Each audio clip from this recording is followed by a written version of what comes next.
月の雫が心に落ちてく Every drop tells me I'm not alone tonight 照らし合う silence 君に届いてるかな Soft and slow like drops of the moonlight oh, oh, oh.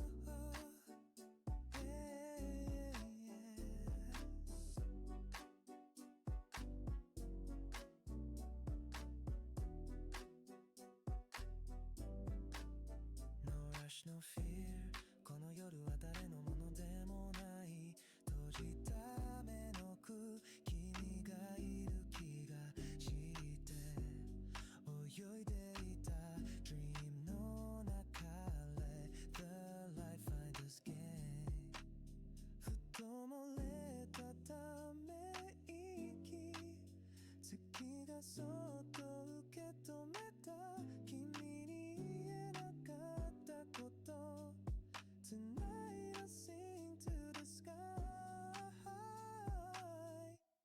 月の雫が過去を洗ってく Every rhythm makes my heart feel light もう眠れるよ涙も落ち着いた Soft and slow with drops of the moonlight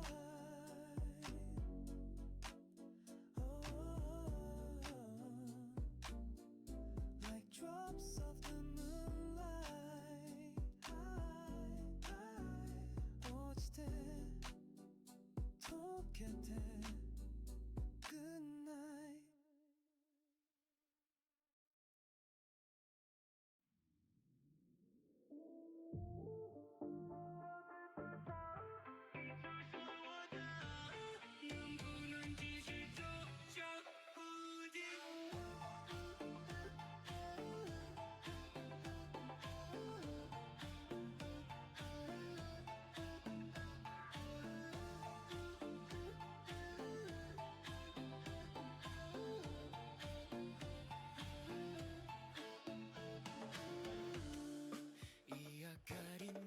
手を消した光る水たまりに映る名前も知らない誰かの笑い声が溶けてゆく抹茶戸の影に紛れて君を探してたあの夜またここで会えたらいいな冗談みたいな祈りだった風の音が優しすぎて少し泣きたくなった We were nothing but something still lingers 点が消したすれ違った気持ち今もこのリズムに刻まれてる If I close my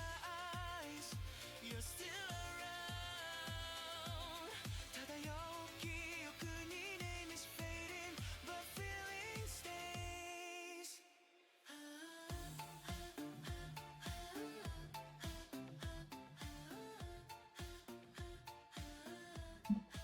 Hey, I figured it out.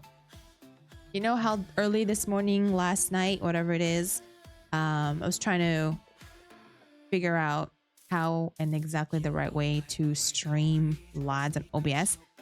I got it figured out this time. Way better than how I did it last night.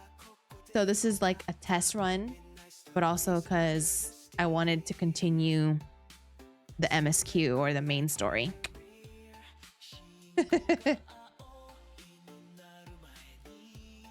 So glad you're here.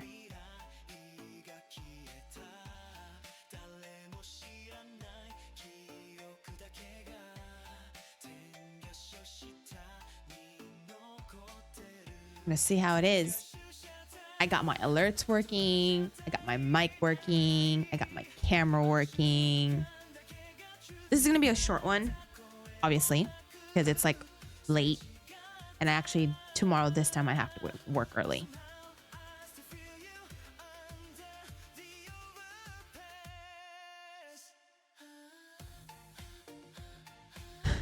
Oh, hey, Cloud. Oh, Cloud's gonna be like lurking and he's gonna be like, what the hell is this game?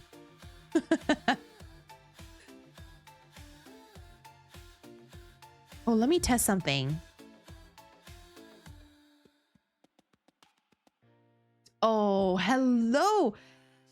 What's up, Alex? Hey, you guys, no judgment, okay? This game is a game I've never streamed before, but this is again part of a test stream. It is a gacha game. It's a dating slash action story game with 40 interactions. But we're just gonna do story, so there's not gonna be completely weird. Okay, let me look at this. Let me see if my shout outs work, okay? Okay, so let's see. We had Maiden. Let's see if it works.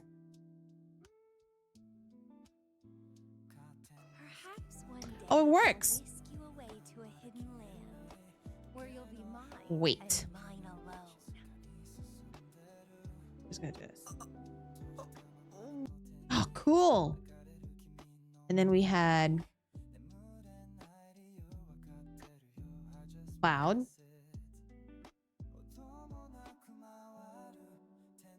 Let's see how long. Okay. Oh, love the cosplay of Expedition 33, Cloud. Est-ce que tu mangeais mon baguette? Okay, you were that. playing Barbie Dreamhouse. Dreamhouse? Like, do you want to eat it, not eat my baguette? Anyway, I'm gonna Interesting. How was that game? And then Alex.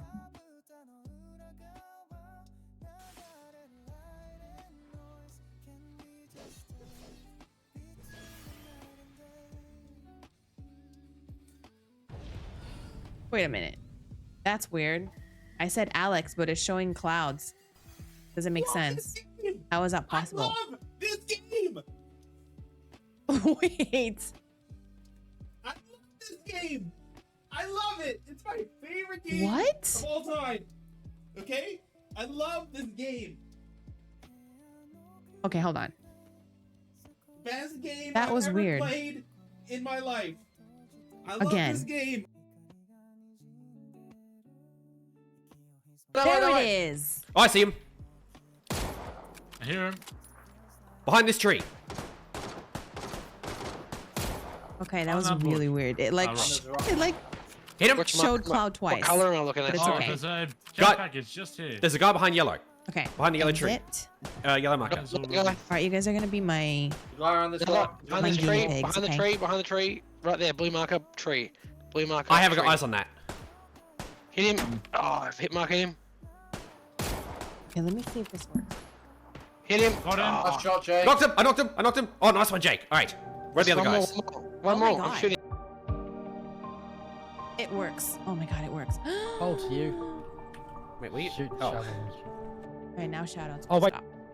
No, the shoutout won't stop.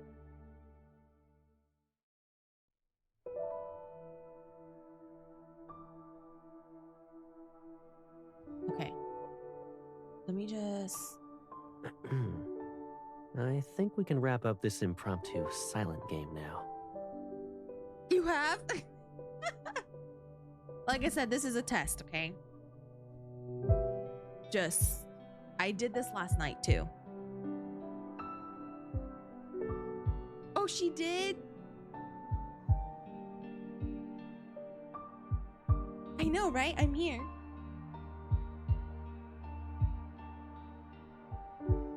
This, like I said, this would just be a very, very short stream, but it's okay. Now, testing.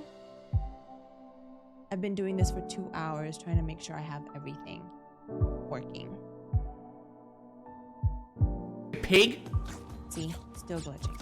Still glitching. Well, I missed that. All right, I'm not gonna go back. I'm not gonna go back. Going ahead. So weird.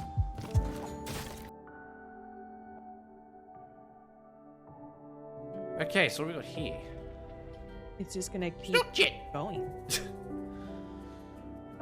Snook jet.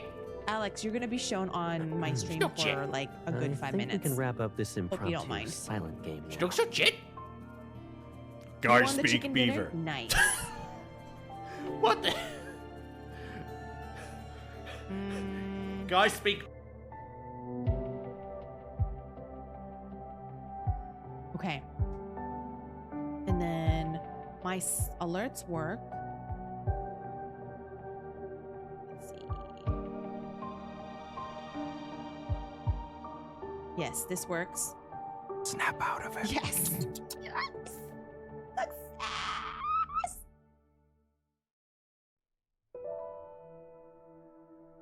By the way, Vives, I know they give out a private build of OBS to the 1440 beta testers, and I know you're not supposed to. I don't care.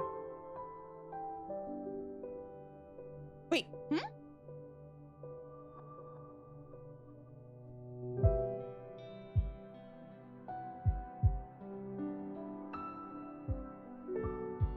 Well, I don't know if I actually don't know what that is.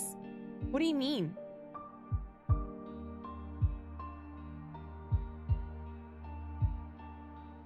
Because I didn't get anything to have others download it.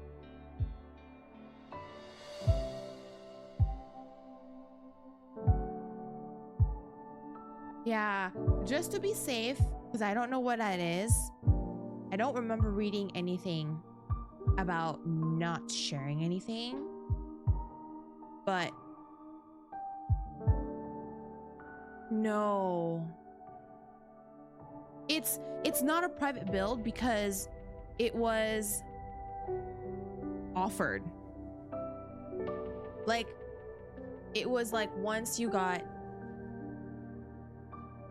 Yeah, I didn't get any private builds for that.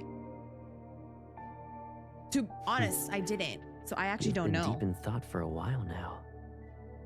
You still haven't sorry, picked out I the don't dream know. you want for tonight?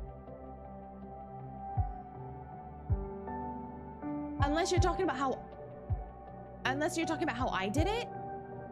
Is that what you mean?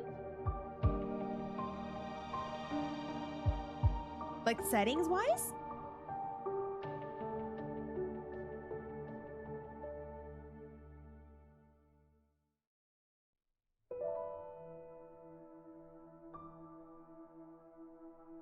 If you're talking about settings wise, Things get boring at night. I YouTube a lot of my settings. Actually, there are Oh, lots you of are exciting things we can do after dark, Let's switch to Pipsqueak. HD.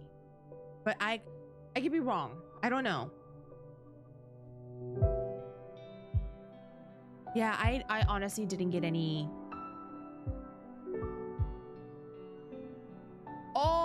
Oh, okay. So, yes, okay. So, when you get spider web, there's this goddamn spider. So, once you get access to the 1440 beta, You've been holding still for 2 minutes. they did. Are you thinking about switching your Give- careers from hunter or not to give. assassin? They showed me or told me how to set it up, and it was by going enhanced broadcasting. That was the only way, because I thought they weren't going to share anything, so I thought once I got the access I had to YouTube it myself.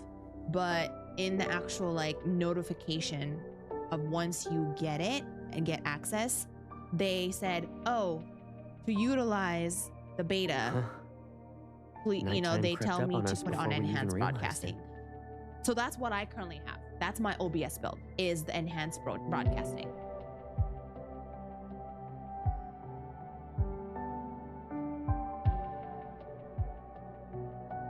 Sorry. Now I see what you're saying, but yeah. So I have, yeah, I'm using the enhanced, what they highly recommended.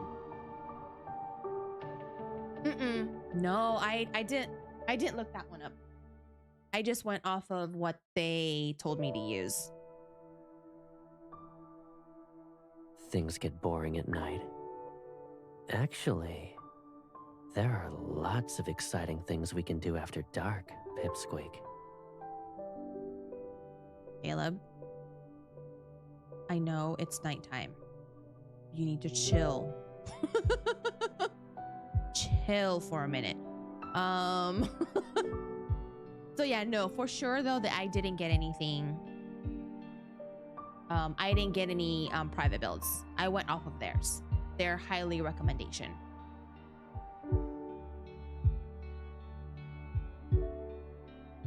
Want to have a contest to see who can stay up later? Why don't we see who can fall asleep faster instead? Actually, let's do HD. Yeah, sorry. I was like trying to understand your question. I was like, I didn't get any private builds.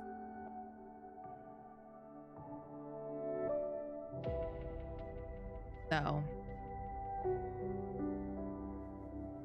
I'm gonna switch to Silas because Silas it's no longer Caleb's birthday. I'm gonna use Silas. Yeah, but honestly though, once you do get it, once you get the access, is it because you don't want to use their, you said you don't want to use the enhanced broadcasting, correct? You're wearing this now with no glasses because that's just, it's nighttime. We don't need sunglasses in the house, but I'll give you earrings. Let's get you some earrings.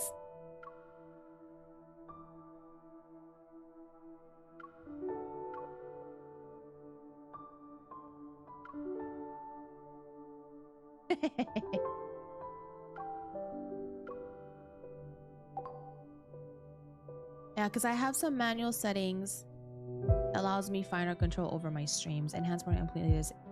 Yeah. Are you so okay? To be honest with you, there could be a possibility where you can maybe find it, like Google it or YouTube it. Like there's always ways. If you're tired, just go to bed. Your eyelids are drooping, and staying up won't help. It's like he knows because I slept at like 5 o'clock in the morning today because I didn't have to go to work till 10. It's like Silas knows me.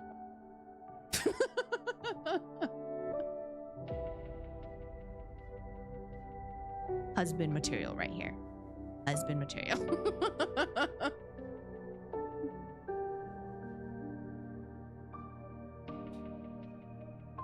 So, yeah, I would say just maybe YouTube it and Googling it once you have access. Take a deep breath. The air at night is more refreshing than daytime. But if so, I do have control over my OBS settings still.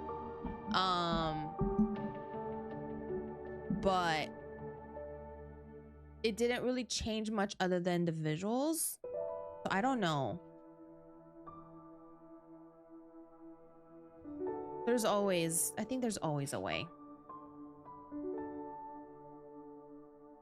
All right, what are we doing?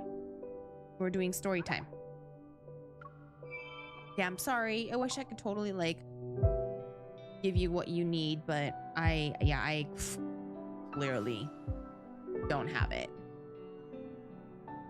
I wanted the easy way, so I used what they recommended.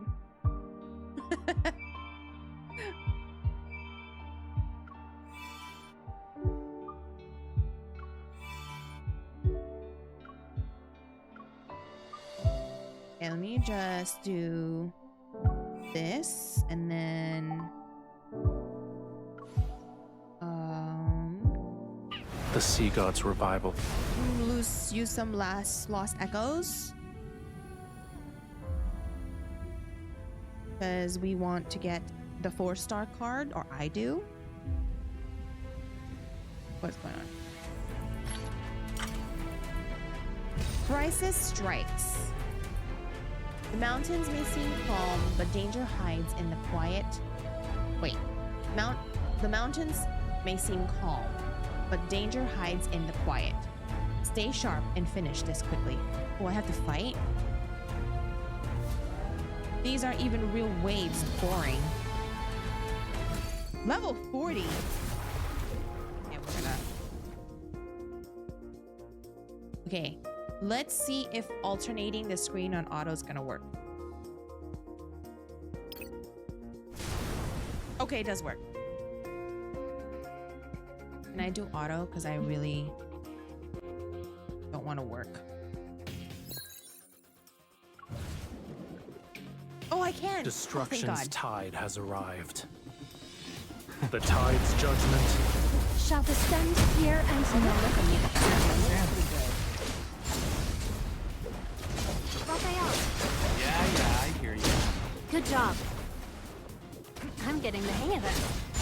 Oh man, he recovered so fast. The tide's judgment, Shall descend here and now. the sound of death. Don't underestimate the power of fire. Raphael, Yeah, I hear you. good job. Go back to the pit you came from. The tide's judgment, Shall descend here and now. You were too close to ripples in a breeze. A drop in the ocean. I feel like that was really loud. I'm gonna lower it for you guys. I'm so sorry. Hopefully it didn't. Okay. Cool.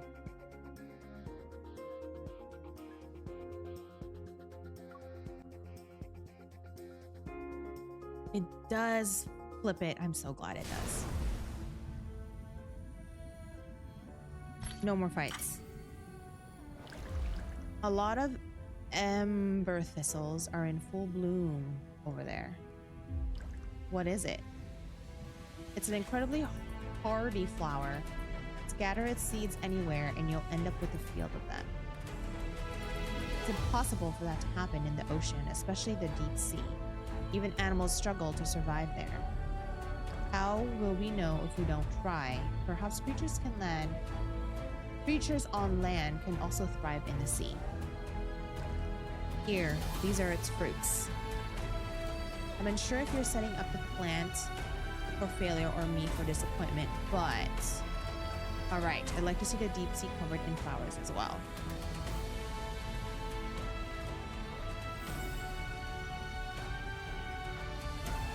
Wait, can I unlock more or is that it? Oh, wait. Okay. Let me just do this. Let me claim my rewards. Alright. Let's go ahead and do main story. I'm gonna have to start from the beginning because I have no clue where I left off.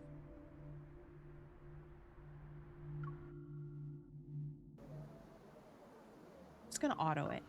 Within the span of a single month, the far space fleet significant... Okay, maybe not auto, because they're gonna go fast. Significant return and subsequent secret departure stirs intense public discussion. The rumors that circulated when Skyhaven was under martial law discussed the fleet's armed operation to eliminate certain anomalous wanderers. Ah! My pen died. Don't worry, I'm not gonna rush it. I'm gonna redo it anyways because I really don't remember. While no footage of these events has surfaced, the fleet's tight-lipped response has inevitably sown seeds of panic among the population. I'm so excited. I'm so excited. Oh, it's with Silas, and one of my first original interests in this game was Zane before all the other characters got introduced. I know I'm gonna love it.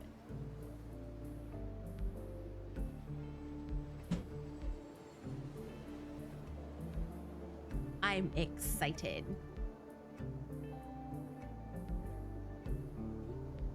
All right, let me fix myself. Okay. Let me just fix this. Okay. After the Chrono Rift catastrophe, The Hunters Association released several reports on wander evolution and their mutations. Like humans, the Wanderers continue to grow stronger.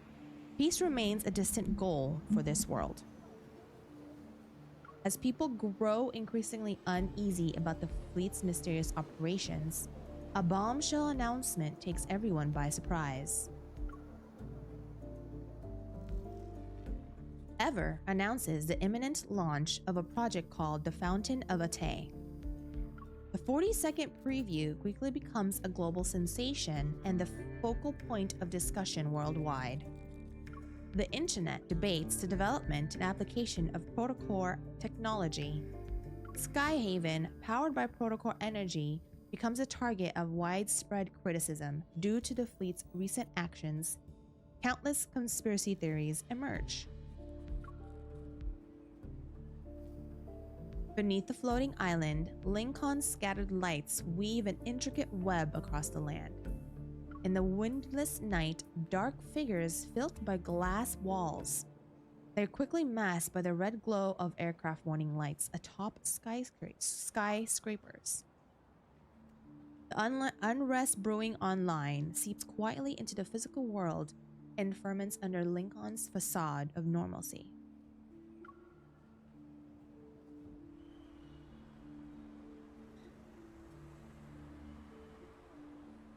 Waves of controversial topics stoke the growing public outrage. The association becomes a primary target of this rising tide. In response, the association implements a series of countermeasures.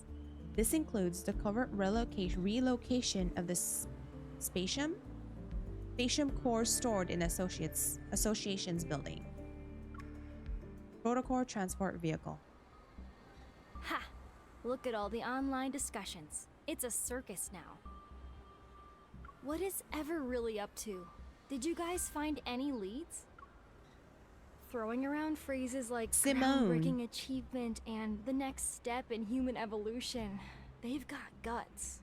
In self-driving pro vehicle, Simone scrolls through an endless stream of updates on her phone. Given their Andrew! research into protocores, they do have the credentials to back up such claims. As a protoist, I'm all for advancing protocore tech, but Ever, with methods as sketchy as theirs, they might drag us down with them. The Fountain of Atay has reignited the purest attacks against protocores. Oops.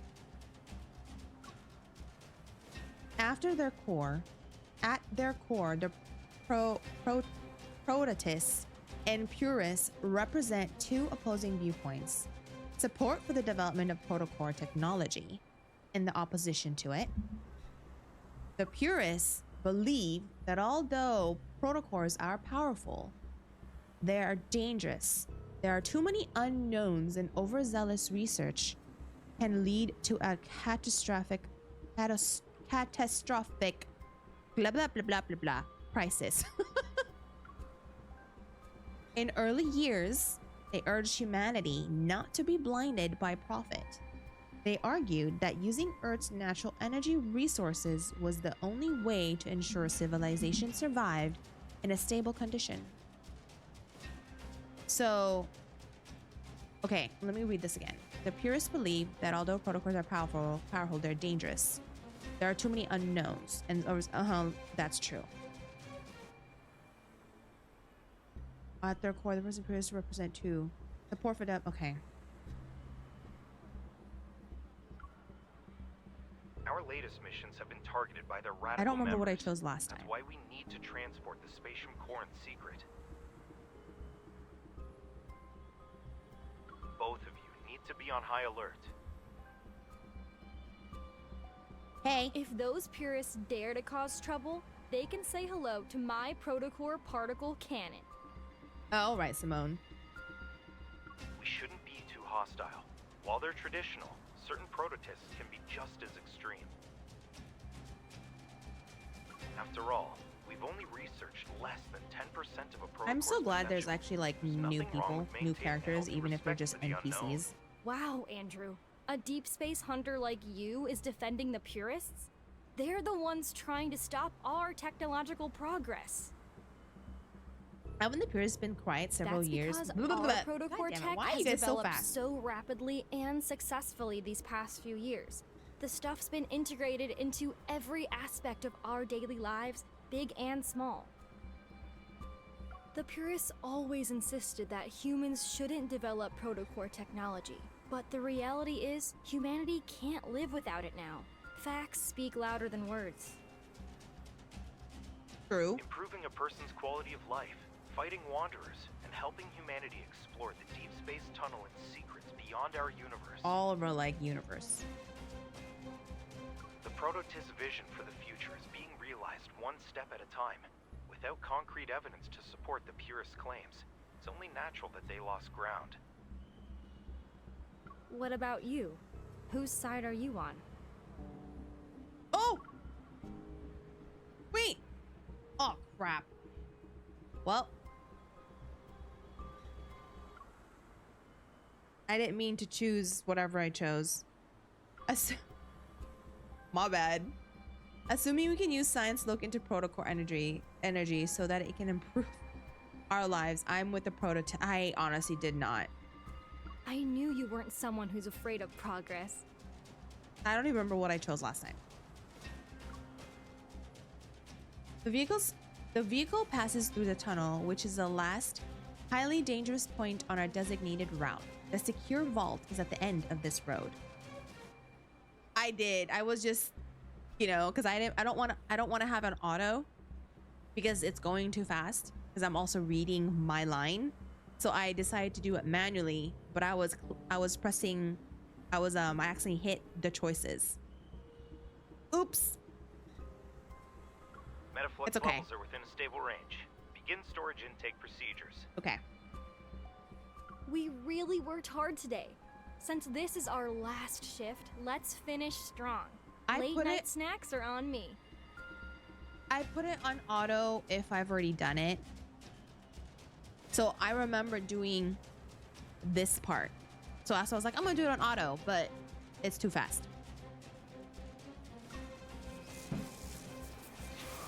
Wait, there's a massive surge of metaflux heading straight for us. It's coming in fast. The readings are normal. You guys. At that moment, a truck wreathed in flames and crackling with powerful metaflux comes barreling toward us from behind. It's going at full speed. It happens before, and then I pick the choices.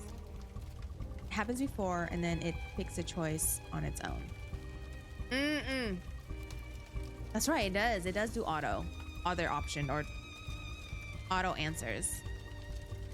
As soon as Simone and I jump out of the cargo hold, our transport vehicle is violently thrown into the air. An explosion releases searing heat behind us. We have an emergency. Transport vehicle I-109 is under attack. Coordinates are being transmitted, requesting backup. Before we can find our footing, there's another explosion we've sent. See, that was really fast. Protocol particles adrift around the overturned transport vehicle. Through my blurred vision, I see several distorted figures emerging from the flames. Go. You are free. The unfamiliar voice is masked by the crackling flames. My ears are still ringing, and I can tell if what I'm hearing is real or just in my head. It's a shame. We're seeing they're each talking. other again when you're in such a pitiful state. Who? Did Josephine ever mention our time together at the Gaia Research Center? That's my grandma, right? That's grandmother. Who are you? I guess not. Mother, is that you? I'm just kidding. Excruciating pain tears through my entire body as my heart begins to tremble uncontrollably. Who I am doesn't matter.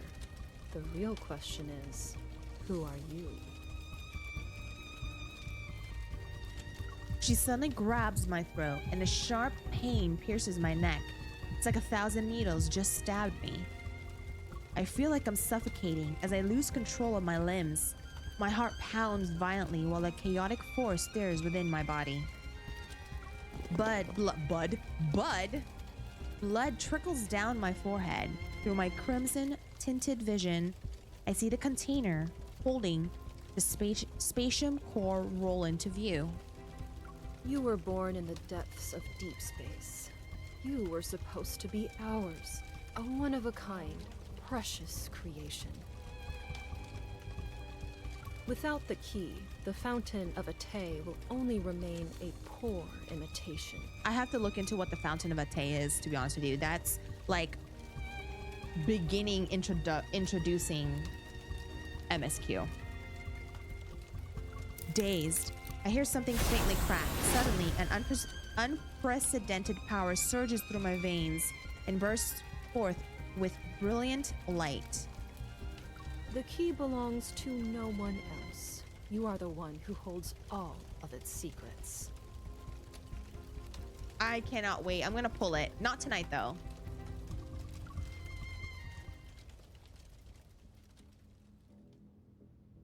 Transporting the spatium core was a classified mission for special operations. The attack wasn't revealed to the outside world. After spending 2 days in the hospital, Simone and I were ordered to suspend all missions and focus on resting until we made a full recovery. Afterward, Jenna secretly visited us to reveal the truth. The association president, as well as others, suspected there was a high-ranking mole in the association. Since Simone and I were now known to the enemy, we needed to lay low. Our temporary suspension was to protect us and serve as a smokescreen. Externally, the radical purists needed to be handled with caution. Internally, dealing with the mole would inevitably disrupt their plans. Jenna didn't really talk about the spatium core. She just gave me a look that told me to be patient.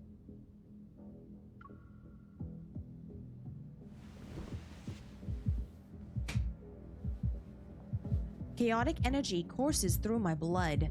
The burning sensation in my chest is more intense than the pain from my injuries. Unable to sleep, I toss and turn. Then, I finally sit up and turn on the bedside lamp. My heartbeat is faster than usual. I gently press my hands against my chest and rest my head on my knees. I can't believe I ended up absorbing the spatium core. Why me? Another sharp pain strikes my chest as several strange energy streams are torn apart. They proceed to merge together and create an endless, restless turbulence. Did Josephine ever mention our time together at the Gaia Research Center? The key belongs to no one else. You are the one who holds all of its secrets.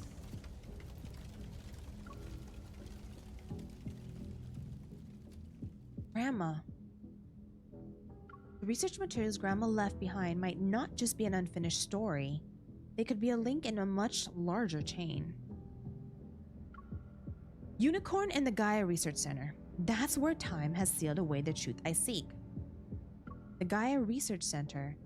If I remember correctly, it was in what used to be the most prosperous district now known as N109 Zone. Of course. Let's see if there's a key waiting for my return. Once my injuries are healed, I don't hesitate. I report my next target during my administrative leave to Jenna via a secret comms channel. The ruins of the Gaia Research Center, located in the N109 zone. Who are we gonna call? Silas! Amidst the snow-covered mountain stands a building of precise geometric perfection. The Fractal Library. It was erected at an unknown time. The library doors slowly part. Wearing robes, a young boy with snow-white hair pushes them open. A soft, ethereal light spills out from behind the doorway and touches the snow. No! Why?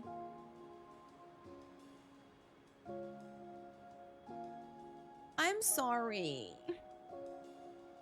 I hate that. I hate it when it does that.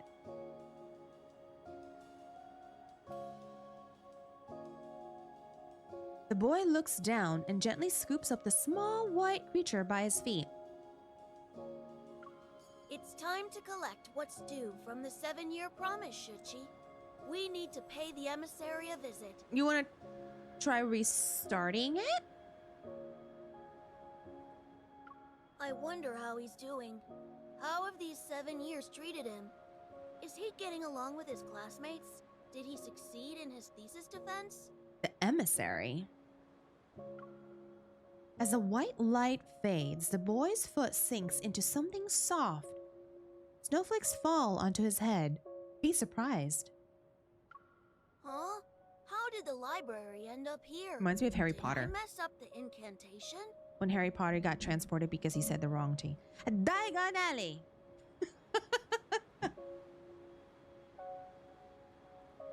Oh god, my dog just farted. Oh! Oh, Astro. Oh god. God, your farts smell, dude. Woo! I'm blind. I'm sorry. What are we talking about? What are we saying? Yeah, it crashed while you were explaining the enhanced broadcasting. I was saying just as it crashed that I'm pretty tech savvy with streaming, so I can find stuff that not. Oh, so if I have questions, I go to you because I am definitely not tech savvy. I YouTube every crap.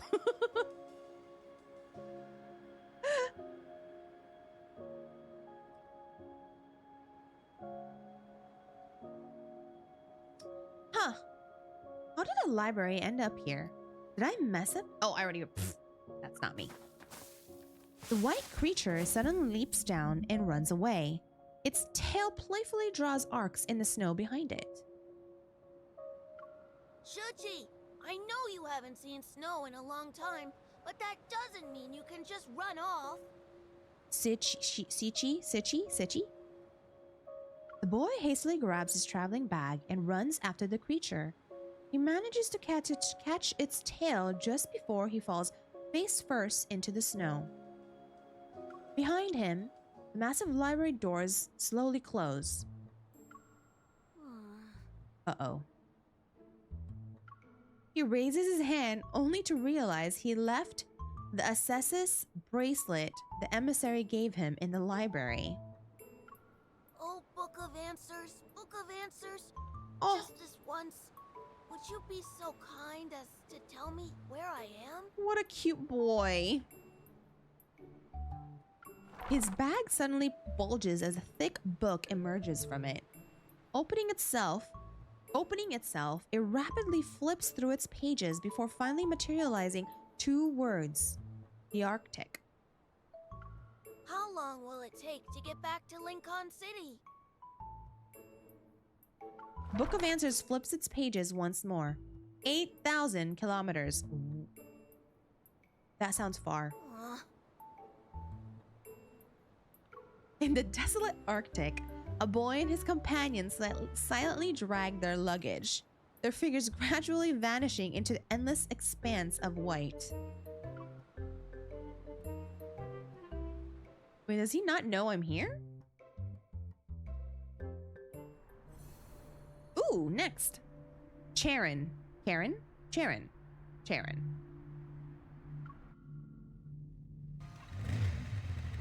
Ma, MC with her motorbike. Leaving the southern area of Lincoln City, I drive down Bear Boulevard. The scenery on both sides of this wide street slowly deteriorates. After I installed the anti-interference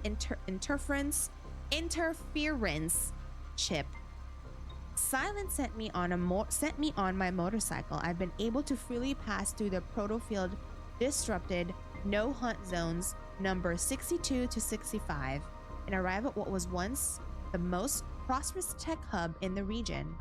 Now it has become a criminal's paradise, the N109 zone. The abandoned building where I first met him still stands in the desolate courtyard. to think of it, a lot of time has passed since my initial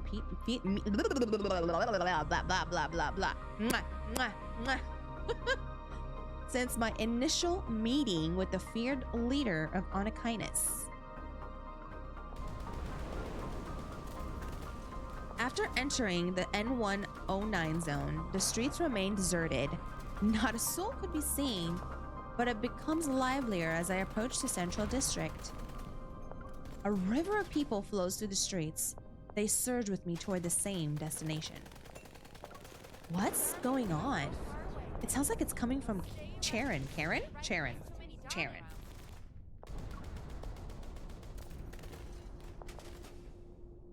Above the streets, massive holographic screens glow neon blue. They display live footage of the district in 4 areas. A scarred woman is bandaging a knife wound in her shoulder at a street corner, and a boy who cornered a wanderer in a dark alley rips out its protocore with his bare hands. A gang member plunges a dagger into his companion's chest. Isn't Charon supposed to be a trading hub? Why are they fighting? At the top of the display, rows of names and numbers flicker rapidly. Old ones are erased as new ones appear in their place. Is this some kind of competition? Nothing that happens in the N109 zone surprises me anymore. I turn my attention away from the massive display and keep trying to call Silas. When I visited the odd workshop, its owner knew Grandma. They were probably colleagues. If I want to find out where the Gaia Research Center was located, he probably has some leads. Silas had raced through the streets to get us to the odd workshop, and I was unfamiliar with the N109 zone back then. To find it again, the most effective way would be to ask Silas. He's not answering. Fine, I'll just fetch him from Anakinus base. Driving my 270 HM, I'm about to make a turn into the alley ahead when a bullet whizzes past me. It grazes my temple.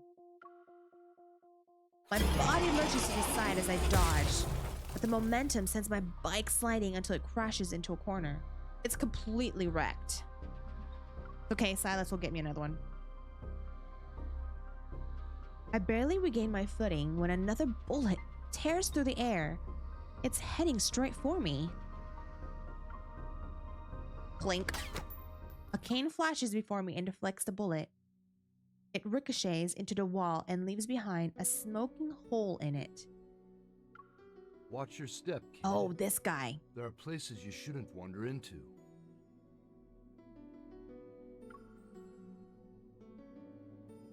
At my feet, a thin orange-red laser stretches across the street to the buildings on both sides of the street. Caron is Oh, it's hosting its Caron. I triennial was saying it Zion completely right wrong. now. Caron. Everything beyond that line is in the killing zone. Caron. One step is all it takes for the surveillance drones to lock onto you with their multi-lens systems. Then they'll automatically register you as a participant. Ooh. Every criminal in the N109 zone is waiting to hunt down the lost lambs who walk in. I dust myself off and get up. Who are you? The man before me appears to be in his 50s or 60s. His white hair is neatly combed under a gentleman's hat, and he's using an old-fashioned cane as support. He stands in stark contrast to the chaos of these streets. I'm just a ferryman on the river Styx.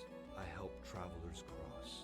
He reminds me of like a soul reaper, death reaper, where you're like with a cane or no cane, but like a staff and on a boat and taking souls across when it's time for them to go. Are you planning to cross Caron's river? No, I want to live. Like a king surveying his domain, he turns to look at the eastern and western districts of Caron that are surrounded by orange laser barriers. Shall I be your guide? Okay, last time I chose Sure, but...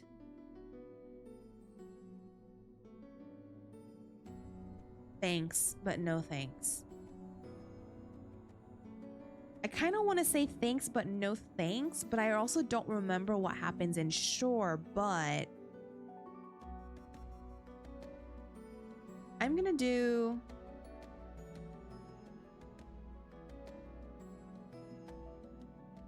I'm just gonna say sure. Sure, but will it be safe if I follow you? He reaches behind his ear and produces a round chip no bigger than a fingernail. This is an ID camouflage chip. If you have one, it masks your biometric data so you can't be traced. As long as you're within 3 steps of me, you'll be within its range of concealment. With tech like this, he's definitely not just a random passerby. I'll be frank, I hope you don't plan on doing any tricks. I understand your concerns. In a place like the N109 zone, being cautious is what keeps you alive. Let's go. With my biometric data mask, I follow this unfamiliar elderly man into the devastated eastern district of Caron.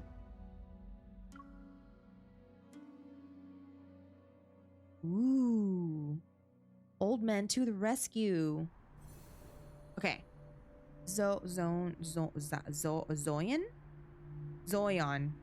Hunt.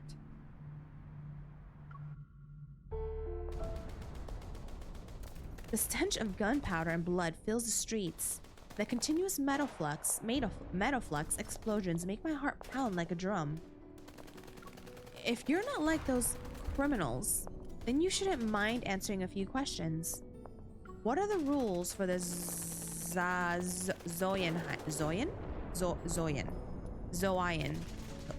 hunt? I don't know. We'll wait till he says it. A cold wind sweeps past us as 3 humanoid wanderers crash into a roadside shop. They grab and tear a person's limbs apart. Whoa! Brutal. Then a sudden protocol explosion engulfs the storefront. They're like that. Hunts of the primal variety. People become hunters and prey to fight for a gold coin. With it, they'll be granted one wish from the Lord of Caron. Is he the Lord of Caron? I don't remember. At the very end, whoever enters the central arena with the coin and remains the last one standing becomes the winner. From the upper floor of a shop, a drunken man leans halfway out. He quietly raises his gun in our direction. You can use evil weapons, protocore weapons, and your own fists. A roar resounds before the bullet can leave the gun. We remain untouched as our would-be attacker falls, his chest pierced by metaflux. Wanderers are just another weapon people use to hunt each other. The drones record everything. The screens immediately cycle between shots of death and victory. And somewhere in the darkness, thunderous cheers are up from the crowd. What a waste. I've seen him before. He's formidable when he is. The old man talks really quiet. Man stops, his hands clasped over his cane. He closes his eyes as if to observe a moment of silence for the deceased. Isn't it brutal? I hope you weren't frightened. It takes more than that to scare me. I've witnessed deaths worse than this. Indeed. Life has a way of catching us off guard. Stepping over the fallen body, he leads me to a place with brilliantly lit signs that reads, Elysium, the true paradise. Oh, this place. The familiar bar is packed tonight. Everyone clutches their drinks as they're gathered around a screen that's broadcasting the Zoyan hunt. Is it Zoyan? I'm just gonna say Zoyan hunt. Here are the latest predictions. You can't miss these guaranteed winners. Come one, come all. Who wants to join the fray? Join us! Stop banging on my table. Do you think hiding in my little sanctuary and drinking your life away makes you special? It's not like I don't pay for my drinks. I'd rather drink myself to death here than get killed the moment I step outside. I feel like the background music is louder than the NPC's voice. Oops, sorry. A lot of folks are placing bets this year. But being the hunt's primary target isn't exactly a blessing. Opportunity is always born from danger. Oh, he's gonna say it now. It's a traditional rule of the Zalian hunt. Zoyan hunt? He said it really fast. What? How do you say it? Zoyan hunt? I was gonna say Zoyan. The elderly voice cuts through the air with commanding authority. Everyone turns their heads at the same time. Our old man Dimitri's here! Who's your pick this year, old man? I need to discuss something with a friend. Would you mind waiting here for a moment? Sussy old white-haired man. The meal sets here are good, and the drinks are decent. Give them a try if you're interested. I politely nod. However, I've decided not to touch the food in this place. Good idea. Just to be safe. Oh, dear. Why did you say our drinks are decent? You're so picky, Gramps. A pair of lemon-scented hands encircle my neck, but they quickly pull away before I can retaliate. The owner of Elysium moves to face me. That's right, I remember her. We meet again, Missy. You're really something else if you know someone like Dimitri. Didn't we come here and meet her for something? Who are we with?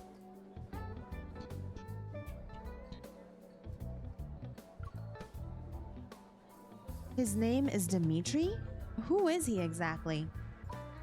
I knew it. He's the Lord of Charon. As the true owner of Charon, Dimitri is the one who hosts the Zion Hunt. Okay, I guess it's just Zion Hunt. I'm just gonna say Zion Hunt. The arena at the center of the market belongs to him too. But Charon is supposed to be a free trading zone. How could a place like that have an owner? You're not the only one curious about it. But Dimitri's background... Elysium has been open for years, but I haven't heard anything about his past. Even Silas, the leader of Anakinus, keeps his distance from Dimitri. That says something, because all of us all know and think Silas is the most scariest place. Supposedly. The fact that Silas, the most wanted man, the leader of Anakinus, also keeps his distance from this old man. It just... I'm curious. Come to think of it, Silas hasn't mentioned him before. Since this isn't our first meeting, let me properly introduce myself. Aslin. That's my name. Where is she from? I met her before. From another 5-star, right? Vivi. Would you like to order something? I'll pass. I didn't bring my wallet. Aslan's lips curl into a mysterious smile. Elysium doesn't always collect payment in cash, and our services extend beyond just filling empty stomachs. Before I can ask for details, Dimitri returns and gives me a nod. I've finished my business. Come here. I'll escort you out. Behind the counter, Aslan lowers her voice and winks at me. If you need anything special in the future, ask for the connoisseur's menu. I'll give you a 20% discount. Bye-bye. Come back soon. Bye-bye.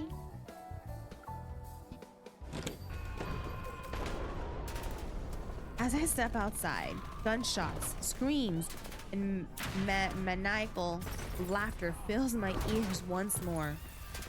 It's hard to believe that this refined, elderly gentleman beside me is a master of a hellish domain. So, I heard you're the Lord of Charon, or Charon. Why are you hosting these death matches? Can you really grant wishes? Pop one. Why do you host the Zion Hunt? Do you enjoy watching people fight and kill each other? Fighting, killing, surviving by any means necessary. That has always been the way of life. With or without the Zalian Hunt, the cycle of violence will continue perpetually in the N109 zone. Yeah, the background is way louder than them.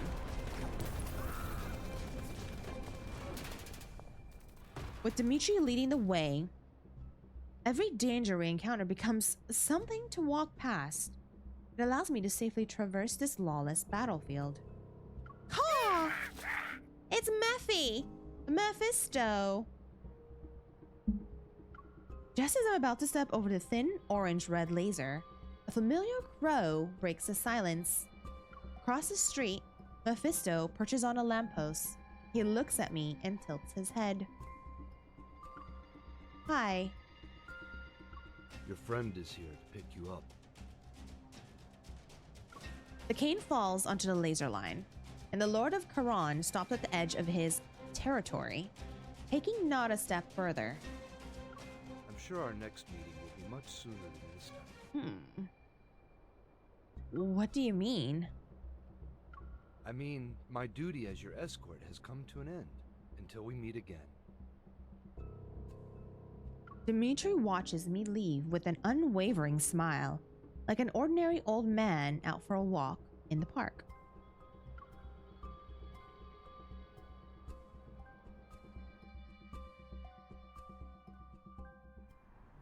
Ah! Okay, we are at...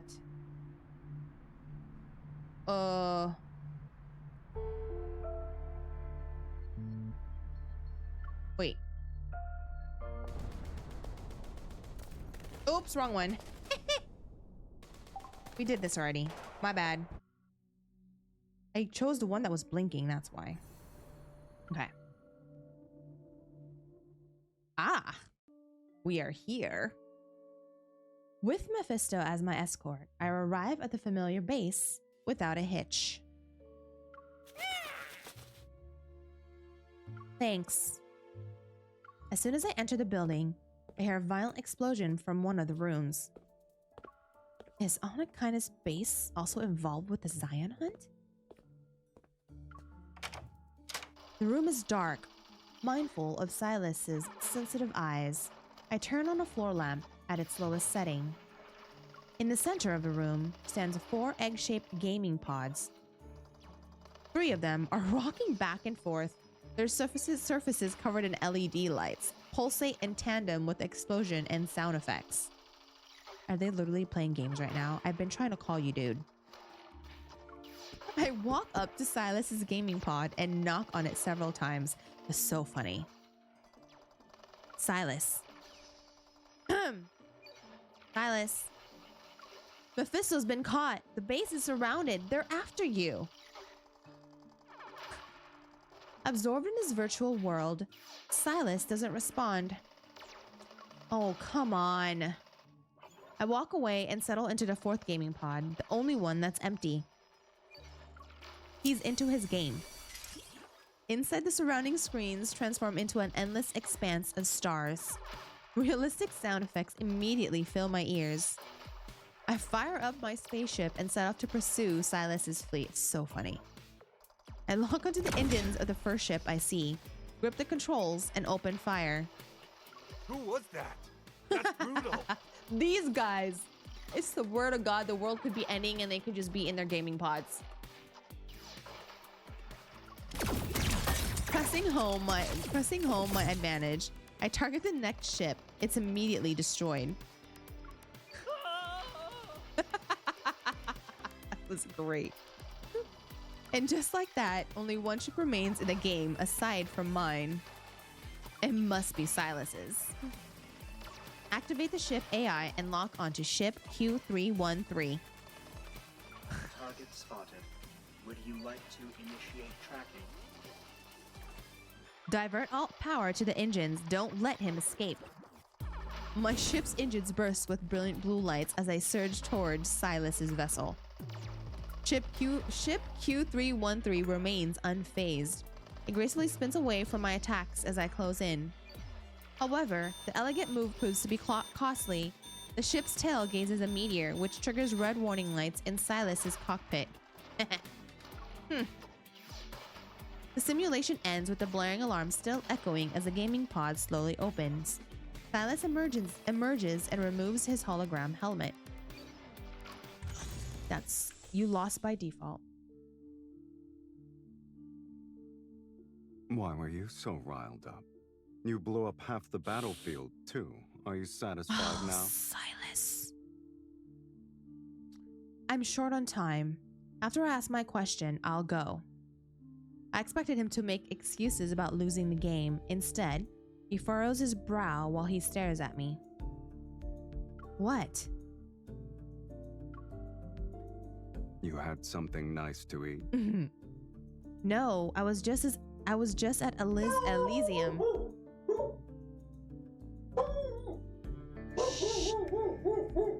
Hey.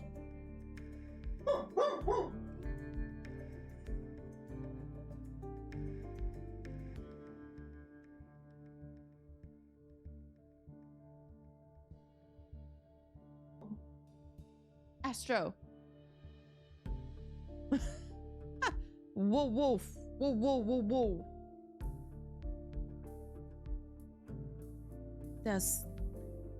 He saw like the neighbor's lights turn on, so he's being all bark but no bite. No, I was just at Elysium. The owner and I caught up.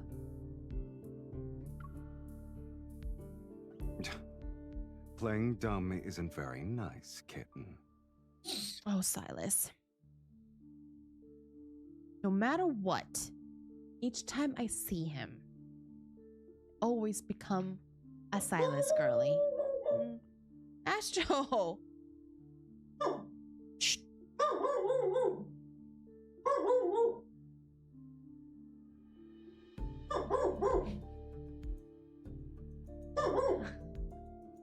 As he speaks, he moves closer to me as if sensing something.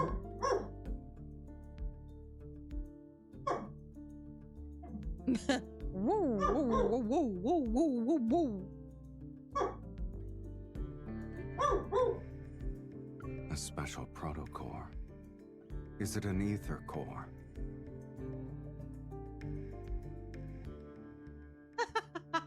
I know!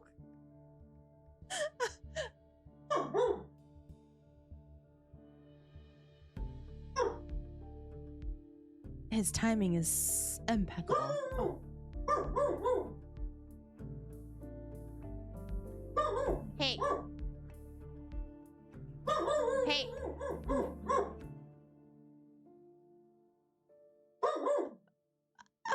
Oh God. Hold on a minute, you guys.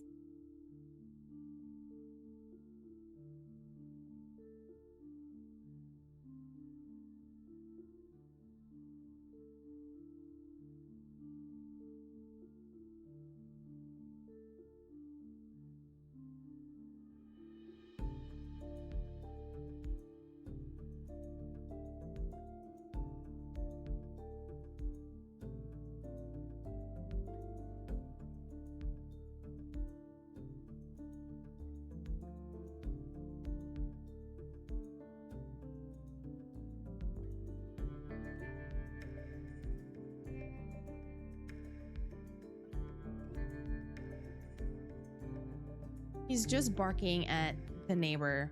So you can see the neighbors from like across from the window. So each time the light turns on, he freaks out.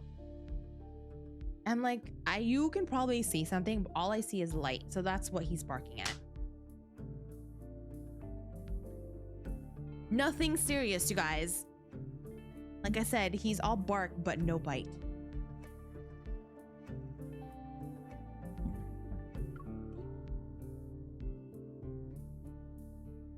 Let me get back to Silas now. Silas's accurate assessment catches me off guard.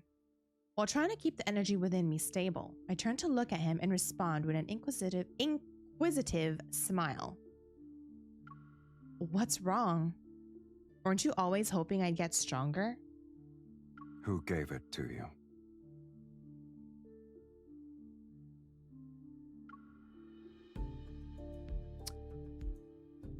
I could lie. But why would I lie to Silas, you guys? Why? Like, that is just not me. It's related to an incident. A few days ago, the Hunters Association's Protocore transport vehicle was attacked. I was on it. I heard. The Association getting humiliated is an excellent source of entertainment for the N109 zone. A strange person infiltrated the group of attackers. She found me and started talking about these bizarre things. The stuff is still uncertain, so I decided to tell Silas only the simplest parts. Just as I was on the verge of losing consciousness, my body instinctively absorbed the spatium core. His Adam's apple bobs once, and I catch a glimpse of the protocore in his eyes, emitting a dizzying red glow.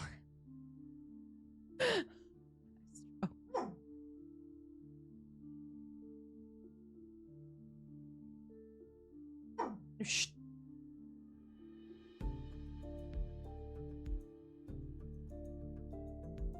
Before I can get a better look, he walks to the minibar. He downs a glass of liquor in one go. The turbulent energy within me finally settles down, and I realize Silas is locked in an intense battle against his desire for protocores. Setting aside the possibility that you're here to show off your shiny new protocore, what brings you to the N109 zone? Hold on. I walk toward him and bring up a holographic map on my watch's interface.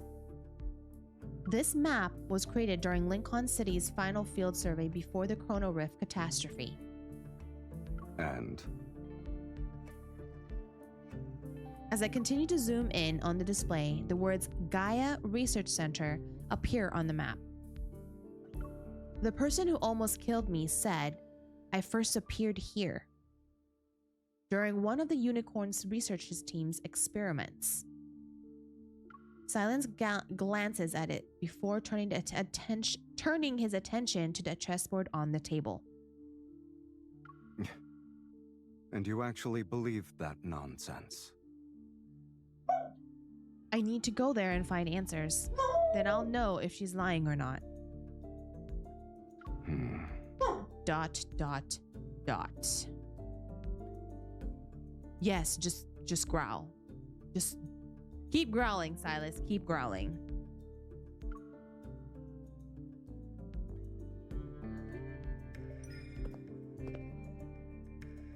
Our last game ended in a draw, so I quietly joined the chess match as Silas remains quiet.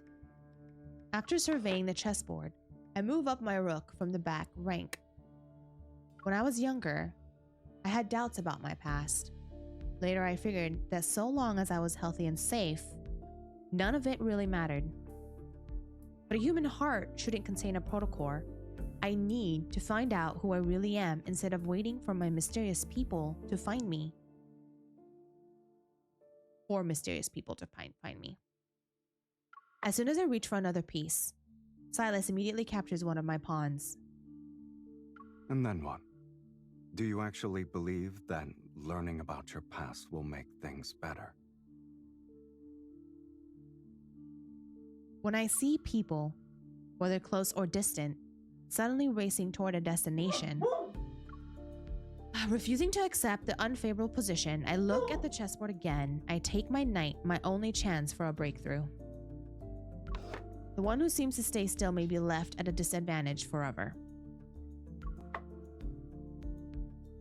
That's just what it looks like on the surface, kitten. As soon as you make your move, you give your opponents an opening. Sometimes the best move is not to make one at all. As he speaks, he taps my king. It's safe for now, but it's trapped in this setup for a pincer attack. There's little hope of escape. What about you?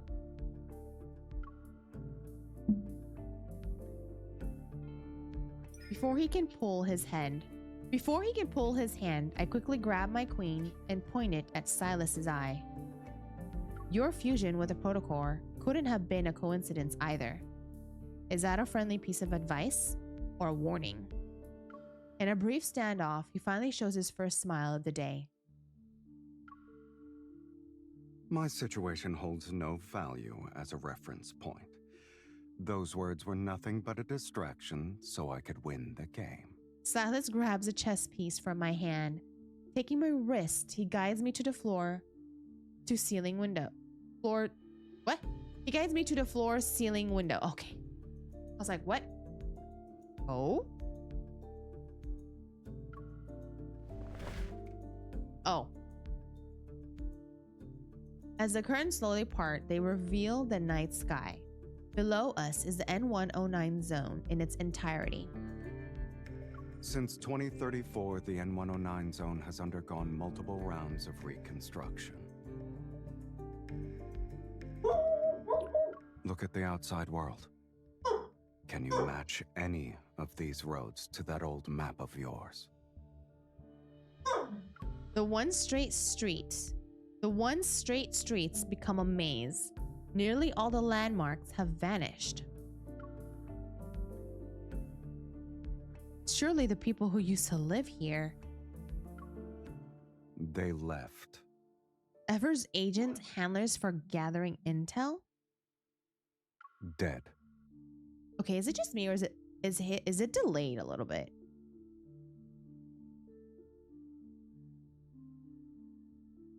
What about the Odd Workshop's owner? Surely he's... Unfortunately for you, he just left town yesterday.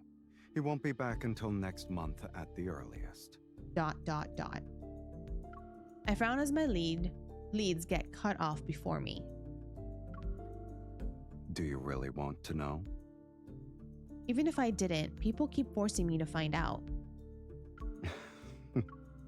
He pushes me closer to the window, then I realize it. The only person who knows the truth has been right here all along. There, underground. Following Silas's gesture, I see it. The massive holographic screen in the sky. It's the heart of the Zion hunt I experienced today, a paradise of bloodshed and revelry. The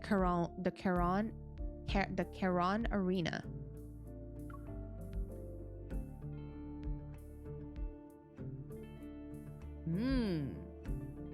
Sussy. Join the game? Wait, we get to be part of it? That would be so cool. The massive holographic display makes everything feel strangely unreal. The latest ranking continues to scroll by. The individual in first place has remained unchanged since this afternoon. To hold the top spot for so long in such a brutal hunt, he must be strong. He's been at the top since last night. He's good. I'll give him that. Each change in the ranking marks the end of another life. They know it's suicide, yet they still eagerly rush in. Is that coin really worth it? I see you know a thing or two. But fewer than 30% of the participants are there for that coin. In the N109 zone, what matters more is the desire to hunt, the thirst for bloodshed, the craving for domination. Or a means to prove one's loyalty. He steps away from the window and the curtains close behind him. Through the gap, a red X appears over the first place portrait before it vanishes forever from the giant screen. Based on your experience, how much longer will the hunt last? Since the dazzling neon lights have been blocked, my thoughts become clearer. The safest option would be to search under the arena after the hunt ends. Alright, hold on, you guys. By the looks of it, the Astro's finals like will start tomorrow. licking his butt. This stage always ends quickly. It never goes beyond 6 or 7 days.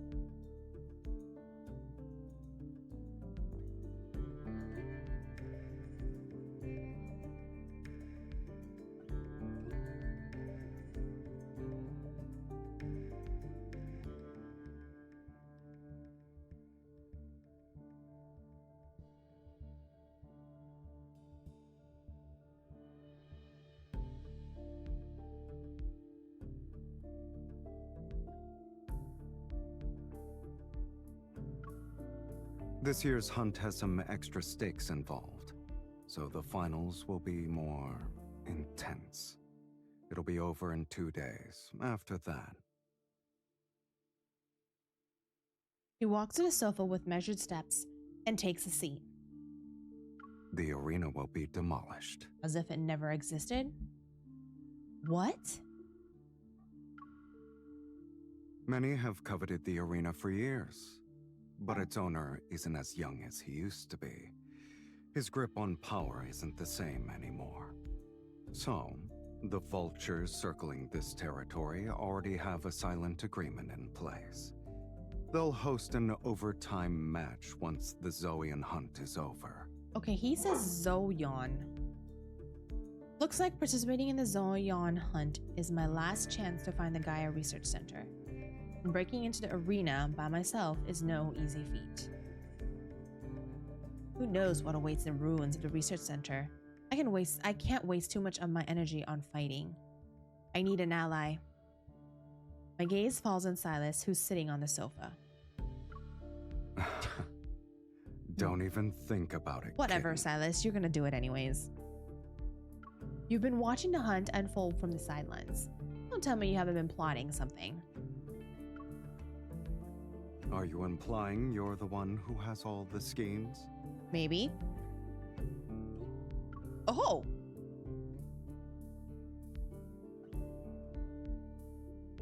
Why, yes. How come we don't see this? Want us to use our imagination. Boring. Pretending to threaten him, I playfully pin him down on the sofa. Why? Why won't we why don't they let us visually see this? You said you don't mind me using you, and right now, I really want to use you so I can get into the arena. It's not like you'll lose if you join. It's a win-win situation, right? If you want to drag me into this, flattery and tricks won't be enough. I'm afraid I'll have to disappoint you, kitten. I have guests to meet, so I can't join you in your gladiator game.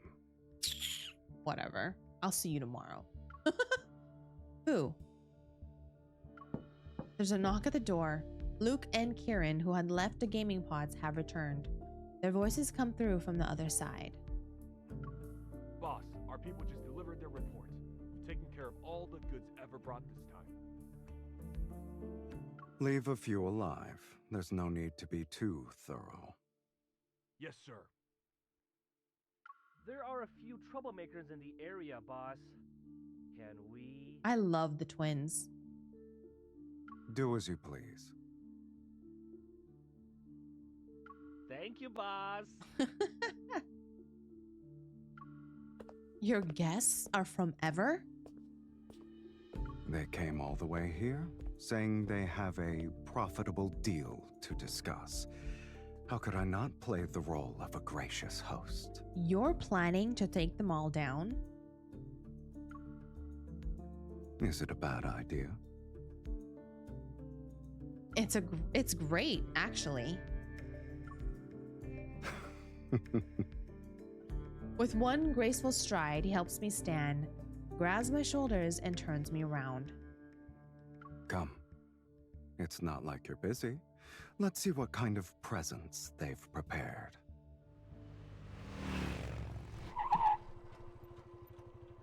After a high-speed ride, we find ourselves before some ruins. They're shrouded in mist and gun smoke. The air is thick with chaotic energy fluctuations. Frowning, I kick aside some unidentified debris and pick up a broken half of a wine bottle. 100-year-old wine, empty jewelry boxes. Don't tell me these are your welcome gifts. Silas casually responds as he slowly circles the area and takes in everything. They know I won't show up, yet they're still playing a game of pre. Oh, Silas. Would you like to guess the reason, kitten? Either Ever is confident enough to think you'll accept their deal, or the deal is just a front. They're hiding something that can be used against you. That's why I won't sit around waiting for them to make their move. People only show their hand when they're backed into a corner and desperate to survive. Silas stops walking, picks up a broken gun, stock still containing traces of protocol energy, and crushes it. I prefer a direct, efficient approach. I run my fingers along the energy residue on the wall, using my evol to sense the fluctuations in the air. Various energy signatures are intermingled. Although they're erratic, they're not particularly strong. If these were meant to deal the killing blow, they're underwhelming. The real trump card is... Bang! Nearby, a metal wall suddenly collapses. From the dust and debris, multiple armed figures emerge. Their silhouettes are arranged in staggered formation. As electric currents flicker to life, they reveal how the lower half of each figure's face is a mask made of mechanical components. It's integrated into their bodies. The energy readings are changing. In the blink of an eye, dozens of the blue beams simultaneously lock onto our foreheads. They're finally shown themselves. They've finally shown themselves. Just before the beams could pierce us, Silas grabs me and pulls us back. The spot where we once stood is reduced to scorched earth. Ah. Get behind me. Hold on.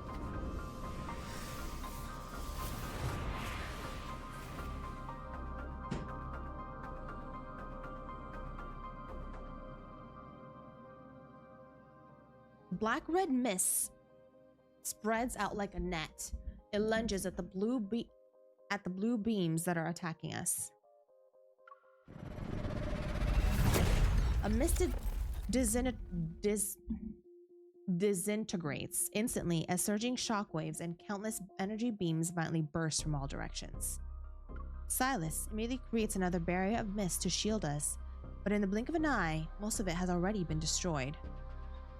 These energy beams, they can nullify your evil?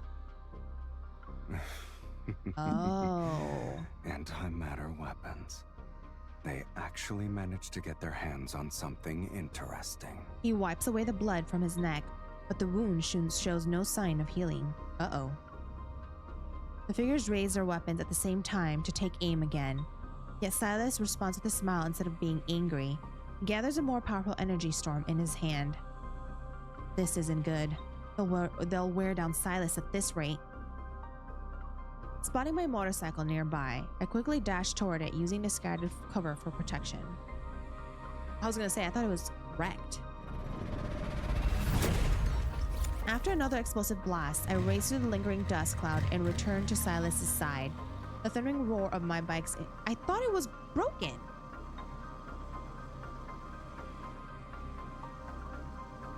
Come with me if you want to live. Wait. The The motorcycle roars at full throttle as we weave through the N109 zone. The sound of gunfire is hot on our heels. I duck and dodge the explosions around us while Silas sits back in the passenger seat.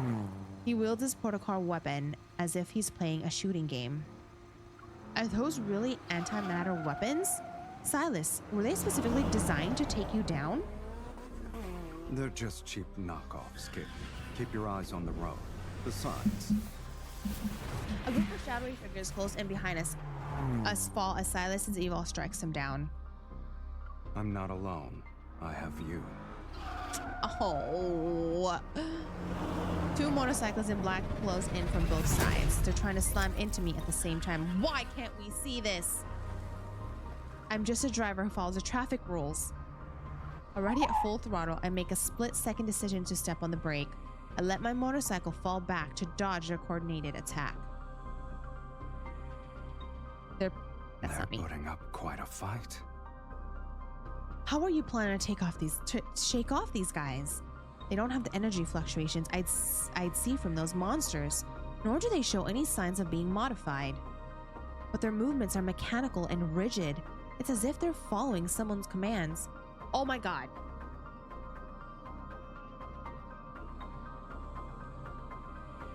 It's just like Caleb.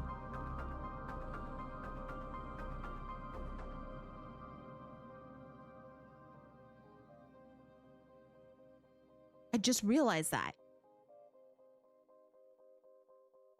Because there are moments when we did his myth where he was being controlled. Huh. We don't have much time.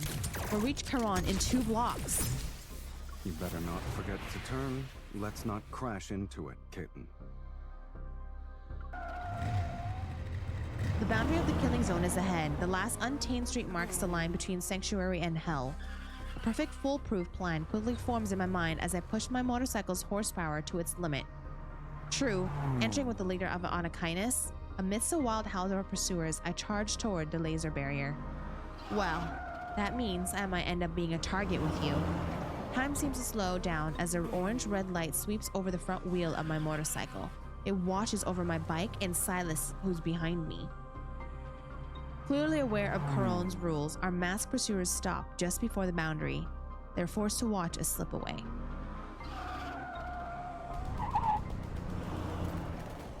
We turn and enter the deserted alley. My motorcycle finally gives out. Silas and I dismount. Uh-oh.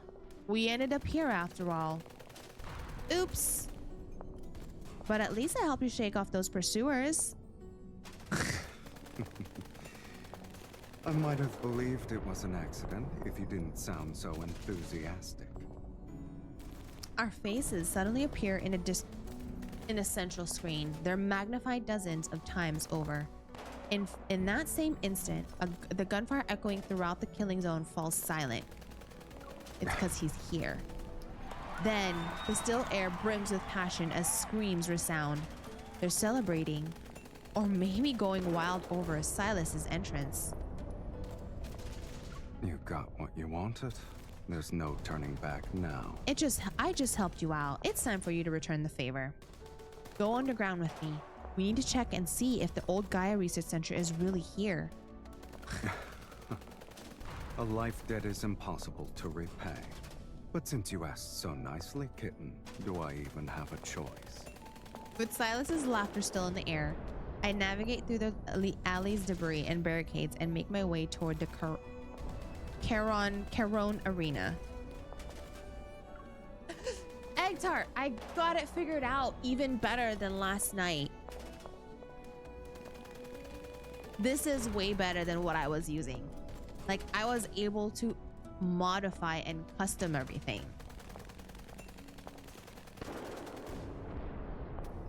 And welcome.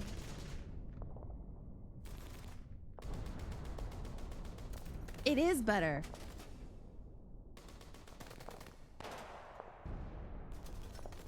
Like, there's camera, and of course, what I've always loved is we have my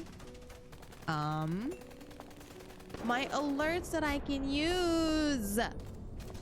It's snap out of it. Snap out of it, you guys. Everything's custom, so I know, right? I would zoom in for you if I could. Wait, can I zoom in? Nope, I can't zoom in. Wait a minute. I'm starting to think you were planning to swoop in during the finals and catch everyone in your trap. I would never do such a thing. Oh, you I'm not can? nearly as clever as you are. You're like, I can.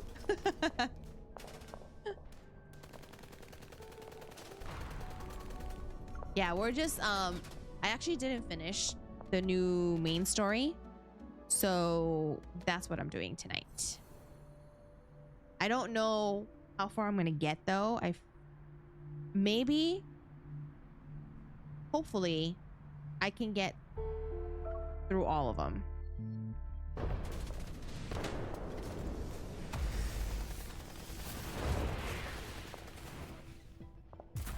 Countless bullets whiz above our heads as I take cover. As soon as I crouch down, a missile destroys half of the wall before me. Silas, watch your head! Ooh, that's bright. The binding white light makes me close my eyes. I feel myself being lifted by a powerful force and pulled into his protective embrace. Oh. Oh, Silas. Silas carries me like a cat, with one arm around my waist. He kicks open a door and rushes into a... Silas. Again. Why can we not see this? An explosion rocks the building from outside. The entire team is wiped out. Oh, it's really bright. We're safe for now. Phew. Masked men, wanderers, weapons, guns. There's no end to them. They're really determined to take us down. In most cases, being too strong is a curse in itself. I check the betting leaderboard. Silas's name sits at the top. The amount of money people put on him is several times higher than the contestant in second place. If you're not like everyone else, you get punished. They're definitely targeting you. To think I'd make a splash for my first Zoian hunt. Oh well. I shoot him a glance and bet my entire paycheck on his name. Should I say it? Oh, that's him. I'm honored? Oops! Sorry, Silas, didn't mean to take your line. Since you're already in the spotlight, I might as well profit from it. Just keep the first place spot warm and be my decoy. When I get the money, we'll split it 70-30. It's so funny. He doesn't need the money, but it's okay. Me too! Me too, Egg Tart. Me too. So much. I love him so much.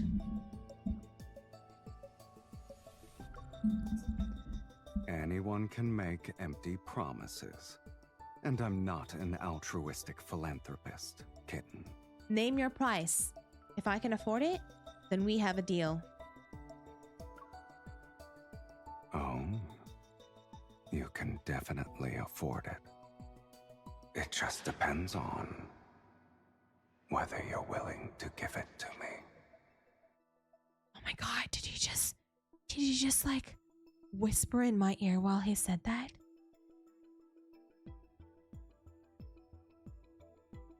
Wait.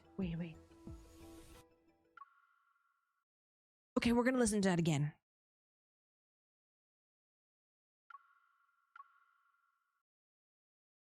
Oh, you can definitely afford it. It just depends on whether you're willing to give it to me.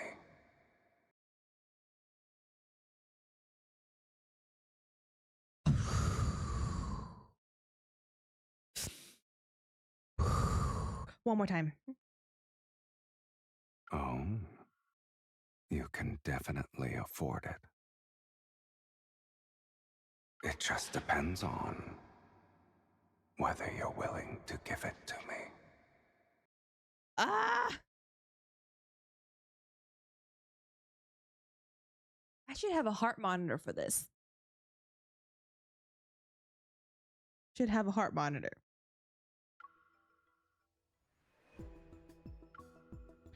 His right eye begins to glow with an eerie red light. My heart races, and I try to look away so I don't get control. You bought a red ruby ring. Oh, God. Congratulations! You are now in second place on the betting leaderboard. I'm... Silas is always gonna be my number one.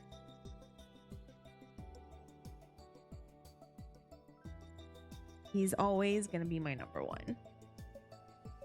My communication device vibrates just as Silas fiddles with his phone. It's followed by the melodic notification sound of a successful payment. What are you doing? I placed a bet on you. Now you have the highest odds in the game. I know. If you win, I'll make a fortune. Do you want to match my wager? With your money? Sure. I'm not as rich as you, Silas. That's why you spend money on me. I'm just kidding. I shouldn't have underestimated you. You never make a terrible deal. Don't forget to split the winnings with me. Oh, it went up to 80-20 now, you guys. MC. First you said 70-30. And now it's 80-20. Oh, you're so greedy.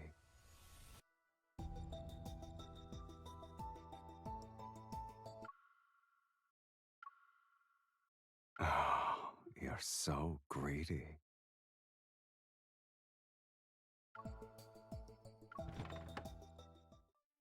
Just as our conversation helps me catch my breath, there's a rustling sound from the corner.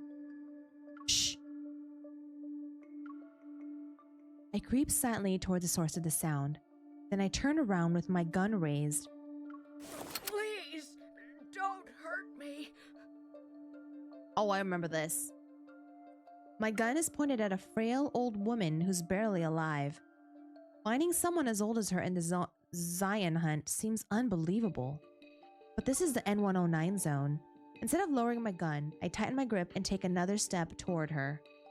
How long have you been eavesdropping? Before I can ask another question, Metaflux suddenly surges. A wanderer materializes and instantly lunges at the old woman. Teen Titan, hi! My God, how have you been? It's been forever. It is. It is. But we're not doing any of that stuff today. I'm catching up on the new main story. I haven't seen you in a while. What's new with you? I'm so glad you're here.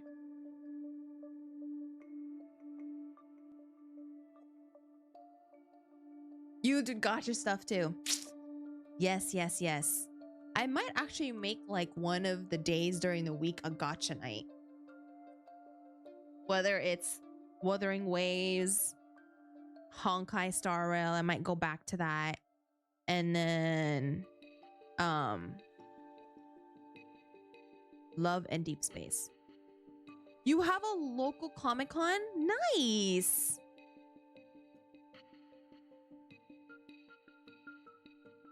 Our Comic-Con here in San Diego is not until July, which I'm excited for. Look out! My hunter's instincts take over before I can think. I try to protect the elderly woman by whoa, whoa, whoa, whoa, that was fast. As I brace for impact, shards of Metaflux explode behind me. They're intertwined with wisps of a familiar mist. ...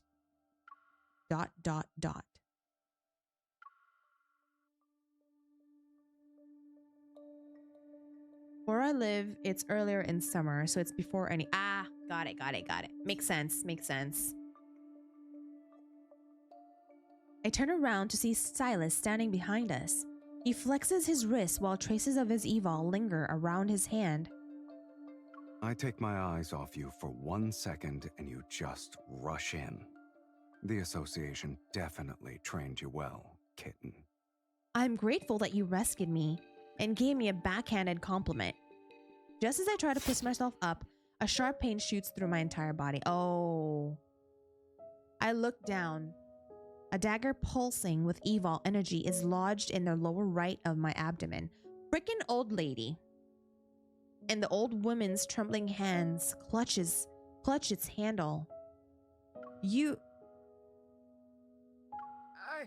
I didn't mean to. I was trying to kill the Wanderer. You're the one who got in the way.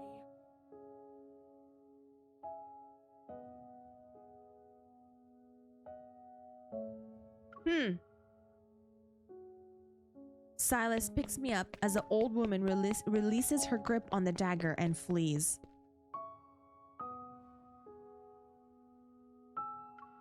Fool. He does not look happy. A black-red mist starts chasing after her, but I hold back my pain and press down on Silas's arm. I shake my head. Girl, MC, let him be angry and be like, who did this to you? Let's take care of my wound first.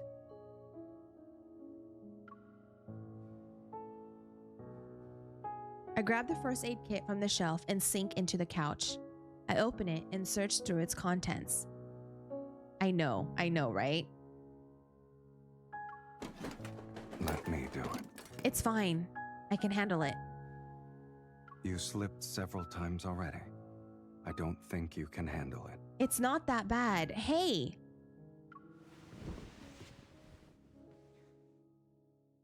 Black-red mist grabs my arm and lifts me into the air.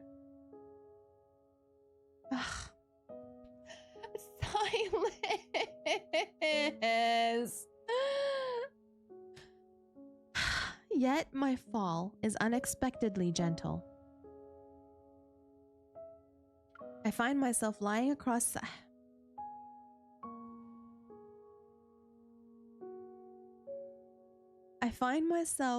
lying across Silas's lap as he sits on the sofa. The first aid kit lands next to us. You'll break the latch if you keep doing that. I'm sorry that the audio and the words are not matching, you guys. I don't know why. The medicine sends a sharp pain in my wound. Trying to distract myself, I stare at the tangled cables on the ceiling. Have you counted how many cables are up there? Shh. Don't interrupt me. I only got to 27. My attention shifts and I meet his watchful gaze. Does it hurt? No.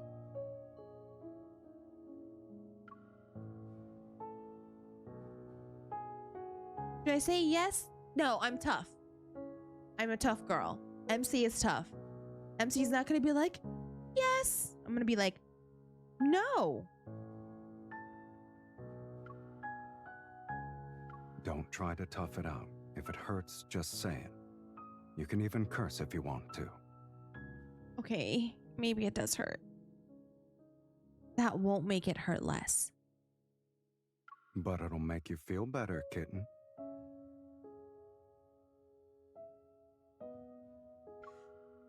It's extremely effective since it makes wounds heal 10 times faster than normal. Oh my god, I love you so much, Silas. Really? Then the pain is worth it. I lied. It's just a saline solution.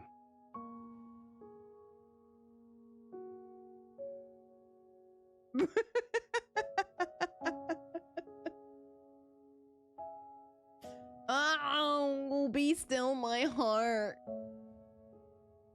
He does. But MC's tough. MC's tough. Silas discards a cotton ball after he finishes cleaning the wound.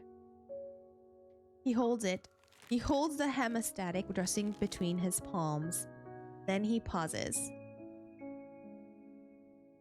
You seem distracted. Are you thinking about that old woman? Yeah. Are you mad? I'm not. It's just... I wouldn't say I'm angry. I'm just curious about what made her and the other people who live here turn out like that.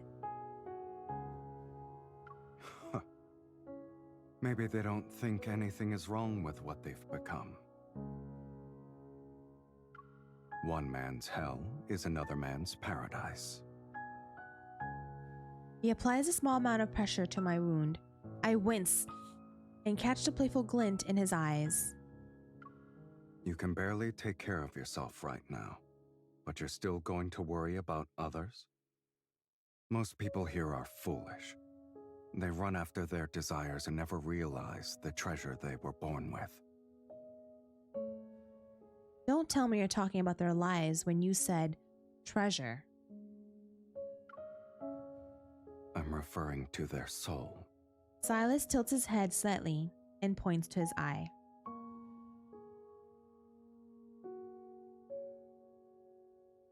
I'm enjoying it. Like, this is all just all Silas right now. Of course I love it. Even at just 21 grams, the soul is one of the most precious gifts the universe has given to humanity. When you collect souls, are you basically stealing from the universe?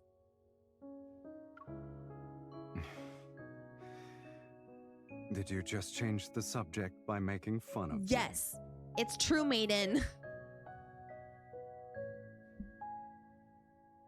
Always. I'm not gonna lie about that. Can you stand up? No, carry me. You shouldn't underestimate me.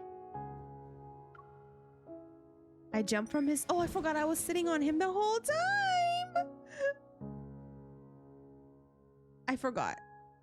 Well, at least you were honest. Oh, yes.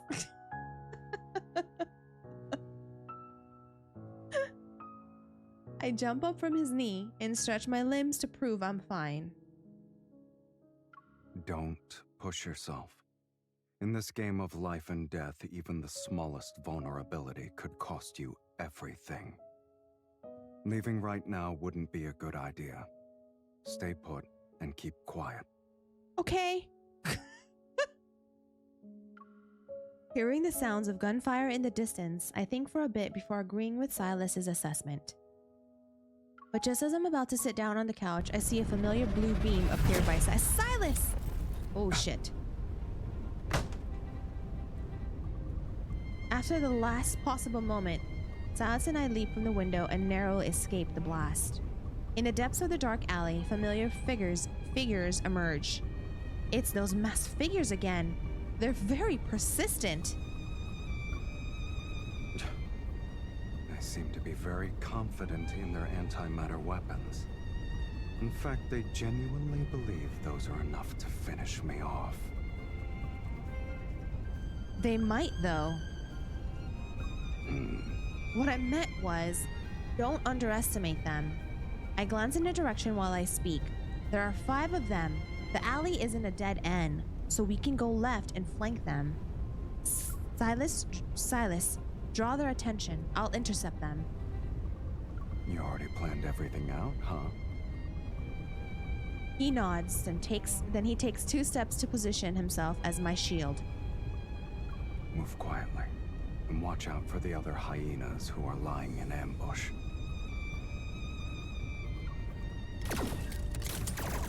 After the final thunderous blast, the dark alley is once again swallowed by nighttime, fog, and deathly silence. Are you okay? You stole the words right out of my mouth. Silas quickly checks my waist for any signs of bleeding. Then he turns his attention to the broken weapons and lifeless figures on the ground. The numbers don't add up. Almost 10 of them are missing. Hopefully they're already dead somewhere else. They won't die that easily with weapons like those. They're most likely in hiding and waiting for another chance to strike. How did they know we were here? Did our popularity give us away?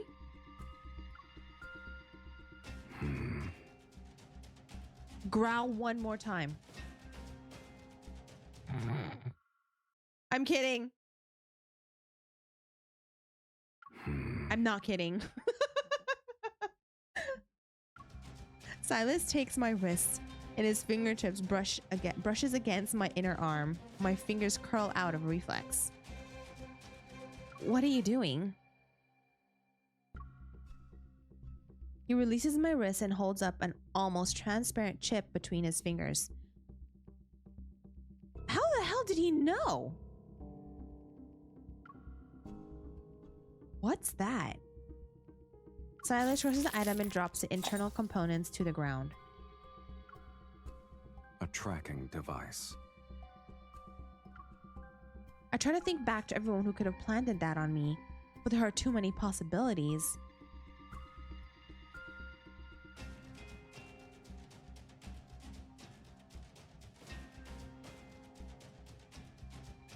Ever. I forgot because of the incident prior. Could Ever be behind this? After all, tracking me would lead them straight to you. They'd be killing 2 stone birds with 1 stone. Regardless, this place isn't safe anymore. Come along now. Silas takes my wrist again and leads me out of the alley.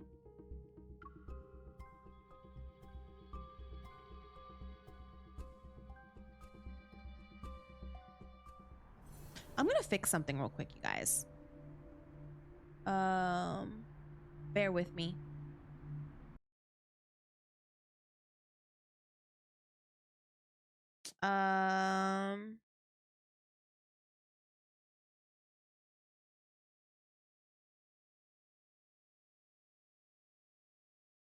Oh, actually, you know what? I don't think I can do it when it's live. It's fine. All right, I'll just figure it out later.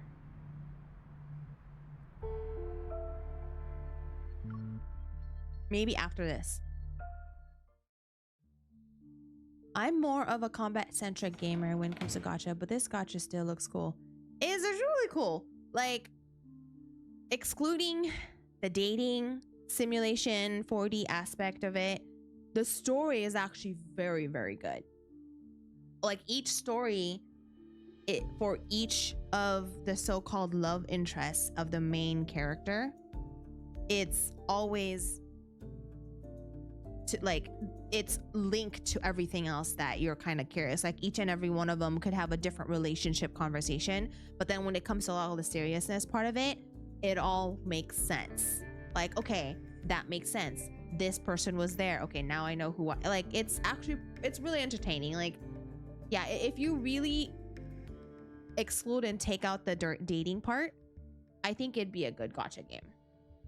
I mean, not that it isn't already, but you know, the whole dating and 4D handsome love interest is a plus for me just for the heck of it, but it's very good. I thought finding a suitable hideout would take a lot of effort, but Silas knows exactly where to go. He quickly leads me to a vintage automobile repair shop near the arena. 2 vintage street lamps flicker inside. A desert highway backdrop and bullet holes decorate the entrance. It's quite fitting for our situation. After making sure we aren't being followed, I breathe a sigh of relief and pull up a chair to ease my pain.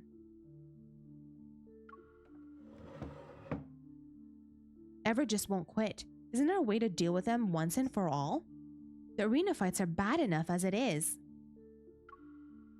The ones we took out were only minions receiving commands. For signals to be distributed simultaneously, there must be a leader carrying the central control unit. Take out their control unit, and we can disable the entire group. Speaking of which, I detected an unusual metaflux fluctuation when I encountered them. Silas turns around to look at me. What makes it unusual? I'm not sure how to explain it. Maybe it's connected to that control unit you mentioned. They've really been busy behind the scenes. They're using protocores like they're toys. Silas averts his gaze and turns away. He walks to a corner of the shop. Change of plans. We need to step up our game. What? Find the leader, neutralize them, and extract the control unit. Ooh. We're going to do reverse tracking? That might work. I'll use those unique fluctuations to locate them. Silas crouches down by the decorative bar counter along the wall. The sound of rummaging soon fills the air. What are you doing? Oh, are you looking for weapons? I'm hungry, so I'm looking for food. Oh, Silas gets hungry. I keep forgetting. I sit up. My interest is piqued. Is this place one of your properties? Maybe. This owns half of the N103 zone. Or N109 zone. Those with refined tastes know how to seek out places that match their standards. The vehicles outside are enough to prove the owner's discerning eye. I spoke too soon. After retrieving a bag of food from the cabinets decorated like wooden crates, Silas returns to the small table. A look of displeasure is on his face. These are emergency rations. If you're not picky, try to eat as much as you can. Canned food? That's not too bad. I thought it'd be much worse considering how you acted. Weren't you the one who kept asking for more home comforts at the base? The base is for living, but this place is for surviving. The standards are different. But seriously, have you thought about making your chefs develop canned foods? With their skills, we could have gourmet canned food experience next time we end up in a situation like this. While I keep rambling, the cans are opened and arranged. Silas gives me a look but doesn't argue. What? How's your wound? No amount of talking will change that pain. I'm starting to think the medicine wasn't normal. It hurts even more now that I've stopped moving. I take a huge bite out of the canned luncheon meat. I try to distract myself from the pain by chewing. As I reach for the energy drink, his hand hovers above the can. He sprinkles a medicinal powder over it. I stare in disbelief. Did you just spike my drink right in front of me? Are 2 painkillers going to be enough to knock out Lincoln's Oh my god, I love hunter? him so much! No. I know you want to stay alert. You're worried the extended release painkillers will slow your reactions. Keeping you safe for half the night will be easy. I'm here, which is more than enough. He picks up the can and moves the luncheon meat aside before setting it down in front of me. The small table becomes a chessboard once again. This time, my opponent sends his pieces into my territory to supply his queen.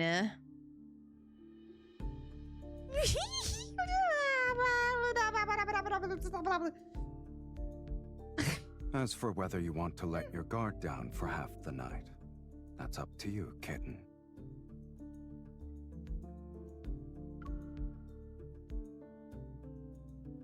Since you put it that way, under his watchful gaze, I alternate between sipping my drink and eating.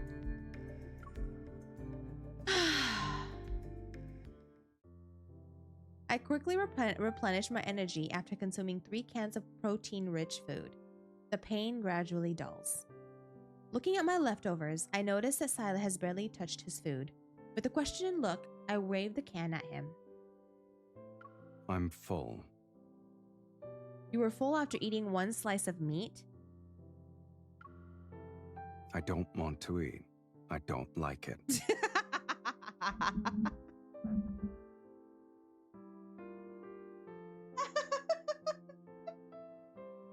That was so cute. I'm sorry. You just look like a spoiled child.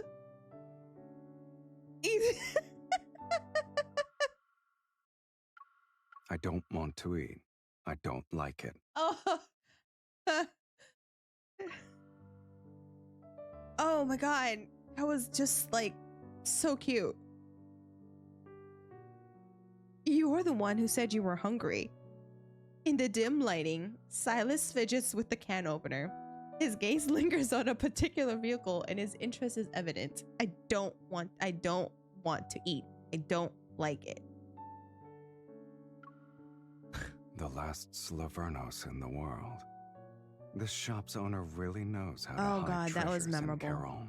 Sitting with a full stomach only makes me drowsy, so I get up and follow him into the maze of vintage cars.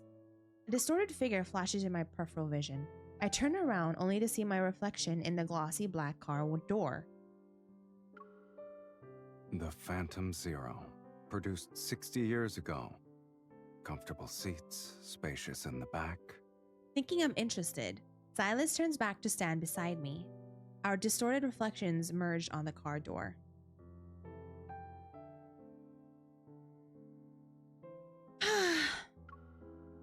This model was always popular with young dreamers. Are you one of them? First of all, those young dreamers from 60 years ago should be elders by now. Secondly, this car is cool. I won't deny liking it even if you make fun of me. I wasn't. He does something I can't see, and the pitch black Phantom Zero's headlights suddenly turn on. They cast their beam on another car in front. I have daydreams too. Under the circle of headlights, the car stands like an actor, center stage, who's waiting for its story to begin. Silas steps into the light with one hand in his pocket. Unhurried, he leans forward with his hand on the car door to get a closer look. Is this what you mentioned earlier? The Silverno? Slaverno means explorer. It was the last model this company produced before going bankrupt. It sounds like they were exploring different methods to escape their desperate situation. Curious, I peer inside. A fine layer of dust has settled over the interior. Their exploration might not have ended well, but at least the name shows they never gave up hope.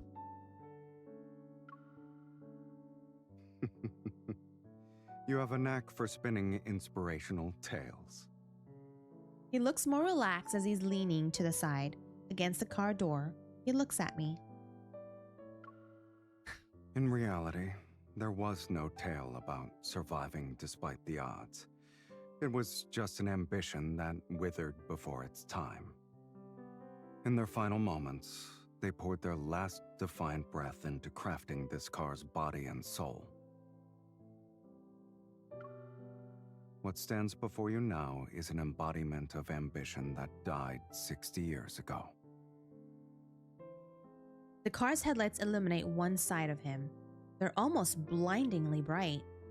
Looking at his reflection in the car window, I can't help but think that if this car had a soul, it'd be just like Silas.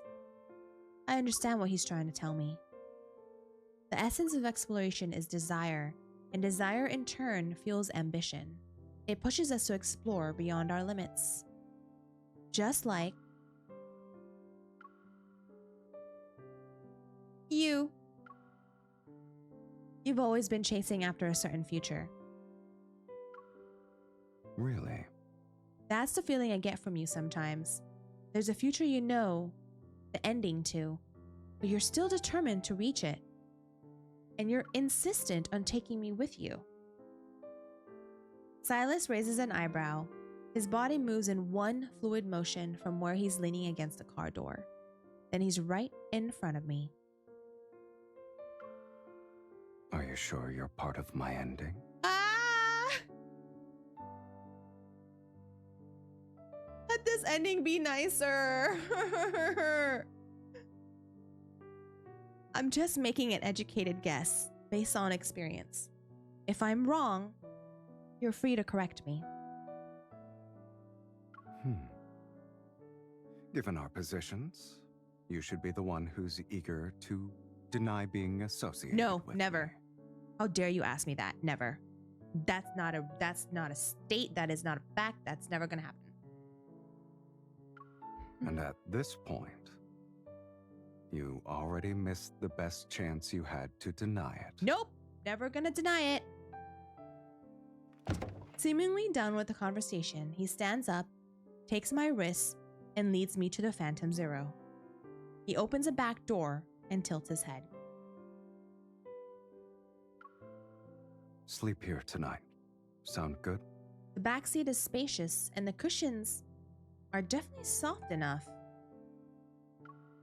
I turn. As expected, Silas chose Silverno. He reclines in the driver's seat, his legs propped up on the open door. And now my dog wants to come back in. Turn those lights off. Okay.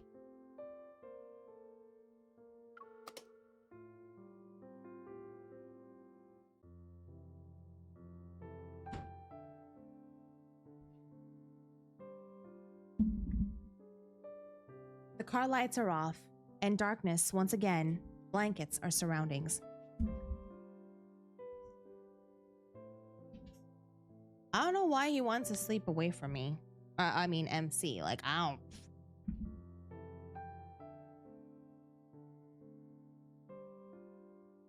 As I lie down, I realize how much fatigue had built up from constantly fighting and running around. My head starts to feel heavy. Yet at times like these, thoughts seem to surface more persistently. It's beyond my control. Silas?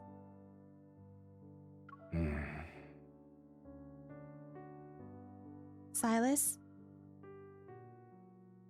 I look up through the car window and see his foot resting on the doorframe. It sways ever so slightly. I can tell you're awake. Listen to yourself. You sound like you're talking in your sleep. I struggle to sit up and lean against the window. I speak in a soft voice. I might be half asleep, but I know this plan will work. In 3 hours, it'll be dawn. People have their guard down after waking up. That's when we'll split up and make our move. You'll draw the Wanderers away and help me create the conditions for detecting fluctuations. I'll find a way to obtain the control unit the masked people's leader has. Move at dawn, splitting up. Are you really treating this like it's just another Lincoln mission? Lincoln never gives me this much freedom. I blink slowly and force myself to stay awake for just a little longer. I'm not playing around. I helped you deal with Ever, so you have to help me get the gold coin. Then I can enter the arena. And if I refuse? Well, you can think about why you're really here. His foot stops moving. As I fight to stay awake, I see him stand up and approach me through my hazy vision. Then, a large hand steadies my head and gently guides it down before giving it a pat. Get some sleep. Number 2.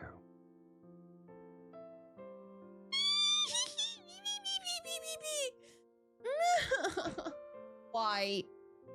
Why?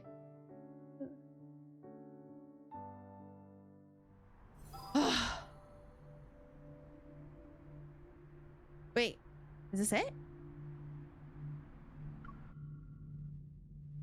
Oh, okay. 3 hours later. Fog seeps into the abandoned factory as I nimbly leap onto a shipping container. I'm getting closer to the energy fluctuation I've detected.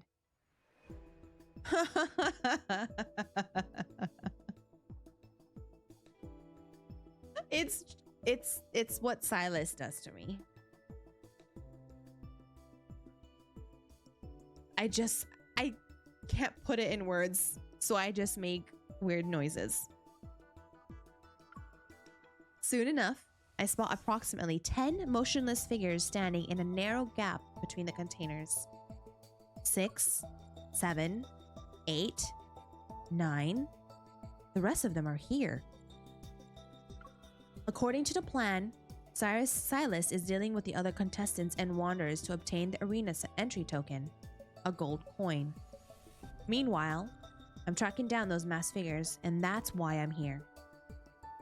I'll take down their leader first. Once I find out who's in charge, the rest will be a piece of cake. I close my eyes and attempt to channel the Spatium Core's energy. From my heart, warm energy surges and envelops my entire body. My racing heartbeat is warning me that I might experience an energy overload if I continue. Please don't overclock. There. I sense that distinct energy signature and pinpoint the something location.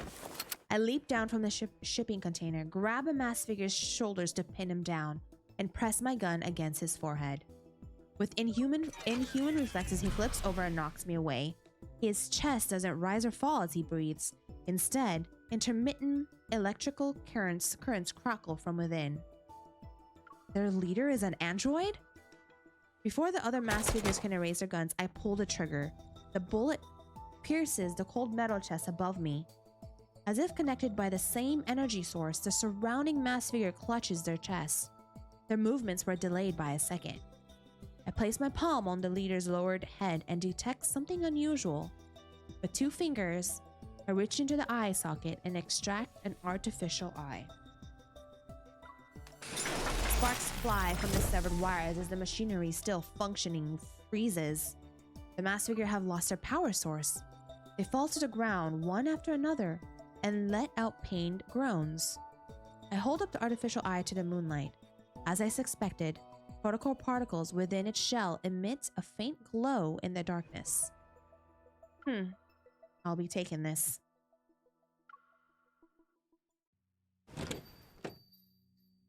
Elysium's neon lights shine as they always do as I arrive at its entrance. Well, won't you look at that? Someone's still alive. Hey, I'm ranked second on the leaderboard. I can't let all those people lose their money because of me. You're too kind. I need to lay low here for now, but how am I going to contact Silas? I see something's troubling you. When you have a lot on your mind, you should treat yourself to a good meal. I kind of wonder what she looks like. Knows what it needs. I sit down at the bar and remember what Aslan said about offering services beyond filling empty stomachs. I might as well see what this place is really capable of. Can you connect me with someone? Got a top 3 deal interested? Ooh. I'd like to take out the connoisseur's menu. The menu is promptly presented to me. My gaze sweeps across the peculiar dish names one at a time until it lands on the last item. Sweet Evil Trap. Every dish in the connoisseur's menu tells a story from the N109 zone. But the story behind this one hasn't started yet. Ooh. It's waiting for someone to order it. In fact, it's been waiting for a long time now. Okay. 10.5 grams of soul.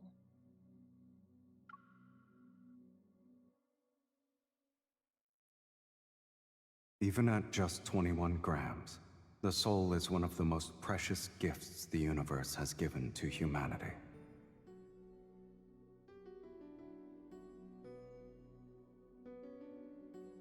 Damn. Silas practically has "I prepared something for you" written all over his face. Freaking Silas. I closed the menu. I'll order this one then. The red wine marshmallows are sweet, and the pomegranate juice dances across my tongue. How is it? The notes of roasted rosemary and walnut intertwine. Layer by layer, they unfold on my palate in an intricate dance of flavors. It's like him. I mean, nightly rendezvous. Might have got the vibe that. Never mind. Your satisfaction is our Never greatest mind. source Not of gonna go there. motivation.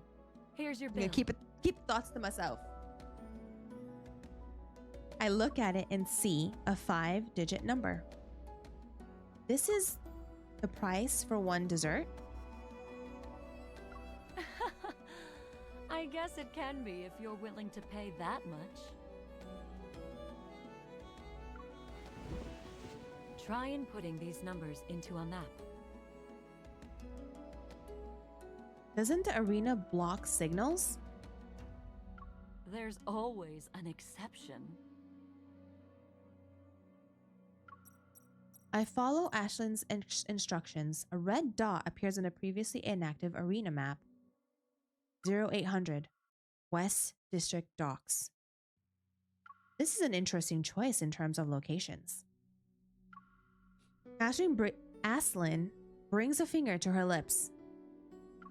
Elysium has more uses than you can ever imagine. The docks are completely deserted. Abandoned vehicles are scattered haphazardly across the area. Come on, Silas. If you don't show up soon, my cover's going to be blown.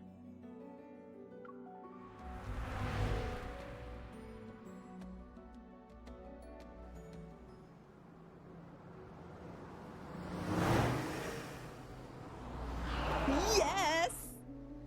Yes. Let's go. You're late. Oh, I don't have When I show up on time for a deal, someone usually gets carried away. I'm fashionably late for good luck. No need to thank me. Get in. Thanks, I guess. Why is it not? It's choppy. Where is it?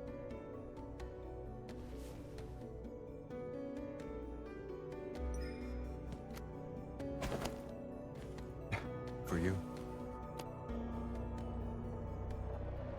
Wait. Gotta fix this.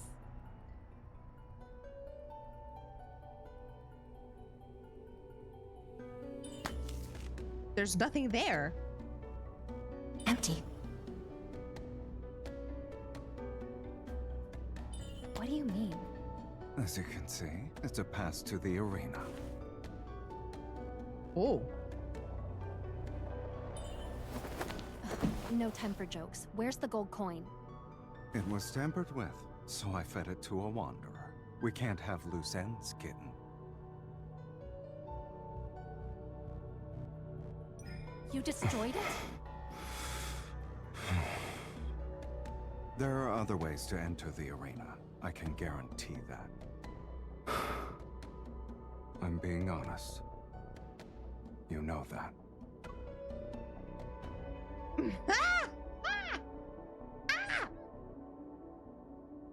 Sorry. Don't move. What? We're being followed. We're going to have to fight if we want to leave. Okay. Why don't we call a temporary truce?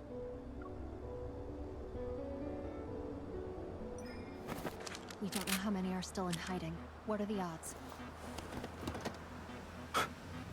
With you, guaranteed victory. Hold on.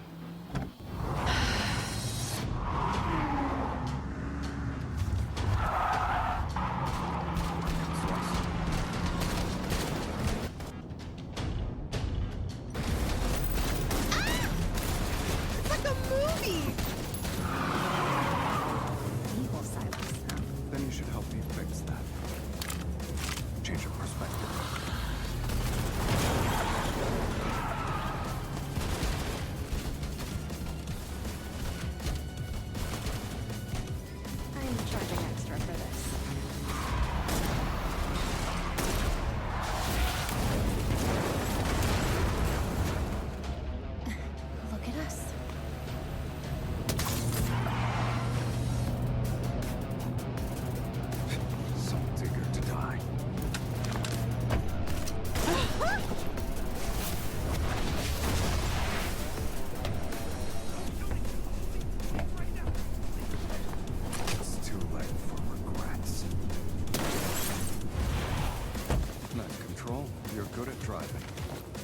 have coffee for me? Well, okay. Anyone ever told you that your driving stability needs some work? And a straw. Any suggestions I don't consider are filed You under definitely never know heard. me.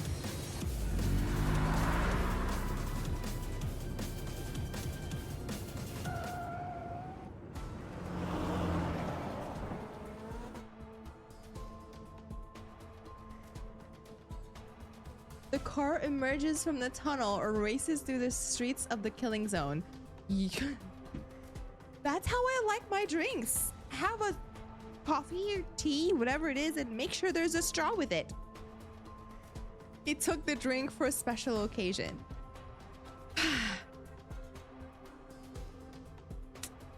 Oh, Silas. Please don't tell me you went for a joyride earlier. I didn't. I just grabbed a bite to eat. You had a meal? I couldn't get what I actually wanted, so I had to settle for the next best thing.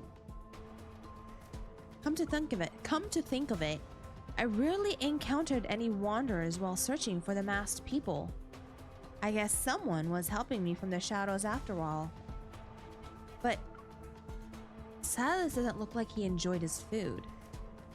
How were the wanderers? Delicious?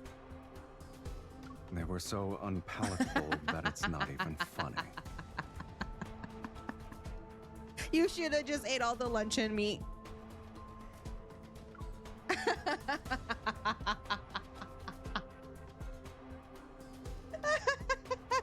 like how I'm singing.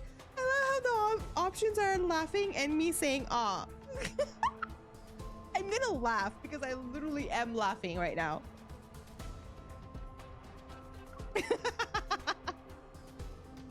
I love it. Ha ha ha. Is it really that amusing? I playfully shake my... Oh, he got me... He got me milk tea. Did you put boba in it? You probably did too. You probably did put boba in it. He definitely put boba. You know what? I'm just gonna believe he put boba in there. Because he knows that I love boba. Oh my god. Where is it? Where is it? Oh my god, where did all my... I keep coming back to you. He definitely put boba in my milk tea. One of the ways to win my heart, Silas.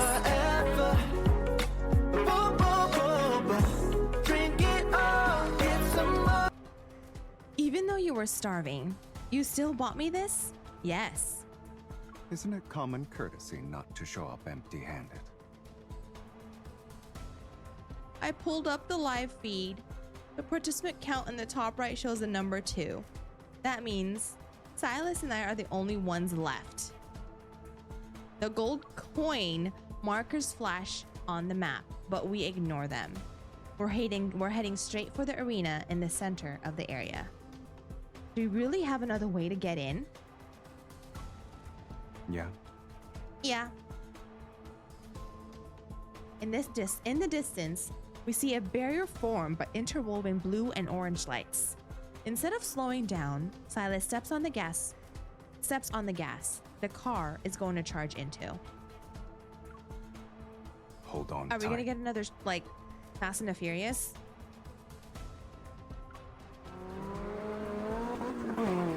Aw, man! As soon as we hit the barrier, its violent energy tears our vehicle apart.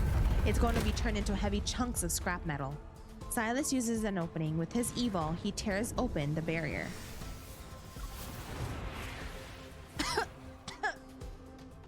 Your other way to get in was crashing into it? What? It worked, didn't it? Silas pulls me to my feet in one fluid motion. I take a moment to steady myself before looking at our surroundings.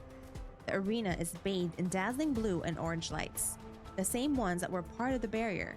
The spectator stands are filled with floating holographic screens. A luminous path extends beneath our feet. It leads to a central area where several metallic platforms stand beneath floating crystal structures. There must be some kind of mechanism here that will let us go underground. When we approach this part of the arena, we don't find any mechanism. However, a peculiar spot on the central platform catches my eye. Under normal circumstances, the gold coin would be the key to go underground and meet our Lord of Charon. But this can't be considered normal circumstances. There's always more than one way to beat a game. Besides, it doesn't matter if you had the gold coin. The Zoian hunt stopped being fair a long time ago, kitten. He taps the ground with his foot. Listen. Listen. Oh, I can't hear anything, but I sense faint metaflux fluctuations. Maybe we can do this. Black-red energy particles seep into the ground. A few seconds passes before the metaflux reading suddenly spike to dangerous levels. The ground rumbles and a horizontal crack appears in the center area to reveal a massive creature underneath it, quickly opening its eyes and leaps. It's a wanderer. The wanderer is encased in a massive shell. It instantly releases a powerful burst of metaflux. Does the N109 zone prepare these kind of surprises? Of course not. I suspect this grand spectacle is their idea of a welcome party for honored guests from afar. Who's trying to mess with us this time? What do they want? I don't care. I've had enough of this game. And its endless amount of rules. He stands at the edge of a raised platform as black-red mist spirals from his arms. It engulfs his entire body. Let's end this once and for all. Are we gonna fight? Level 15? Why so weak?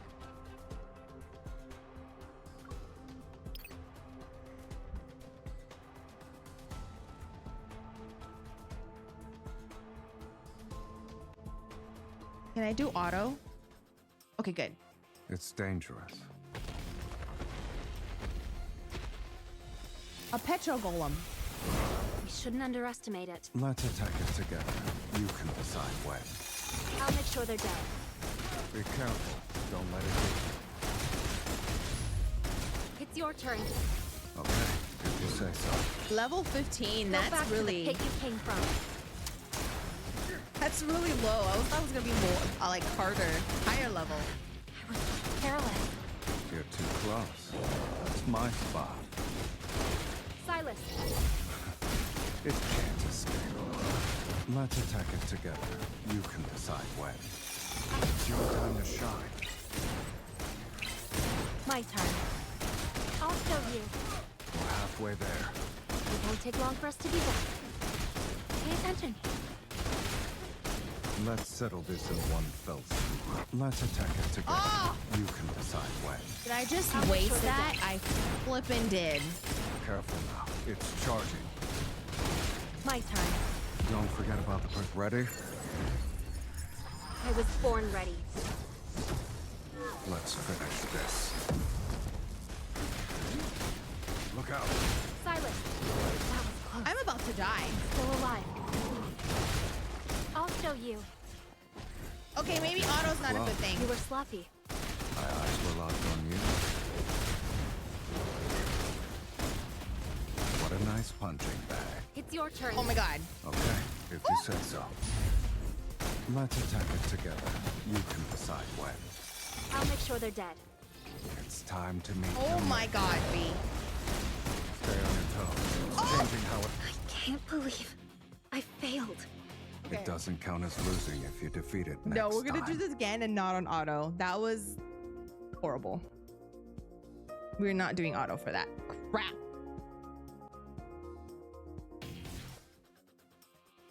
It's dangerous. Okay. Let's do this again. We shouldn't underestimate it. This is getting boring. Let's attack it together. You can decide when. I'll make sure they're dead.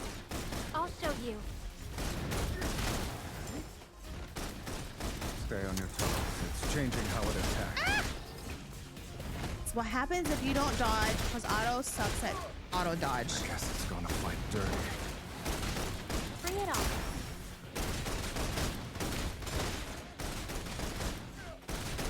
Silas. It can't escape. Careful now. It's charging. Eat this. My turn. What a nice punching bag. Let's hit it a few. Let's attack it together. You can decide when. There we go. It's your time to shine. We're halfway there. It won't take long for us to be done.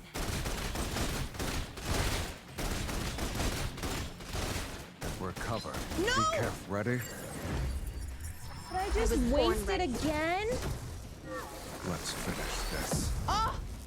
Shit! We could have done some more training. I just got sloppy. Silas. Oh, I used the It ultimate can't when he like became invulnerable. Let's settle this in one fell swoop. Let's attack it together. You can decide when. I'll make sure they're dead. Stay focused. Dodge its attacks. You're too close. That's my spot.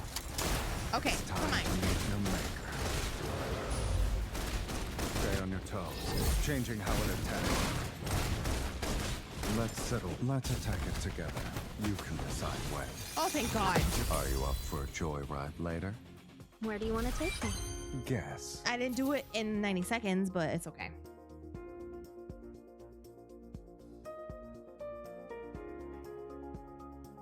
Actually, you know what? No. We're gonna do this over because I'm sorry. I don't like to see. I'm just gonna redo this. It's dangerous. Okay. We shouldn't underestimate it. This is getting boring. My turn. I gotta remember to not do certain attacks when I'll it's make sure they're dead. I'll show you. invulnerable. Silas. It can't escape. You're too close. That's my That's more like it. What a nice punching bag. It's your turn. Okay, if you say so. Let's attack it together. You can decide when. There we go. It's your time to shine. Come on, come on, come on, come on, come on. I'll show you. I'm getting the hang of this. Silas. We're covered. Be careful. Avoid. Dodge, dodge, dodge. My turn. Okay. Dodge, Let's dodge, settle now this in attack. one fell swoop. It's your turn. We could have done some more training. I just got sloppy. Ready? I was born ready. Let's finish this. Look out. Ah! Let's attack it together. You can decide when. I'll make sure they're dead. Oh, I kept it from disappearing. I'll feel the fatal blow. I'll show you. Perfect. Bring it on. Come on, come on, come on, come on, come on, come on, come on, come on, come on. You're too close. That's my spot. Careful, you put up a good fight. Good job. Nope, still. Okay, that's fine. Oh! That's a...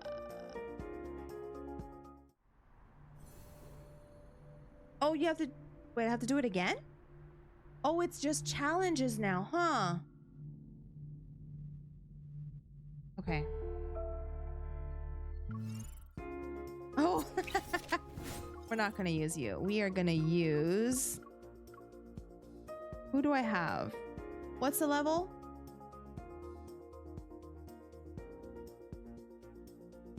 I guess I could use... Wait. No, we're gonna use Silas.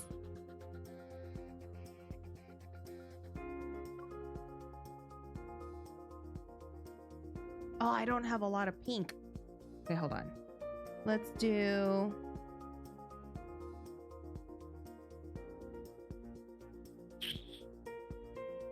Doesn't really matter. 17. Okay, we're just gonna do this.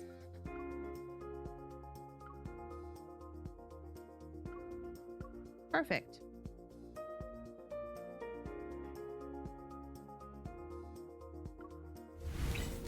There we go. Hi, Lucy. Hello. How are you? Okay. Let's do this. Oh. I think I'm gonna do auto for this one. Let's see how I do with Challenge auto. will always be exciting. Take this. It's time to serve the main course. There's plenty to go around. Silas. It can't escape. Please dodge. Let's settle this in. Take this. Okay, this is not working. You guys suck. Oh. Are you up for a joyride later? Never mind, I did it. Guess. Cool. Let's go again.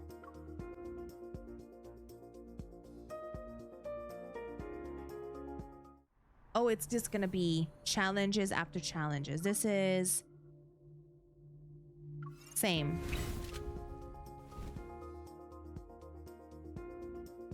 All right, we're just gonna keep it on auto because they're only a level 17. This will be easy. I'll treat. Take this. Actually, nah. We're gonna have fun. There's plenty Where are to go you? around. Where is he? It was a piece of cake. Let's do it again next time. Be careful. Don't let it hit you. Where are you? Eat this. Listen, Take this. it's time to serve the main. Your plan worked again. With That's you not here, even a I only challenge. need one plan. That's so sad.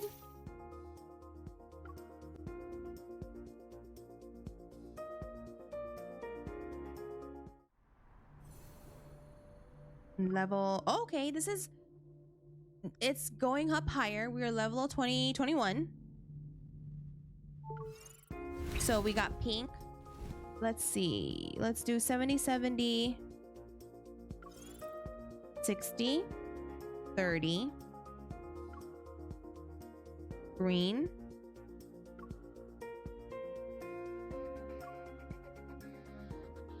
There we go.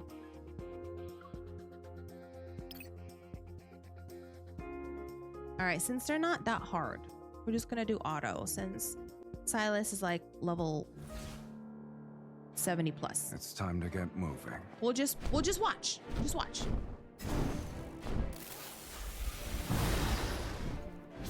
Are you prepared? Take this. It's time to serve the main course. There's plenty to go around.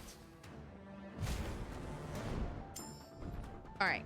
Stay focused. Oh my Dodge God. its attacks. You Rush guys in don't dodge. carelessly. Damn it. Shit. I'll feel your plan worked again. With you here, I only need one plan.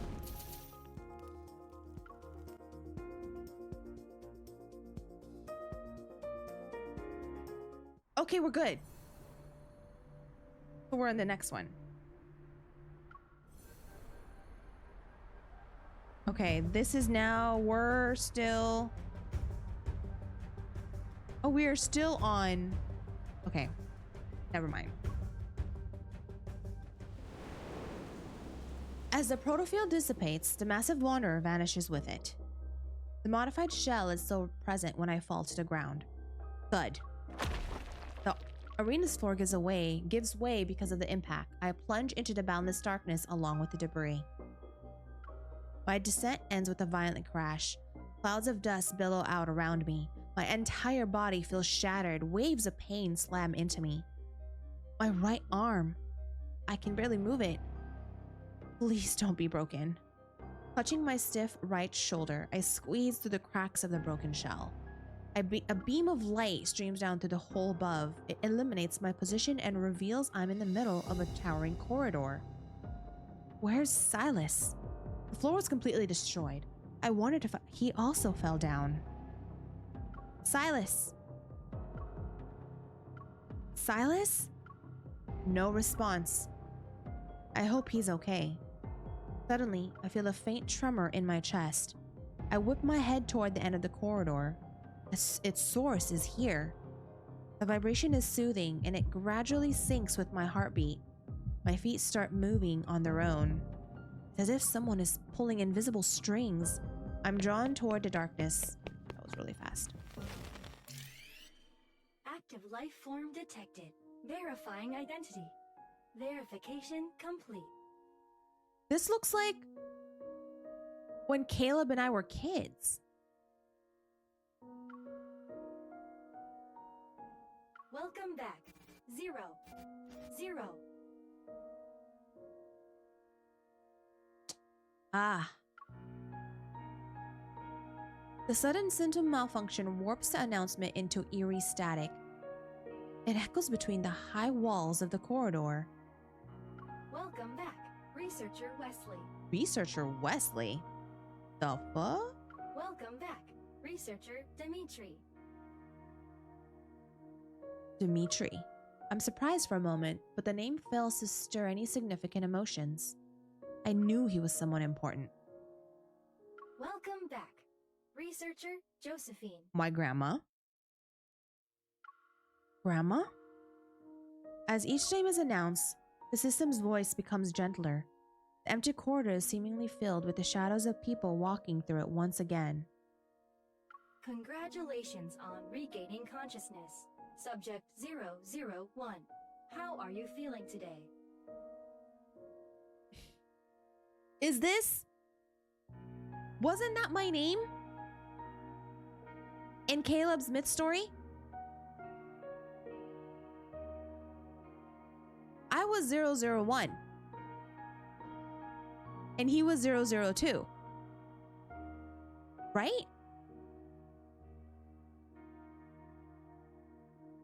The voice is quiet as though it's waiting for my response. Grandma's documents also refer to me as a subject, and this system addressed me with the numerical designation 001. It's me, right? The following has been detected in the test subject's emotional state: confusion, weariness, and anxiety. Physical pain signals are also present. Subject 001. Do not be afraid. The nearest researcher is located in the observation room for demonstrations. You are currently 126 meters away. Oh my god. Oh my god. Please follow the guidance lights immediately to receive assistance. A pale blue light materializes on the floor. Arrows pulsate one after another and beckon me to venture deeper into the facility. As I walk, more passages branch off from both sides of the corridor. Deep Space Signal Analysis Lab, Cosmic Archaeology Archives, Genetic Extraction and Analysis Center. The Gaia Research Center's scope of scientific endeavors is far more extensive than I thought. I keep walking until I see Life in the Future, Backtracker. Oh shit! Xavier? Life from a higher plane of existence, emissary of the divine, which is Zane. Life from the ancient ocean Lemurian civilization is Raphael. Don't tell me Raphael is also... The labels point to different corridors, and each corridor houses a unique, specialized research team. Finally, I spot the sign for the Unicorn Research Team. It's pointing to the most prominent door at the end of the corridor. My heart pounds in my chest. The truth I've been waiting for is within reach, yet I'm hesitant. I'm suddenly afraid of facing my past. Maybe this is just a trap, but I've come too far to turn back now. I press my hand against a sensor in the center of the door. The resonance triggers a vibration, and blue light courses through the circuit. It illuminates the massive door that has been dormant for so long. The heavy doors slide open and warm light pours in. I turn my head away and raise my hand to shield my eyes. What game are we playing today? In a dreamlike haze, I watch as a tiny girl runs past me and throws herself into the familiar embrace of the figure standing in the light. It does. This is amazing. We've always wanted to know more about the lore of each love interest. They've always given us just glimpses and little bits and pieces of it where we're trying to figure out, like, putting the puzzles.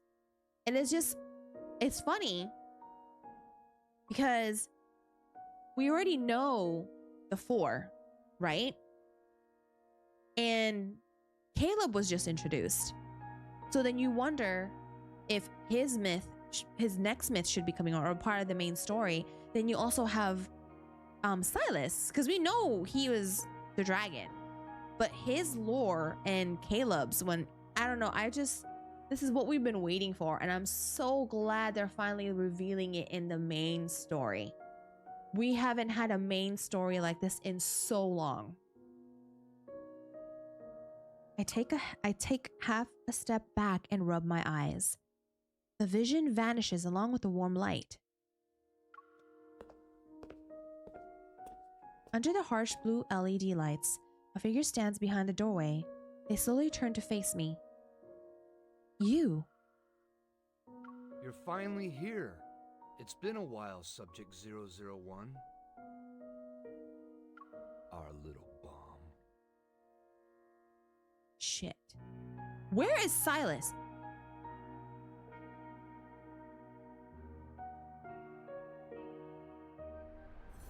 Oh my god. I want to continue. Okay, we're going to continue. Dimitri. So that's why everything here still works even though it was abandoned for years. The real reason you are in Quran, it's because you are guarding the research center. Of course. This place holds the buried dreams of countless researchers, the seeds of world-changing discoveries. In addition, Dimitri spreads his arms. It's somewhat of a dramatic, welcoming gesture. it's where you were born, your first home in this world.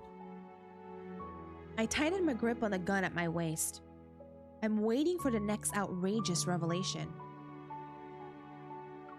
Back then, the research team accompanied you every day. We raised you as if you were our own child. We believed you represented humanity's most intimate connection with deep space. A flickering hologram appears behind him. Fragmented faces of figures huddled together manifest before dissolving into light and shadow. I don't recognize any of them, yet a warmth wells up from the depths of my heart. After the Chrono Rift catastrophe, our team was disbanded. Many of us disappeared without a trace. I'm the only one who stayed here to keep watch.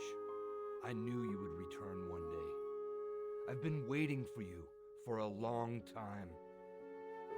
You already knew who I was when you saw me at Quran. Why, of course. I can recognize our most precious treasure anywhere. Your power is unique, after all. Where is Silas? He unconsciously moves half a step. Upon seeing me back away warily, his voice becomes even gentler. Don't be afraid, my child. Don't be afraid, my child. I've been waiting for you this whole time. I must atone for the sin I left behind. I know you have many questions. Go ahead. Ask them. I'll tell you everything you want to know. Seeing the sincerity in his eyes, I hesitate. Should I ask him a question? I might be closer to truth this time. I need to hear what he has to say. You said I was born here. Why don't you tell me what happened back then? While not an ancient beginning, it was still sacred nonetheless.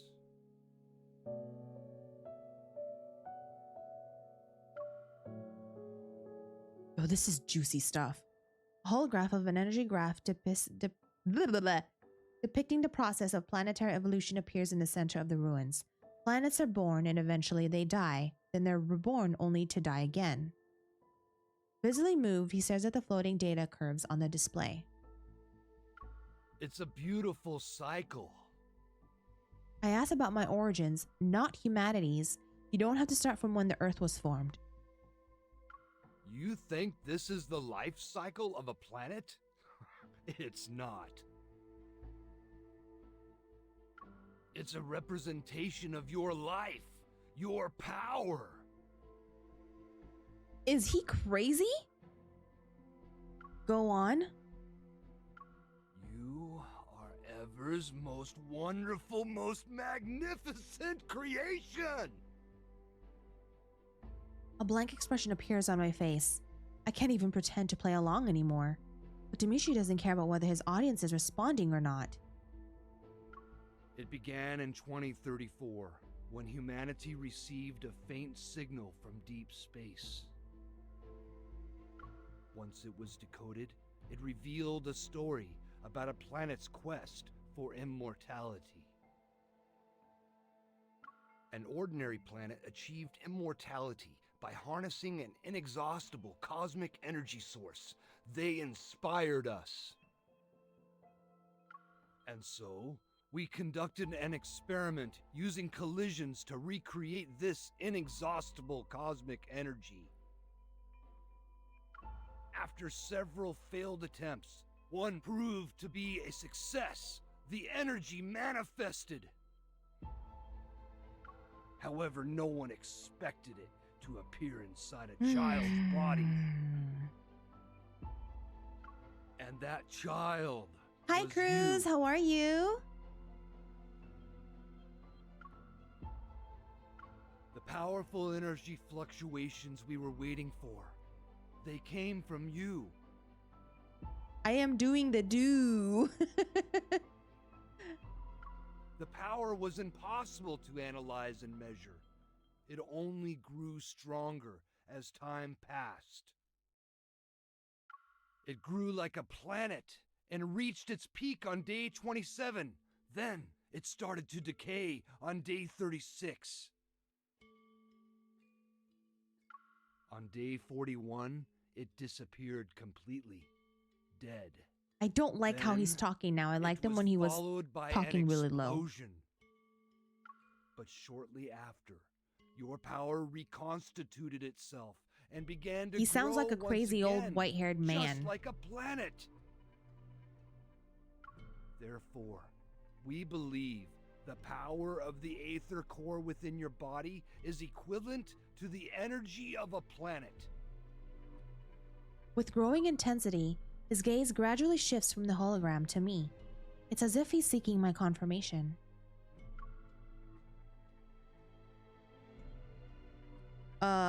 I don't believe it. You're not sick in the head, right?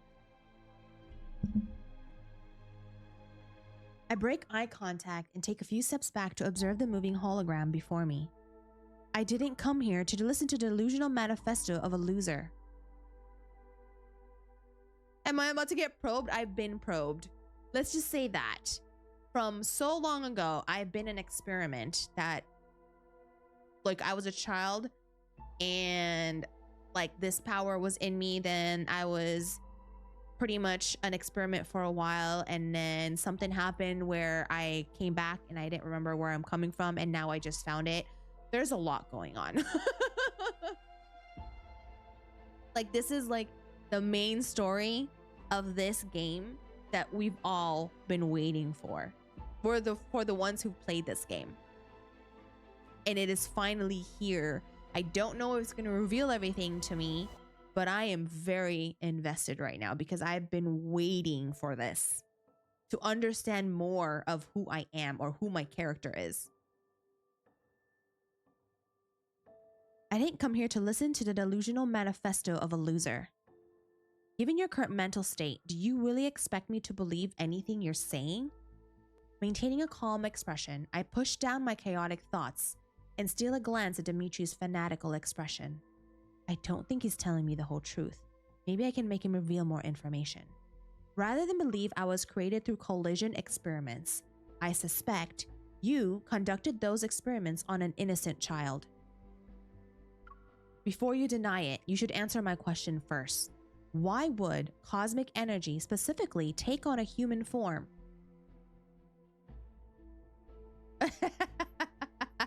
I know, right?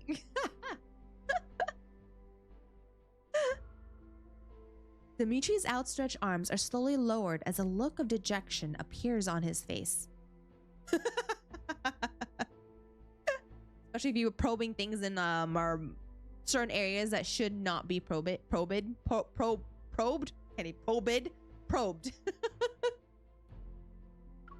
I don't blame you for being skeptical.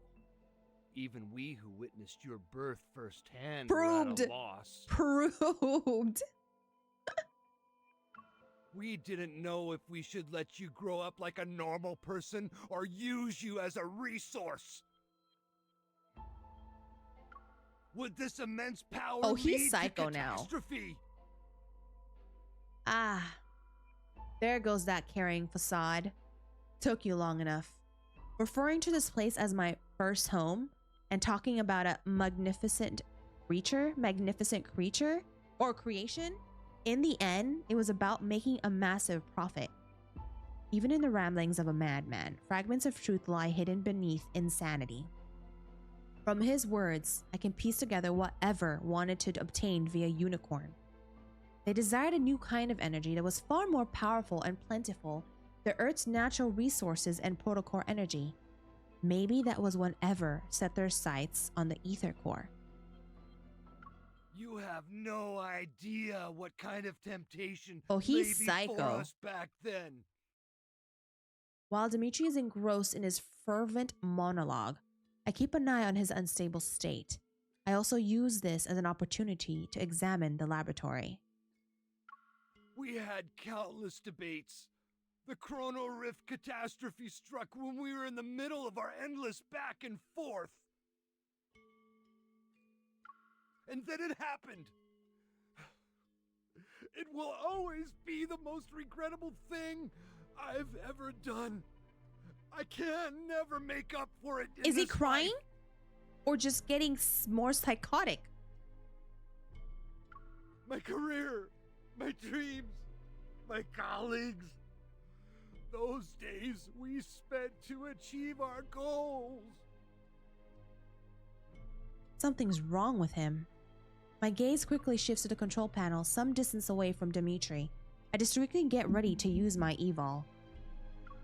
It's over. Okay, he's crying now. Over. He overclocked. That's it, he overclocked. Seemingly drowning in penitence, Dimitri falls to his knees and triggers a hidden fuck. A surge of energy rises from below. The large laboratory begins to shake as the rails rattle. Silas, where are you? Wait, it's not the laboratory that's shaking. Sensing movements beneath my feet, I quickly back away, but I slam into a wall instead of finding the door. A massive, curved glass panel had slightly descended behind me. Its cold surface blocks my escape route. I barely pulled out my gun when curved glass panels, previously suspended above and diagonally in front of me. Oh shit, you trapped me. The panels are about to create the perfect cage. I'll be stuck inside this spherical chamber like an insect preserved in amber. It's a mechanical trap. I had walked into the jaws of a beast as soon as I stepped through the laboratory doors. Go on now. Fix our mistakes. Go on. Go. With steady hands, I slip small explosive charge into the last remaining gap before the glass panels seals themselves. Then I get down on the ground as fast as I can. Shockwaves reverberate throughout the spherical chamber. A strong force strikes my head. In spite of the pain, however, I hear the rails get jammed for a split second. I charge toward the explosion site without a second thought. Using my momentum, I smash my gun against the area where the glass panels meet. The impact forcibly opens a narrow gap, barely half a palm wide. I immediately raise my gun to shoot. The bullets hit the area near Dimitri's feet, but they failed to stop whatever switch he activated. I aim my gun at him. A familiar energy emanates from the darkness behind Dimitri. As he stands up, my instincts scream at the new threat. I open fire. The bullets hit him, but he seems unfazed as he pulls out a weapon and aims. Oh, okay. The powerful blast sends me flying and crushes what little chance of survival I had been desperately clinging to.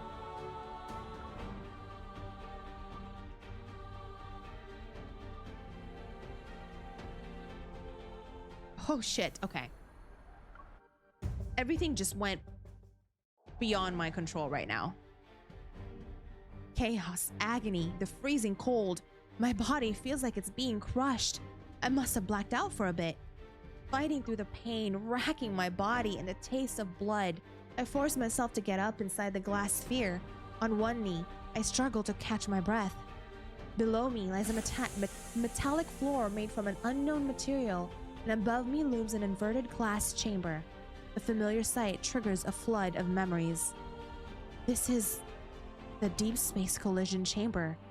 I was imprisoned here before. Stop struggling, child. A reading ASMR? I'm glad. The voice pierces that thick glass. The collision chamber has already been activated. It's now floating 6 feet off the ground. Dimitri stands below, and the controller in his hand is stained with blood. I already obtained the current data from the eval while you were in the battle. He raises a chip in his hand. Once I insert this into the chip reader, the equipment can use its antimatter capabilities to completely neutralize your energy. Although there's a gentle smile on his face, the hate in his eye, in his gaze, twists it into something grotesque. Disgusted, I turn away and try to concentrate on resonating with the collision chamber's energy source. I can't resonate with it. How is that even possible? Go. Return to where you came from. You never had a place in this world. Humans who foolishly try to control a power as great as yours will only bring disaster upon themselves. The Chronal Rift catastrophe and the Wanderers. It was all because of our greed. We should have never created you. With the hands that stained this world in sin, I'll put an end to it. Whew. I stand up while using glass wall as support, yet vertigo hits me. Air is being drained out of the chamber. The pressure suddenly drops, and the air in my body rapidly expands. At this rate, my lungs might rupture before anything else kills me. I hate to admit it, but I feel like I'm getting a sense of deja vu. My body recognizes this feeling before my mind does. Muscle memory is sending me a warning. It won't be long until I lose control of my limbs. I won't be able to feel anything, and my strength, even my thoughts, will slow down and fade into oblivion. That was who I used to be. I won't sit here and wait to die. My thoughts are sluggish as I watch myself in slow motion. I draw my weapon, struggling to raise my arm. I pull the trigger and cause an explosion. But the energy burst from my weapon is absorbed by the active collision chamber. It can convert energy into fuel for its power source. My vision blurs. Not only is my strength being drained, but my body is also becoming numb. The glass chamber reflects the cold laboratory lights. They sketch out fragmented memories. Yo, this is intense. It's the same collision chamber that I was violently thrown into as a child. Those monsters and that cosmic void in the sky. It's all because of you. You are this world's calamity. We should have destroyed you years ago. I've experienced this before. It was him at that time. The contorted face of a young man begins to merge with Dimitri's weary, wrinkled face below. Then I lose my sense of direction. Since that day, I've been the only one who is determined to destroy you. I failed before, but time proved to me that I was on the right side of history. I will finish what I started and atone for my past failure. This lunatic. Be gone! Go Oh, back to where Silas, you where came are you? from. Just die already! I refuse to let this maniac kill me. A powerful resonance resounds and builds within the chamber. It syncs up with the tremors deep within my heart.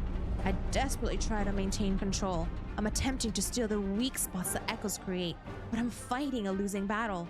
The resonance energy hums and shatters invisible chains. My consciousness breaks free from its physical cage, and my soul rapidly surges forth.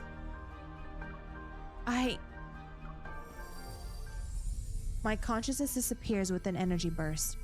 Countless reverberations echo across this planet. And from deep space, a mysterious connection descends. My awareness gradually fades as my body feels weightless. The ethereal eye appears once more. It devours me completely this time.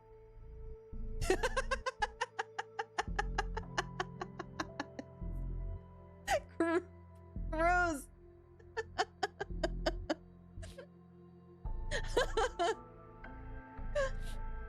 Were you just clenching your butt cheeks for so long? What am I?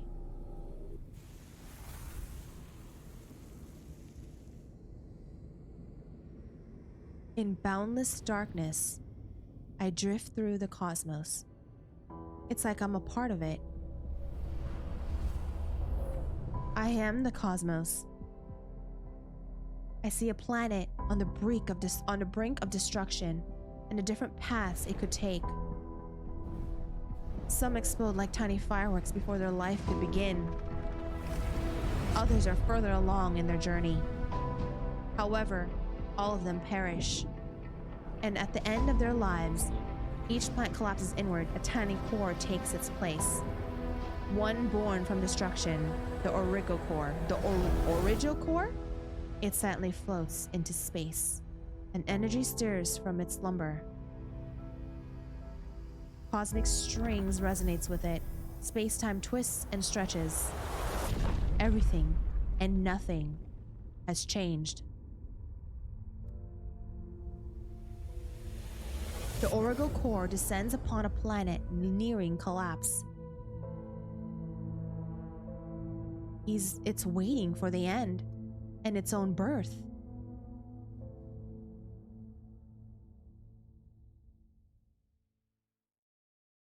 Infold, what have you done? All the sensations in my body disappear as the scene before me gradually fades into darkness. Infold did well here. Suddenly, I hear a strong heartbeat and feel a warm power flow through me. It's a fragment from another place and time, yet it brings a familiar presence. Everything that was lost has returned to me. At first are just blurry images, reminiscence of scattered, flickering stars in my mind. But as time passes, these images start to become clear. They slowly come together and form vivid, tangible scenes. Complete with sounds, textures, temperatures, and even a faint presence, they're real and full of life. Unfamiliar fragments connect into a single, unbroken thread. Those past experiences, emotions, choices, and missions. It got proved. Once again, they cross the barriers of time and space. Carefully weaving themselves into the fabric of my existence, they become a part of me. Thank you, Cruz. You know what? I actually needed this water. Thank you. My mouth has gone dry.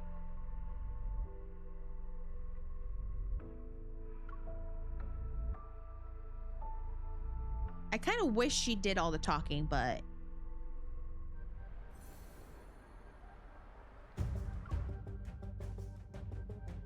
There you are! I suddenly break through the downpour of memories. My vision refocuses.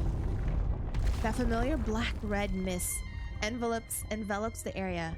I'm shielded from the falling rocks and steel beams. Oh my god, where were you the whole time? Did you wait for me to get to this point before you came?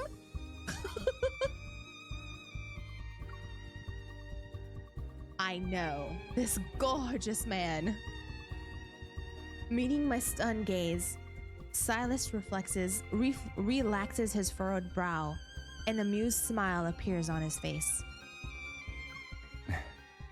Nice explosion, little bomb. I swear to God, if you're you were watching, I might fight you for a bit. Silas. This place is collapsing. Give me your hand. Oh, yes, let me hold your hand. The hand reaching out to me now overlaps with the memory of that same hand breaking through the barrier many years ago. Fragmented memories flood my mind, but there's no time to dwell on them now.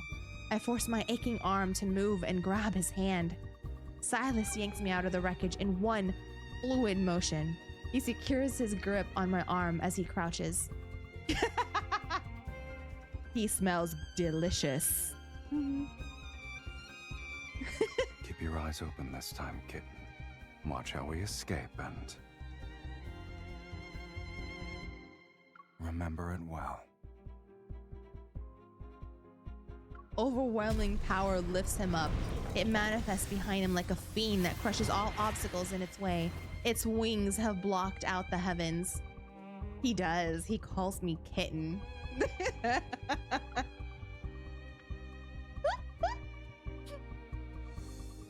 We soar past the crumbling debris and fly away from the depths. Thunderous explosions echo below. Standing at the edge of the arena, I finally see the full extent of destruction caused by my uncontrolled energy burst. The entire central area has collapsed. Only a bottomless pit remains, its edges crumbling away. I leave Silas's side as that strange, detached sensation gradually fades. Hello, Mystic Scarlet. Hello, Raiders. Welcome. Thank you so much. Thank you so much for that. My name is V. I am here just finally figuring out how to stream live Love and Deep Space, and I am now doing the new main story. And it is, as everyone would say nowadays, it is definitely cooking. Thank you for the follow. How are you? I got probed. I definitely got probed.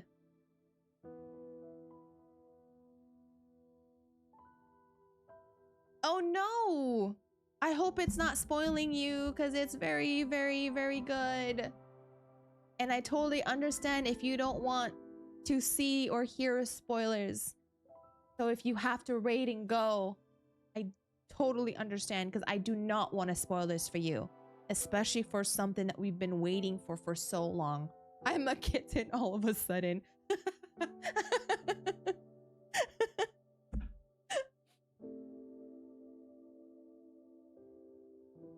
It's late for me too. I'm trying to finish this part so I can end it and go to bed. But yes, we are all kittens. That's true. Mystic, I agree with you. Cruz, when Silas says kitten and calls you kitten, you do not hesitate to just cling and grab hold of him. He's the only person that will ever call us kitten.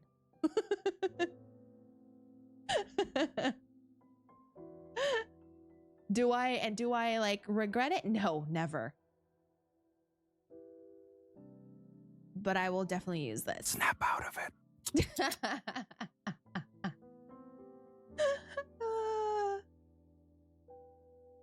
You know what? Let me see. But yes, Scarlet, like I said, if you need to go to bed, thank you so much for the raid. Thank you for the follow. I appreciate it.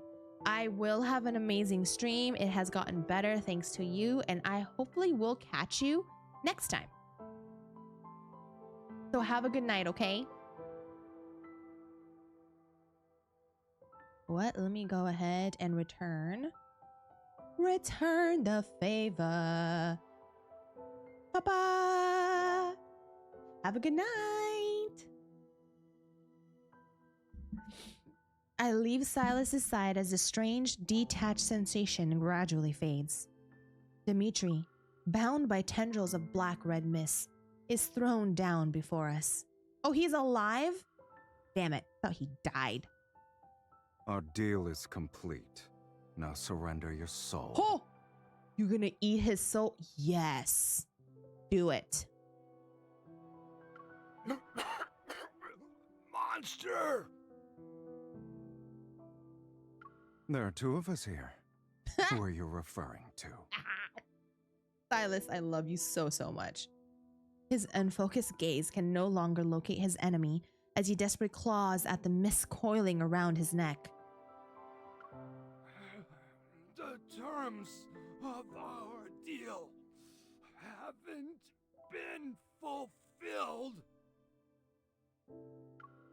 I only agreed to bring her before you. Foolishness and arrogance aren't valid reasons to breach our contract. What? Let me read between the lines. So you made a deal to just bring MC to him and nothing else, right, Silas? Do not ruin this for me. Do not make me love you any less because I love you entirely. I'm a girl. You only get to choose a girl. Silas violently grabs Dimitri by the collar. The mist swiftly coils around the former researcher's neck. You underestimated how much she's grown. Look at you. Thinking she's still the little girl knew me whose when I life was you held little? carelessly in your hands. I guess you knew me for a very long time. You know what? Why am I even surprised? I should not be surprised. We knew each other so long ago, and you have lived and relived watching over MC. Okay, why was I questioning this? Like every gambler who overestimates themselves, you are not as clever as you think you are. Oh my god, his voice. I should be wearing headphones, but it's okay.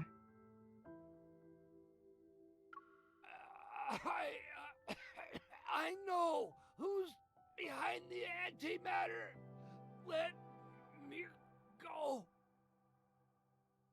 With a contemptuous laugh, Silas forcefully turns Dimitri's head to face me.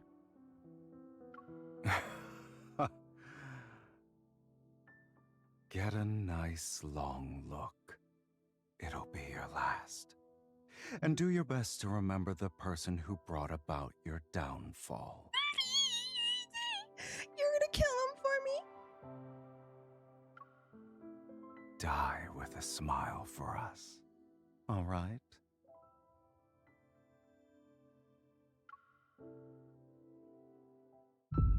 As Dimitri's screams and body are swallowed by black-red mist, I turn my gaze to the center of the arena. One after another, muffled explosions resound underground.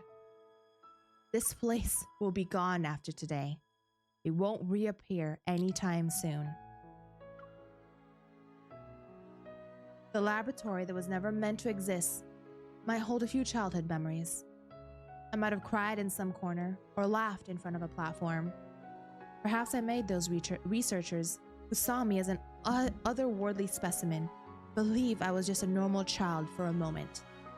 Or maybe none of that ever happened. But it doesn't matter anymore.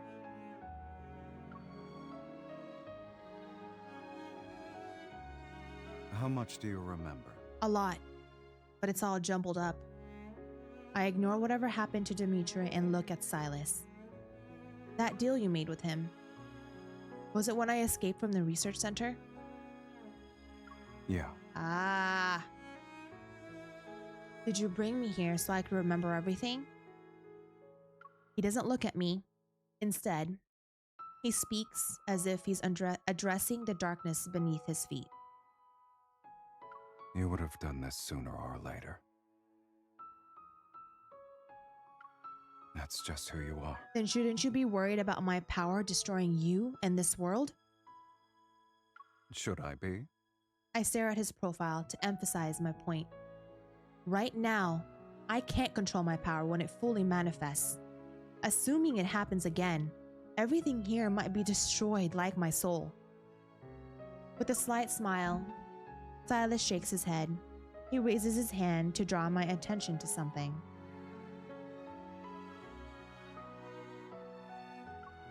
A familiar linkage materializes between our wrists to bind us together.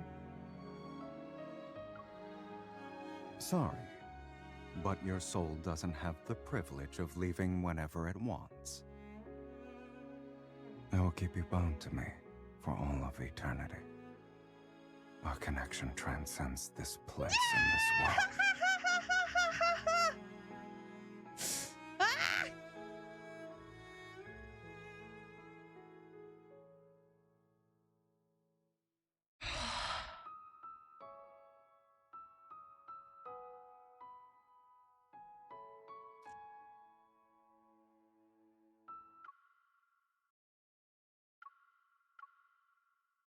Sorry, but your soul doesn't have the privilege of leaving whenever it wants.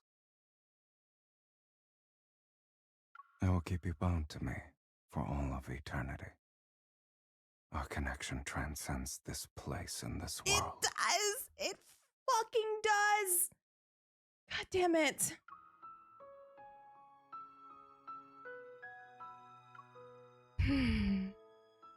So, are you done looking around? I guess there's nothing else to see. Silas nods and turns to leave. As his arm moves, the linkage forces our steps to be in perfect sync. We're done here. Let's go home. In the vast cosmos, my power has no starting point for destination. It appeared when the universe was created. It's a fundamental law etched into the fabric of existence. At some point, a force, weak yet unbreakable, began to bind me. And with it came an endless fall.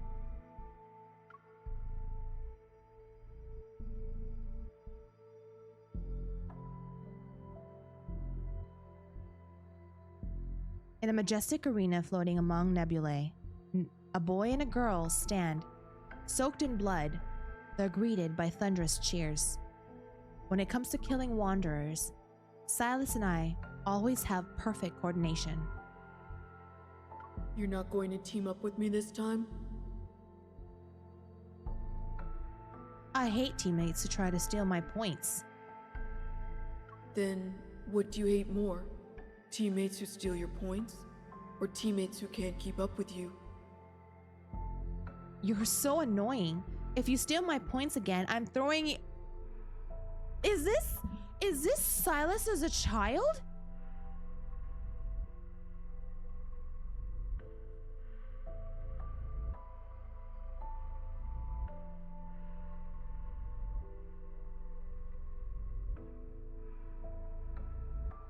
Okay. Give me your hand.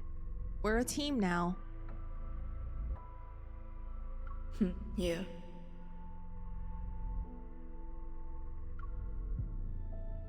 The disconnected scenes flash by in a random order. Sometimes they're blurry and hazy. Other times they're crystal clear. As time marches on, the deep space tunnel, vast and capable of tearing apart any form of energy, separates us. The memories dissolve into my current reality. Images overlap. I recognize the figure before me, but now he's tall. Oh my my god, we've known each other since we were a child. He descends with his fierce pride. Below the sky, he materializes before me. In the destroyed laboratory, he silently stares at the collision chamber before smashing through its barrier with his fist.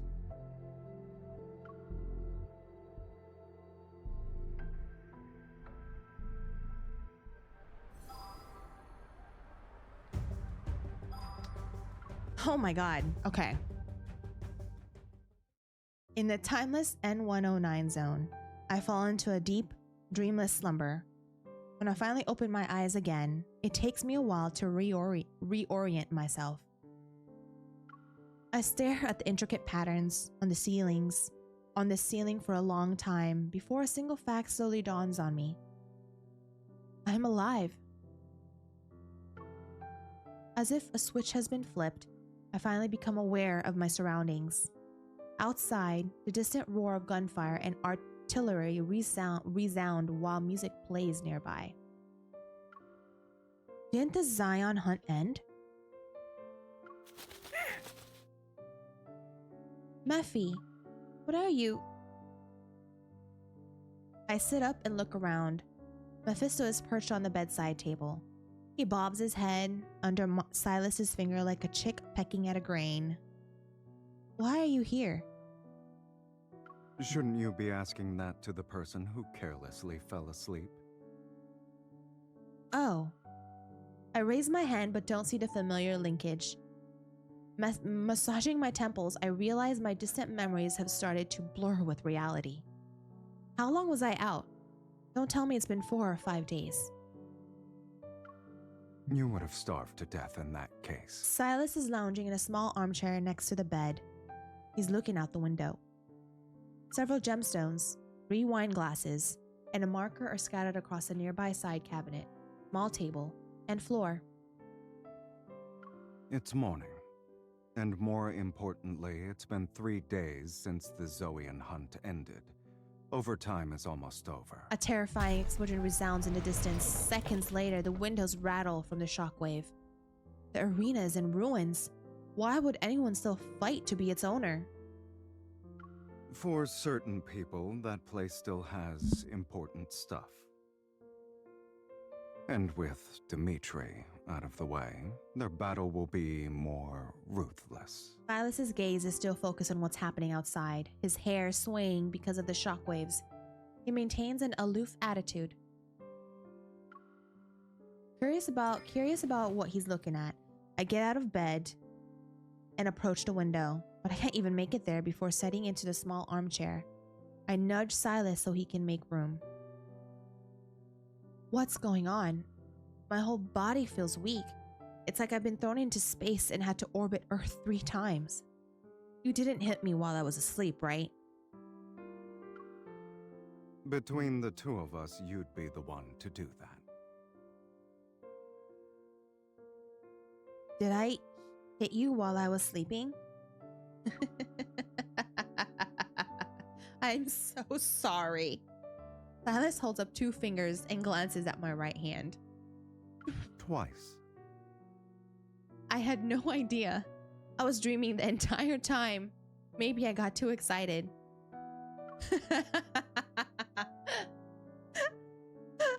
I wish. Twice, he says. Twice. Silas finally returns to face me. He gently takes my wrist and gives it a slight shake. Are you well rested now?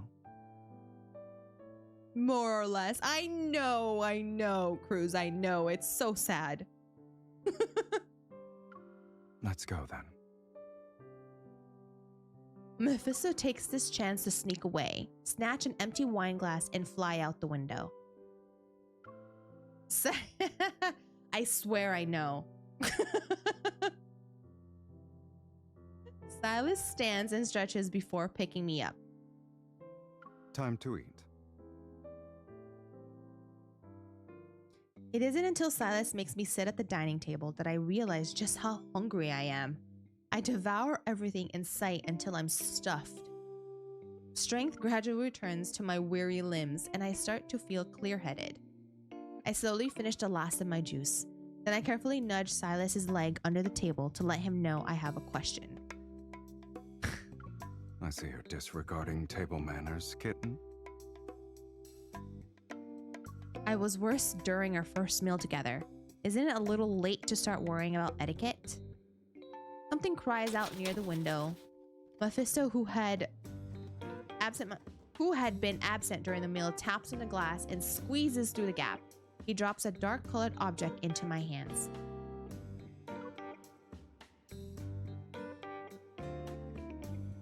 What is this? A flash drive? A biometric key from the Gaia Research Center. I tighten my grip on it. Then what are those people really fighting over? Silas pauses as he holds his drink. It's as if he's unsure about how to respond. Etiquette. Etiquette, that's right. No playing footsies under the table. Got it. We'll talk when you're more sober. You're also one of the contestants doing overtime? When did you... Luke and Kieran are more than capable of dealing with those fools. The key shows signs of age, and someone has scratched off its identification number. It's impossible to tell which researchers serve as its original owner. Possessing the key means having authority over the abandoned Gaia Research Center, even though it's nothing but ruins now.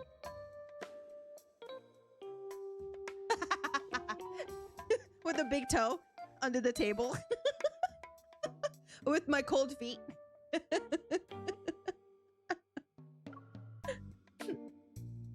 A wisp of black-red mist creeps up the back of my hand, forces its way between my fingers, and tries to take the key away. Silas. That's my trophy. That's my Give it trophy. back. That's funny. Give it back. You were just letting me look at it? Silas stretches his long legs to push his chair. He leans back against it as he uses his index finger to guide the mist. It's still pulling on the key.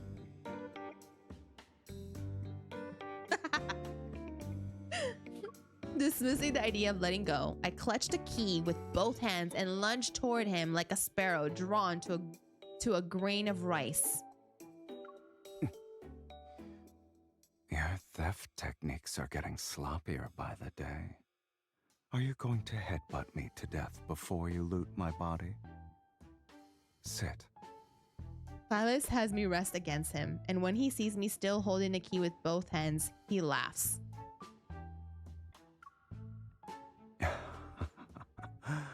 You're a persistent thief. Stop! You're not real. Since you've already shown it to me, I can borrow it at some point, right? You're very generous. You had a nice meal and are on your way to a full recovery. Yet the first thing you do is come up with a plan to steal my stuff. She would do that too. My MC would definitely do that. I'm not doing that. He's not insisting on taking the key back. So I secretly breathe a sigh of relief and change the subject. I've decided to talk about my more recent dreams. I wanted to ask you something ever since I woke up, but you kept steering the conversation in another direction.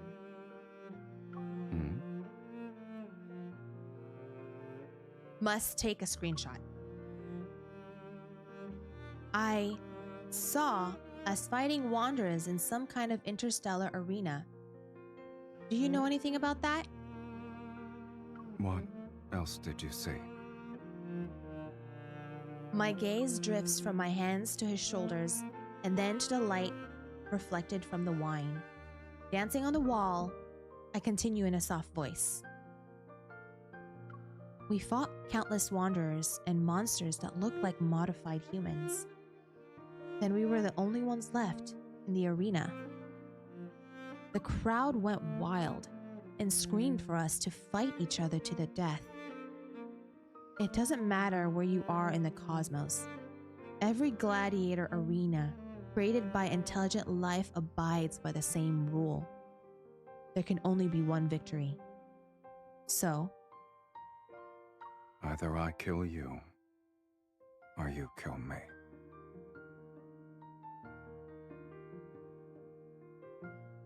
Oh, I have a bunch. Are you kidding, Cruz? That is like how I've been. I've read like how many books in the span of 4 months of all the smut and spicy books. And it's all fantasy. That's what I do on my spare time nowadays. I am running out of shelves to put these books.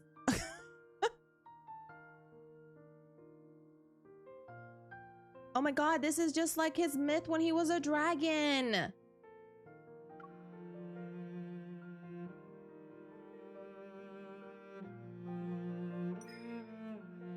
I sit up straight and touch the corner of his eye. I'm searching for that hidden color in his right eye.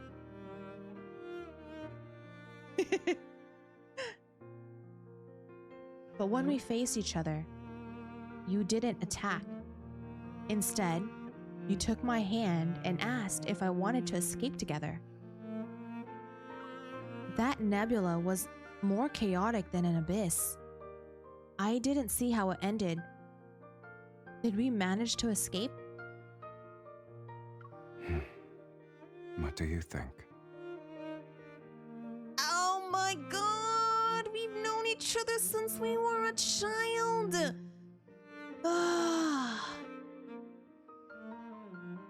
He brings his empty wine glass closer and presses its cool surface against my forehead. If we hadn't, then who exactly are you looking at right now?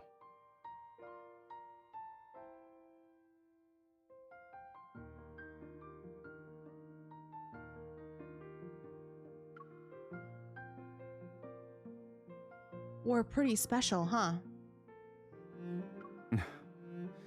Speaking of which, you never doubted yourself, or worried about my capabilities for that matter. Then you went through hell and back, barely escaped with your life, and arrived in the N109 zone before it fell?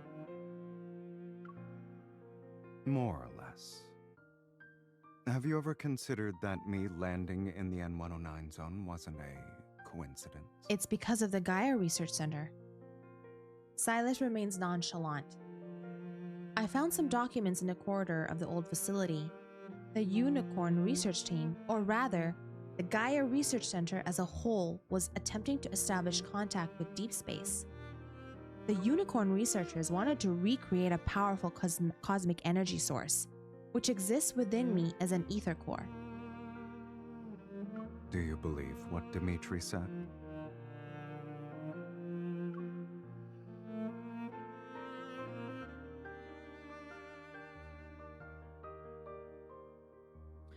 Which one should I choose? Not all of it, but I don't have a testimony from anyone who knows more than him. Strip away the outlandish claims, and his message is actually quite simple. I possess destructive power. Trying to keep my thoughts from dwelling on Dimitri's fanatical declarations, I turn Silas's glass in my hands. Something weird happened in the collision chamber. I was about to lose consciousness. This planet, the starry sea above us, and the depths of deep space that are invisible to the naked eye, they all seem to have some kind of force that resonates with me. Were those things ether cores, or something else? Now, when I think about the deep space tunnel in the sky, I feel like I've gained an understanding that goes beyond what's currently known about it. It's not the source of all disasters. It's a bridge connecting us to civilizations more superior than humanity's. Maybe Dimitri wasn't lying. It's possible I have the power to destroy everything. My thoughts travel through that darkness in the collision chamber and how I sank into an overwhelming strength. It's strong enough to erase an entire planet. What lies dormant inside me is powerful and uncontrollable. Suddenly, a hand grasps my chin. My gaze lands on Silas's disinterested expression. When I pulled you out of the giant glass tank, You looked like you were in so much pain that you He wanted is to very die. close. If it really hurts, then stop. Don't force yourself. And don't ever make that face again while you're at it. He makes you gassy.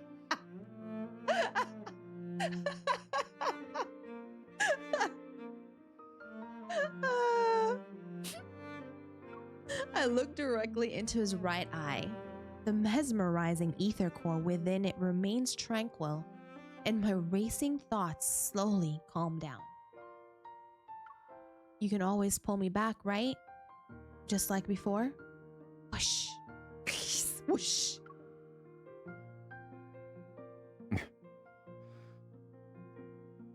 Are you mad? I didn't do anything.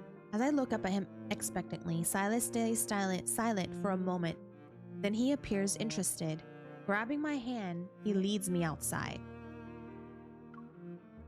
Yes, No, but not here. But you slept It's another for too card. long. I'm bored. Pretty much.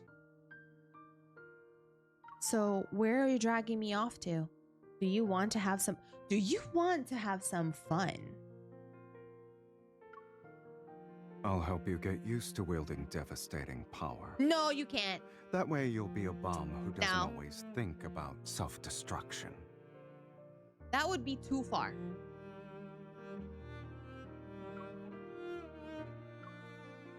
It's like implied. Certain things are implications. We enter a familiar, dimly lit room. Silas helps me into the egg-shaped gaming pod. He puts the hologram helmet over my head. As the pod slowly closes, my body tenses.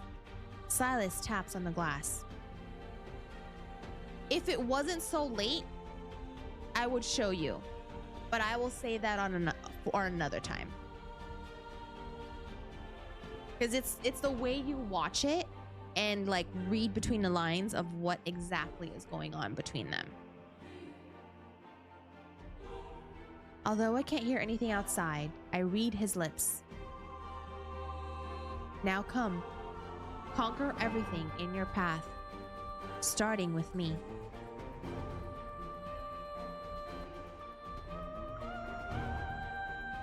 Oh, cool. Let's fight. Okay, we gonna fight. This will be easy. I'll treat it as a warm-up. Are you prepared to keep up with me? You're the one who should. Oh, what the keep it up. hell? Don't rush in Bee? carelessly. Damn it! What the heck? This is only the beginning. There's more. Take this. It's time to serve the main course. There's plenty to go around. I'll show you. It's your turn. Okay, if you say so. Bring it on. Be careful.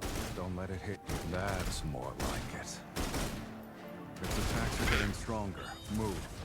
Oh, son of a Don't forget about the bitch. person next to you Oh my when God. you run into trouble. I think it's Who says I glitching ran out. into It's trouble? being very sticky.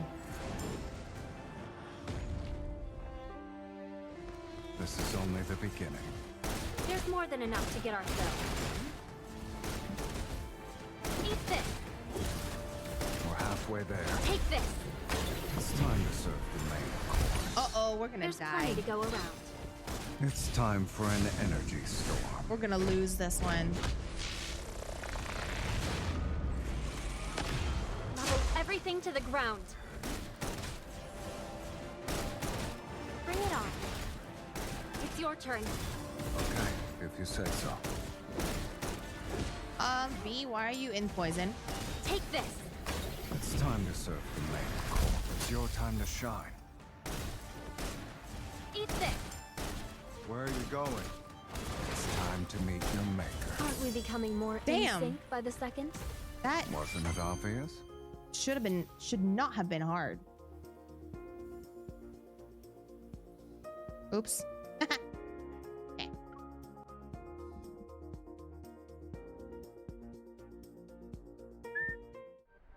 Perfect. I didn't do so well, but it's okay. It is. It is a gotcha game. After matching wits with Silas for 47 rounds, my heavy eyelids forced me to be the one to call it quits first. I slept so deeply that when I woke up, I found myself in my own bed. I had been moved there and didn't even stir once. No, it's all men. There's only one. So you are the only one that's the girl. That's the main character. And then it's all men, which is her love interest. So each of the guys that you see or whatever, she pretty much has a relationship with, but they're all intertwined with the story. But you get to focus on one if you really, really want to. But it's really hard. Was I really that exhausted? Or do I trust him too much? I don't want to say not like that. No, I wouldn't say that. Like, they, like, go on dates and they go fight together with, like, all the wanderers and all that kind of stuff, but not like play like that. It's hard to choose sometimes because each love interest of hers, when you interact with them, their story with the MC, it's always different, and you're always like, you get like butterflies, or I get butterflies. But Silas is my number one. This guy. I massage my throbbing temples as I recall the information I received during our break last night. Silas's curiosity was piqued by these mysterious antimatter weapons, and he decided to investigate their origin. Luke and Kieran were equally thrilled. They rubbed their hands together as if to say, we finally have something fun to do. He is my number one. Given the usual efficacy of Onakainus' leader, that mysterious hunter will soon cross paths with an odd little group consisting of a boss man, 2 troublemakers, and their crow.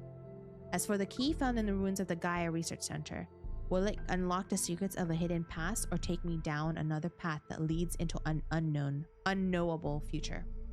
Either way, it's what I have to investigate next. I look around the room to find every curtain has been drawn shut with great precision. Not even the smallest sliver of light can get in. Ooh, posture check, thank you. My place got turned into a cave, basically, and only he'd do that. I walk to the window. As soon as I pull back the curtains, blinding light floods my vision. As far as the eye can see, a cold radiance has engulfed the city. A blanket of snow covers every building. It's snowing in Lincoln?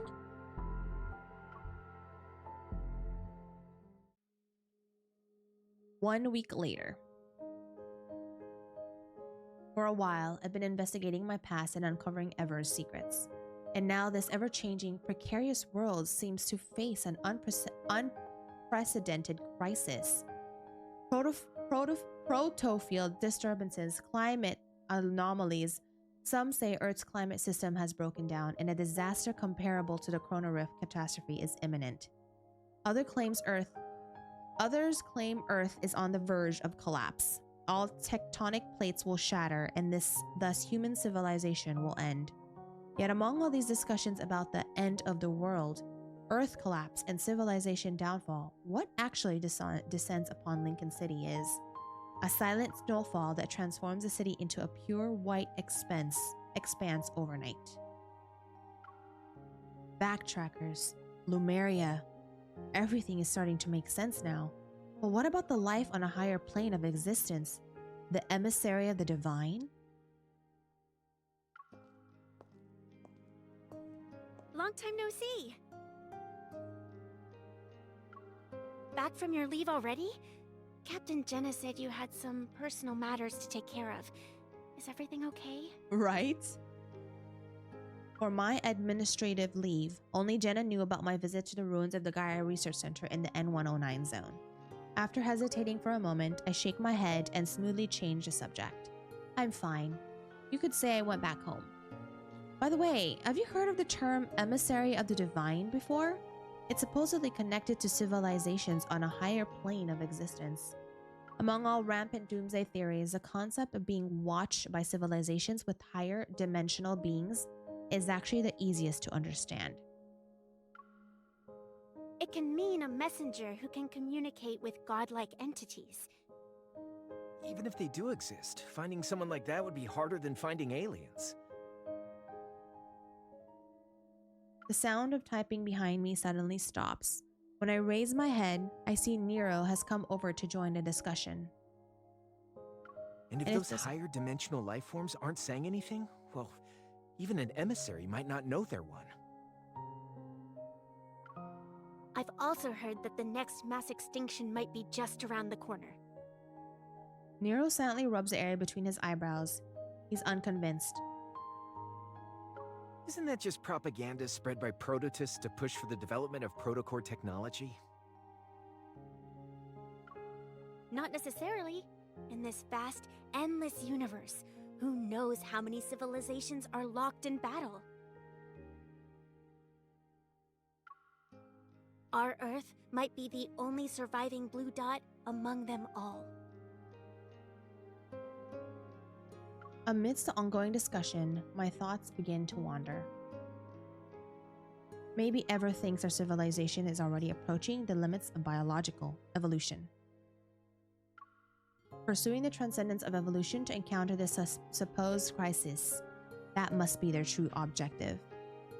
As a side note, there were strange omens before the 2034 Chrono Rift catastrophe. A polar night was present for 3 consecutive days. While conversing, everyone unconsciously turns to look at the heavy snow outside. It falls as if descending from the cosmos itself. Regardless of whether Earth falls apart or the world ends, as long as the subway runs and wanderers exist. We need to fulfill our duties as hunters and protect this city.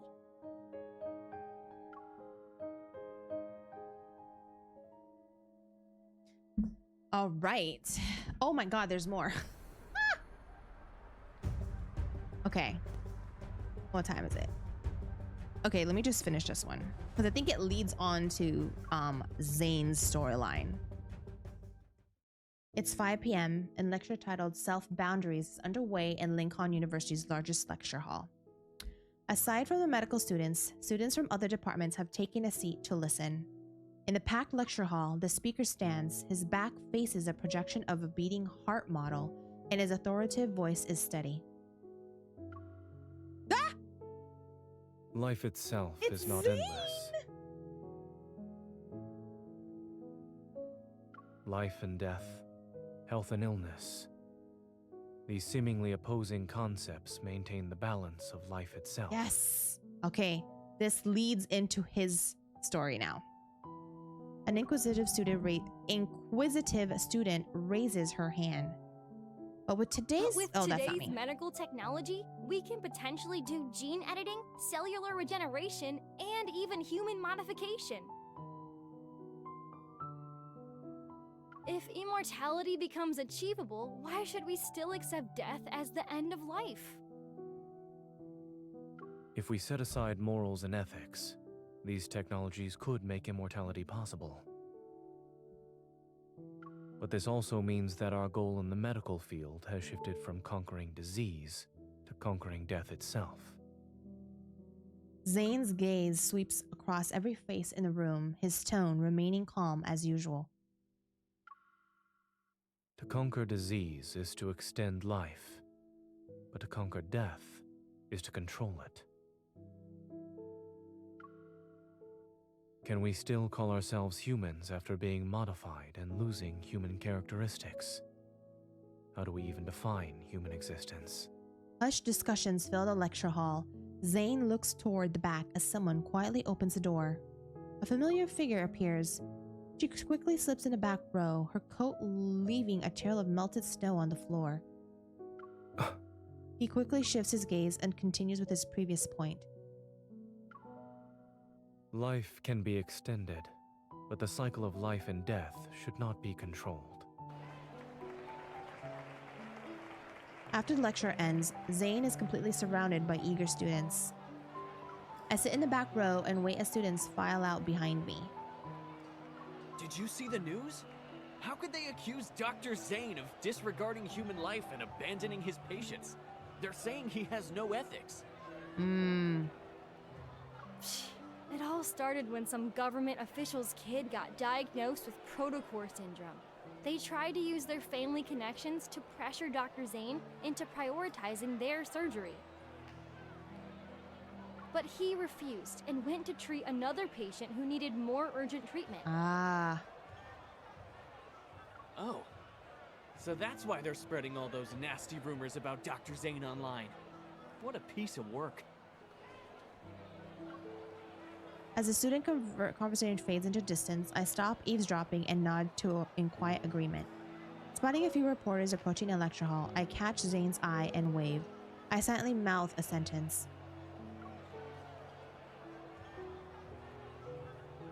Come here, Dr. Zane.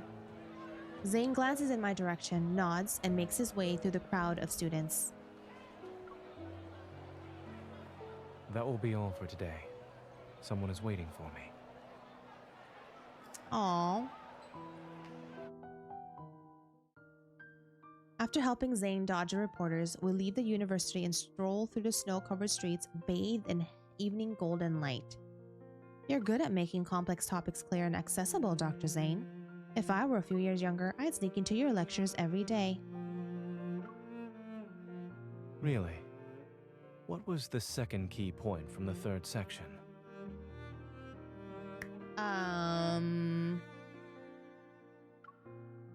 Faced with Zane's knowing smile, I sigh and turn to walk in the opposite direction. Where are you going? I need to find a time machine so I can hear your brilliant lecture from start to finish. 3, 2, before I can finish my silent countdown, he grabs my hand. Come back. I only saw you arrive near the end of the lecture. The time machine must have not been invented yet. Coffee in hand, I sit down on a roadside bench as Zane hands me a weathered envelope. Here's the information you requested. The wax seal envelope is still intact. The documents themselves have small creases.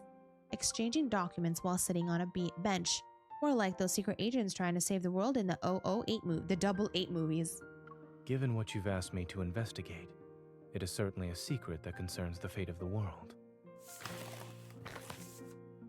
I vaguely remember Zane mentioning Dr. Noah's Arctic expedition research, which might be connected. The cryptic patterns etched in the key seem to point towards the traces of primordial civilization. 14 years ago, a research team ventured into the Arctic to study life's boundaries.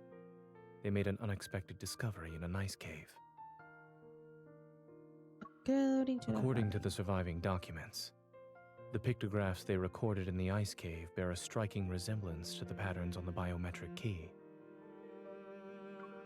Looks like the key I got from Silas. Some members of the expedition team mysteriously disappeared. Others joined the Unicorn research team. Dr. Noah has a photocopy of the expedition journal. It's incomplete, but he hopes it can help you. Signals from deep space, the ether core, the key. The clues form an intricate web in the darkness. It stretches across the boundaries of time and space. Almost unnoticeable, each strand is being woven into place. They're waiting for that singular moment when everything is taught. Please thank Dr. Noah for me. How is he doing? What about Pi and the others? He and the animals are doing well. You remembered to ask about the animals, but have you forgotten something? Huh? It dawns on me. Do you need special attention too? Do I look invincible to you? Thinking about how rare our meetings and calls have been lately, I feel a twinge of guilt. So how has Zane been lately? Have you been sleeping well? Do you still have nightmares? I'm doing well. For some reason, My words elicit a soft chuckle from Zane. You've already made time to pick me up after class. And since I'm on my way to work, why don't you walk with me? You can do it as you head back to the Hunters Association. Oh, I haven't seen him in a while anyways. Traffic is at standstill during the evening rush hour. Fortunately, Axo Hospital and the Association are within walking distance, so we decide to continue on foot. Snowflakes dance through the streets as the intersection's traffic lights turn red. The flow of vehicles stops. Pedestrians pause on the sidewalk, their heads tilted upward as they wait. They watch a massive holographic display flicker above the intersection. Ever has officially launched the Fountain of Ite initiative. In addition, we urge all citizens to stay safe while traveling. If there's an emergency, please seek immediate assistance from the evil police or Deep Space Hunters. Something happened at Azure Square in Imperial Ring Park. They're saying the Alterum appeared or something. No wonder the news keeps telling us to be careful lately. Having wanderers around was bad enough. Now we have to deal with the Alterum too. Alterum. With one disaster after another in this godforsaken world, maybe it should just end already. Ooh. I can't help but stifle a laugh. As the light turns green, traffic and pedestrians start moving again.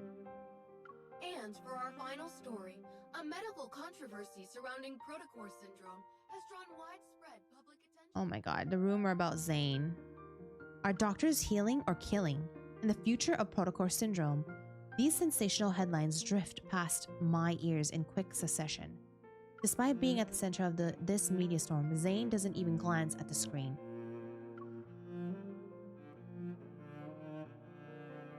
The news keep using that namestone face picture of you from Axo Hospital's website. It's basically decades old at this point. What? Are you tired of looking at it? I was just thinking, if Dr. Zane had smiled even one pixel's worth in that photo, then maybe these rumors would have gotten far.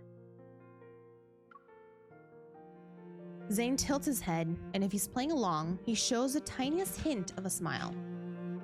But no matter what challenges or criticism you face, nothing seems to shake your decisions or judgment. What about you? Although you're not saying anything, I can tell something is on your mind. If it's a long story, well, this path might be short, but we can always turn around and walk some more. Nothing ever escapes his notice, huh? After hesitating for a moment, I tell him about what happened to me in the N109 zone.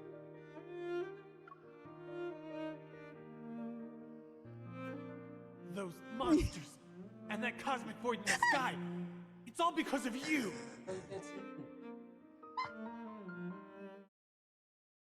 It's... Come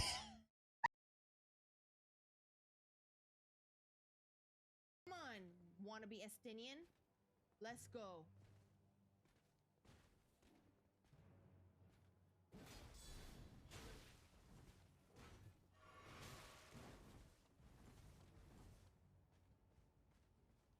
Wanna be Estinian, eh? Let's go. Definitely not as good looking as Estinian.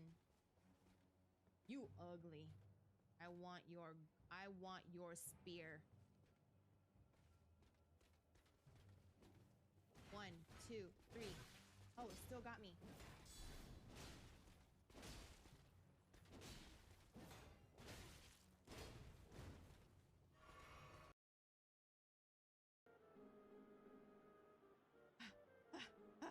We doing this.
my god. Did this just happen?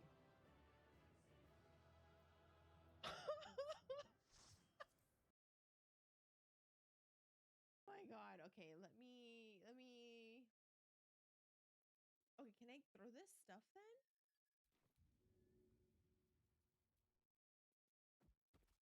Oh!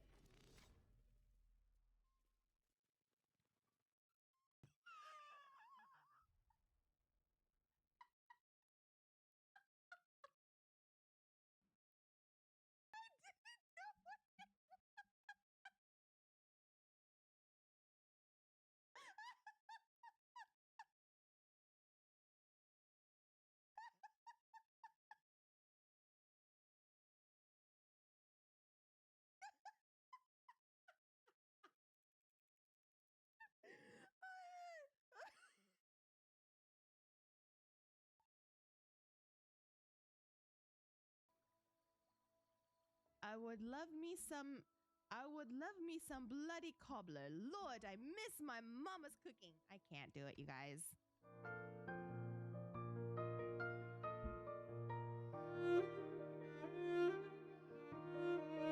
What happened? There it is. Okay, frames are dropping. Hopefully this is almost done. Those monsters end up. Oh, that was already read. You are this world's calamity. We should have destroyed you years ago.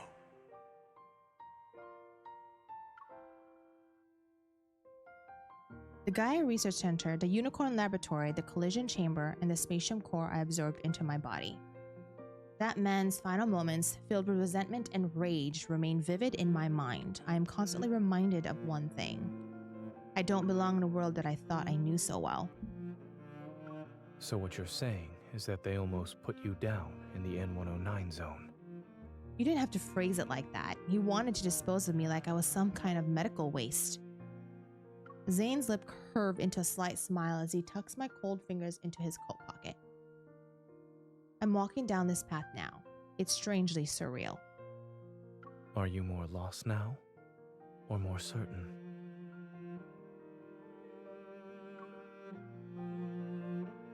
I'm more certain, at least now I know who I am and why ever wants to use me. From now on, I'll have a better idea of what I'm hoping to achieve in my search for the Ether Core. Yes, I believe you. What if I end up destroying this world one day? Give me a heads up before you do. I'll make sure to use up all my vacation days first. At the last intersection, our brief walk quickly comes to an end amidst a crowd. After we cross the street, we'll return to our work and face the challenges that life has in store for us. A wave of sadness washes over me because we have to say goodbye already. I force myself to smile. Let's do our best, Zane. Wait. Just as I take my hand away from his, he catches it again. Then he pulls me closer, and I'm almost completely enveloped in his coat. Looking down, I notice he's carrying his laptop bag and a simple, understated gift bag. He takes out a scarf from it. The soft fabric gives off a gentle, warm glow under the streetlight. Today's not even a holiday. Why do you have a gift for me? I didn't have a good excuse. But after hearing about your rather fascinating origin story... He slightly leans down and carefully wraps the scarf around my shoulders. Let's call it a celebration of your arrival in this world. A mix of uncertain emotions wells up inside me. They gradually melt away with the warmth of his touch. Did you find time in your busy schedule to knit this scarf, Dr. Zane? I picked it out. Is it not sincere enough? He raises his hand to smooth my disheveled hair. The snowflakes that land on his forehead slowly melt away. Whether it's ever or something else, the path you've chosen will be full of challenges. You'll encounter many people with ill intentions. But more importantly, you must be confident about your own choices.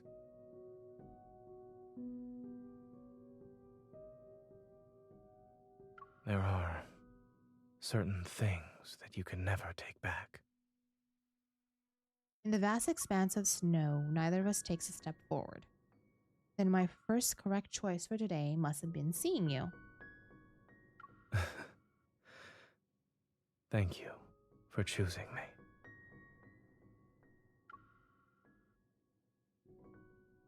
Wow, this transition is long.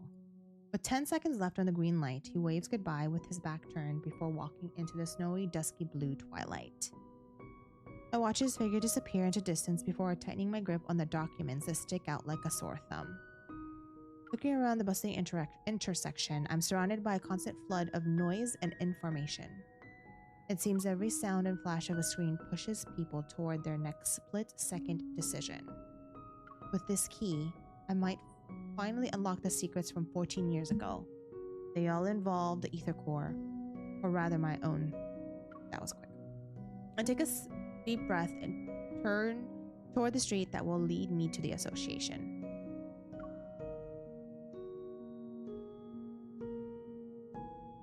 Okay, is this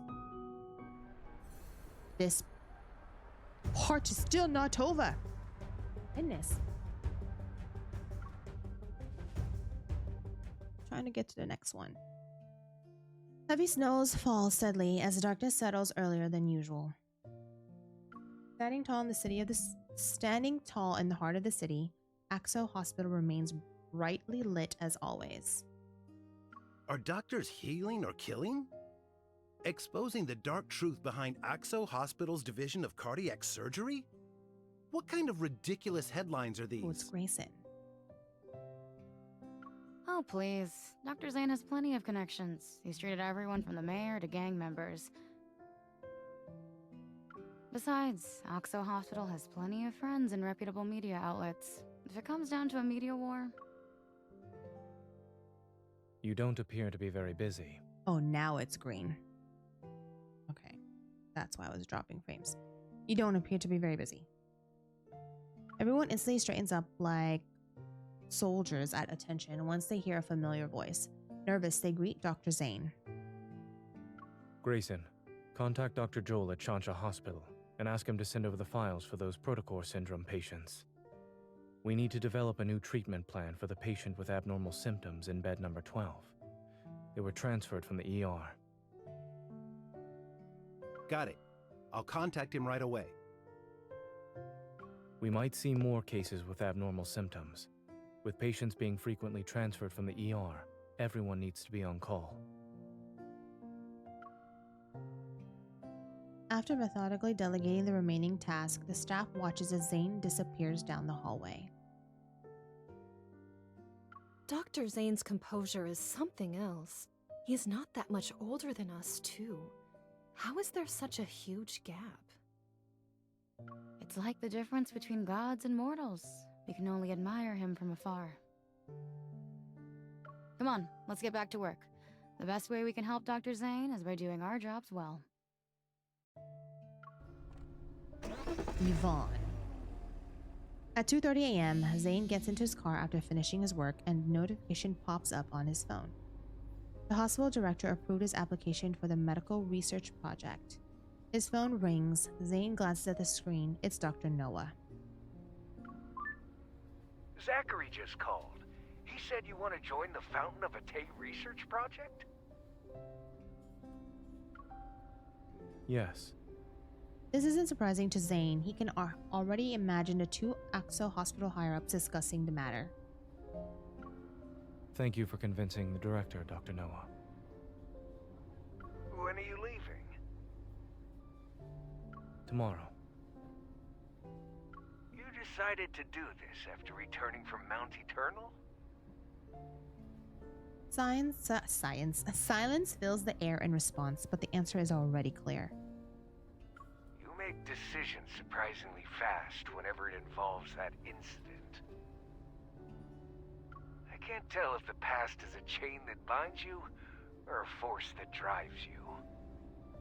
Zane lowers his gaze, his expression remaining perfectly unfazed. Not a single hint of emotion appears. Perhaps it's both. You're still young. You're not alone in this world. Don't try to shoulder everything by yourself. Before hanging up, Dr. Noah purposely lets out another exaggerated sigh. Zane lowers his phone, its light slowly becoming dim in the heavy darkness of the night. With so many people behind me, I should be the one walking ahead, yes?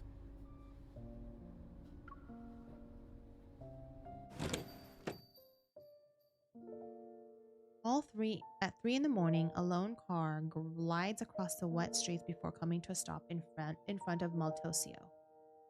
The store employees has just flipped a sign to close, but when they turn around, their final customer of the day greets them. You're just in time, Dr. Zane. 1 minute later, and we would have been closed. I'm sorry for coming in so late.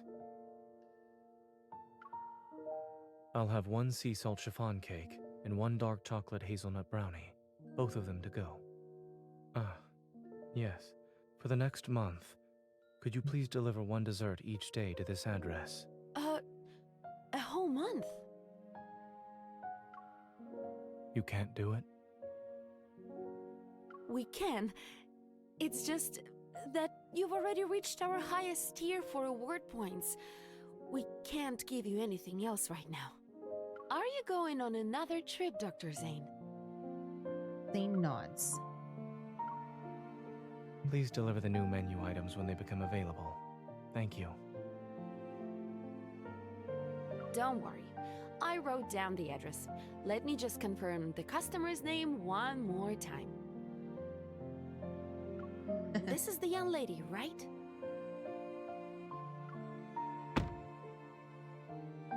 As he places desserts on the passenger seat, he notices the snow has already accumulated.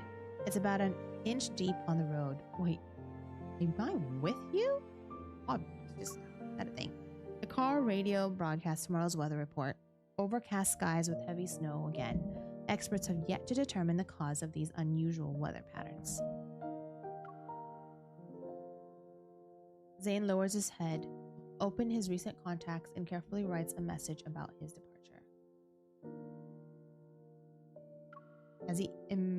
As he imagines her reaction, he's embracing a reverie.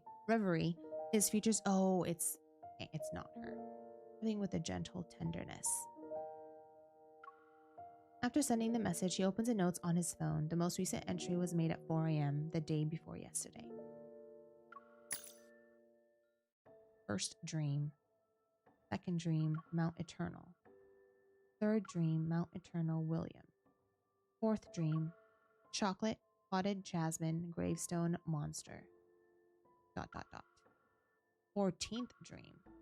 Too fragmented. I can't remember anything clearly. Oh, ever since he returned from Chansha City, these nightmares have appeared more frequently. It's as if fate is sending him omens. Trying to ease a dull ache of fatigue, Zane massages his temples. He turns off his phone, tosses it onto the seat, and grips the steering wheel. The windshield wipers sweep away the snow, but the snowfall grows heavier by the minute. He can barely see less than 50 meters ahead. When Zane finally makes out the 2 white shapes as a mother and child stumbling along, his car is already dangerously close to them. Oh shit. He jerks the wheel gently. Oh, of course. Snail's cut arcs through the snow, and the car crashes through the wave-shaped guardrail. It comes to an abrupt stop in a strip of green vegetation. Terrified, the mother and her child fall. The kid in her arms is covered in crystals and resembles a twisted glass sculpture. In a darkest pierced by headlights, Zane sees something approaching the pair with slow, deliberate steps. Its breath is warm, its presence screaming danger. Stay back! It wears human clothes, but there's nothing human about this creature. Crystals have consumed most of its massive body that's hunched over. Strange growths are still pushing through whatever is left of its skin.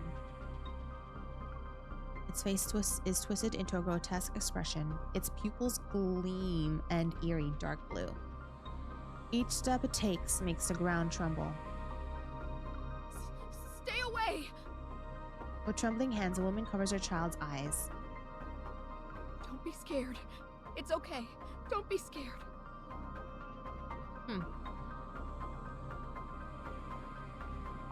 Inside the car, Zane's nerves suddenly tense as the ringing in his ears, which had subsided, violently returns.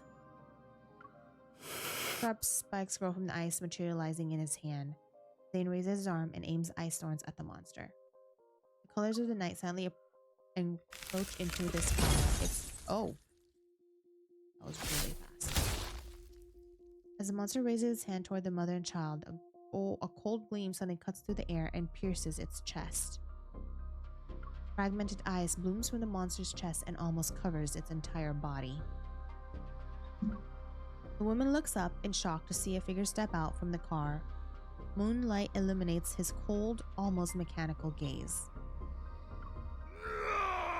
As the monster lunges forward, a thin blade of ice instantly materializes in his palm. Sick like the wind and emanating deadly frost, it flies toward the monster's body in the blink of an eye. Mommy! It's okay. Someone's here to help us. Just hold on a little longer. Stay awake. Promise me. Amidst the shattering of ice crystals, everything seems to freeze in time. The monster falls to the ground and still flies everywhere, obscuring all visibility. A white mist appears. A violent gust of wind howls and sends ice crystals toward the motionless woman. Still dazed from the recent brush with death, she stares ahead. From the blizzard, footsteps approach. Each step echoes and is like the ticking of a countdown. Please, save my son. He hasn't turned into a monster yet. He won't become one of them.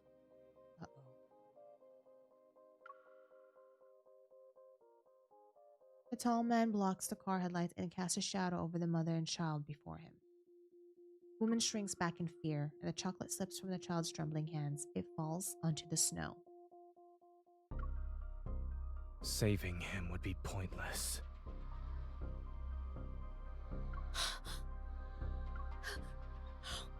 How dare you! Ignoring her anger, Zane bends down to pick up the chocolate and holds it out to her. Ice crystals fall from its fingertips. Landing on the chocolate's wrapper, they melt to wash away the blossoming bloodstains. Why, hello, Jean. How are you? Good morning. Good morning. He's beyond saving. No! He hasn't turned into a monster. He's still alive. He... Heart-wrenching sobs slice the darkness as clouds once again obscure the moon. Zane's silhouette quickly dissolves into the snowy night. Is he having a nightmare? No, this is happening. Oh, we're gonna fight. Level 30. Okay, who am I gonna use?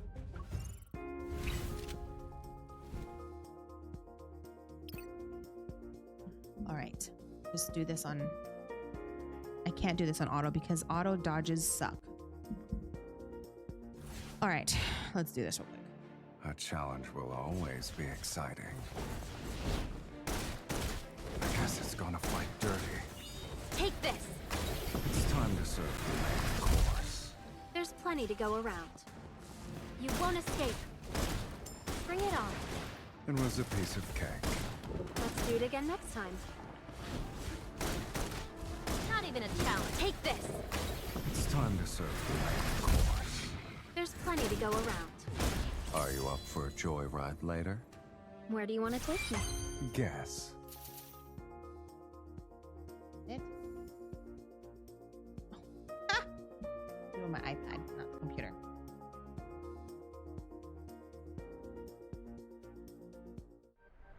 And one more fight. What level is this? 31. Okay.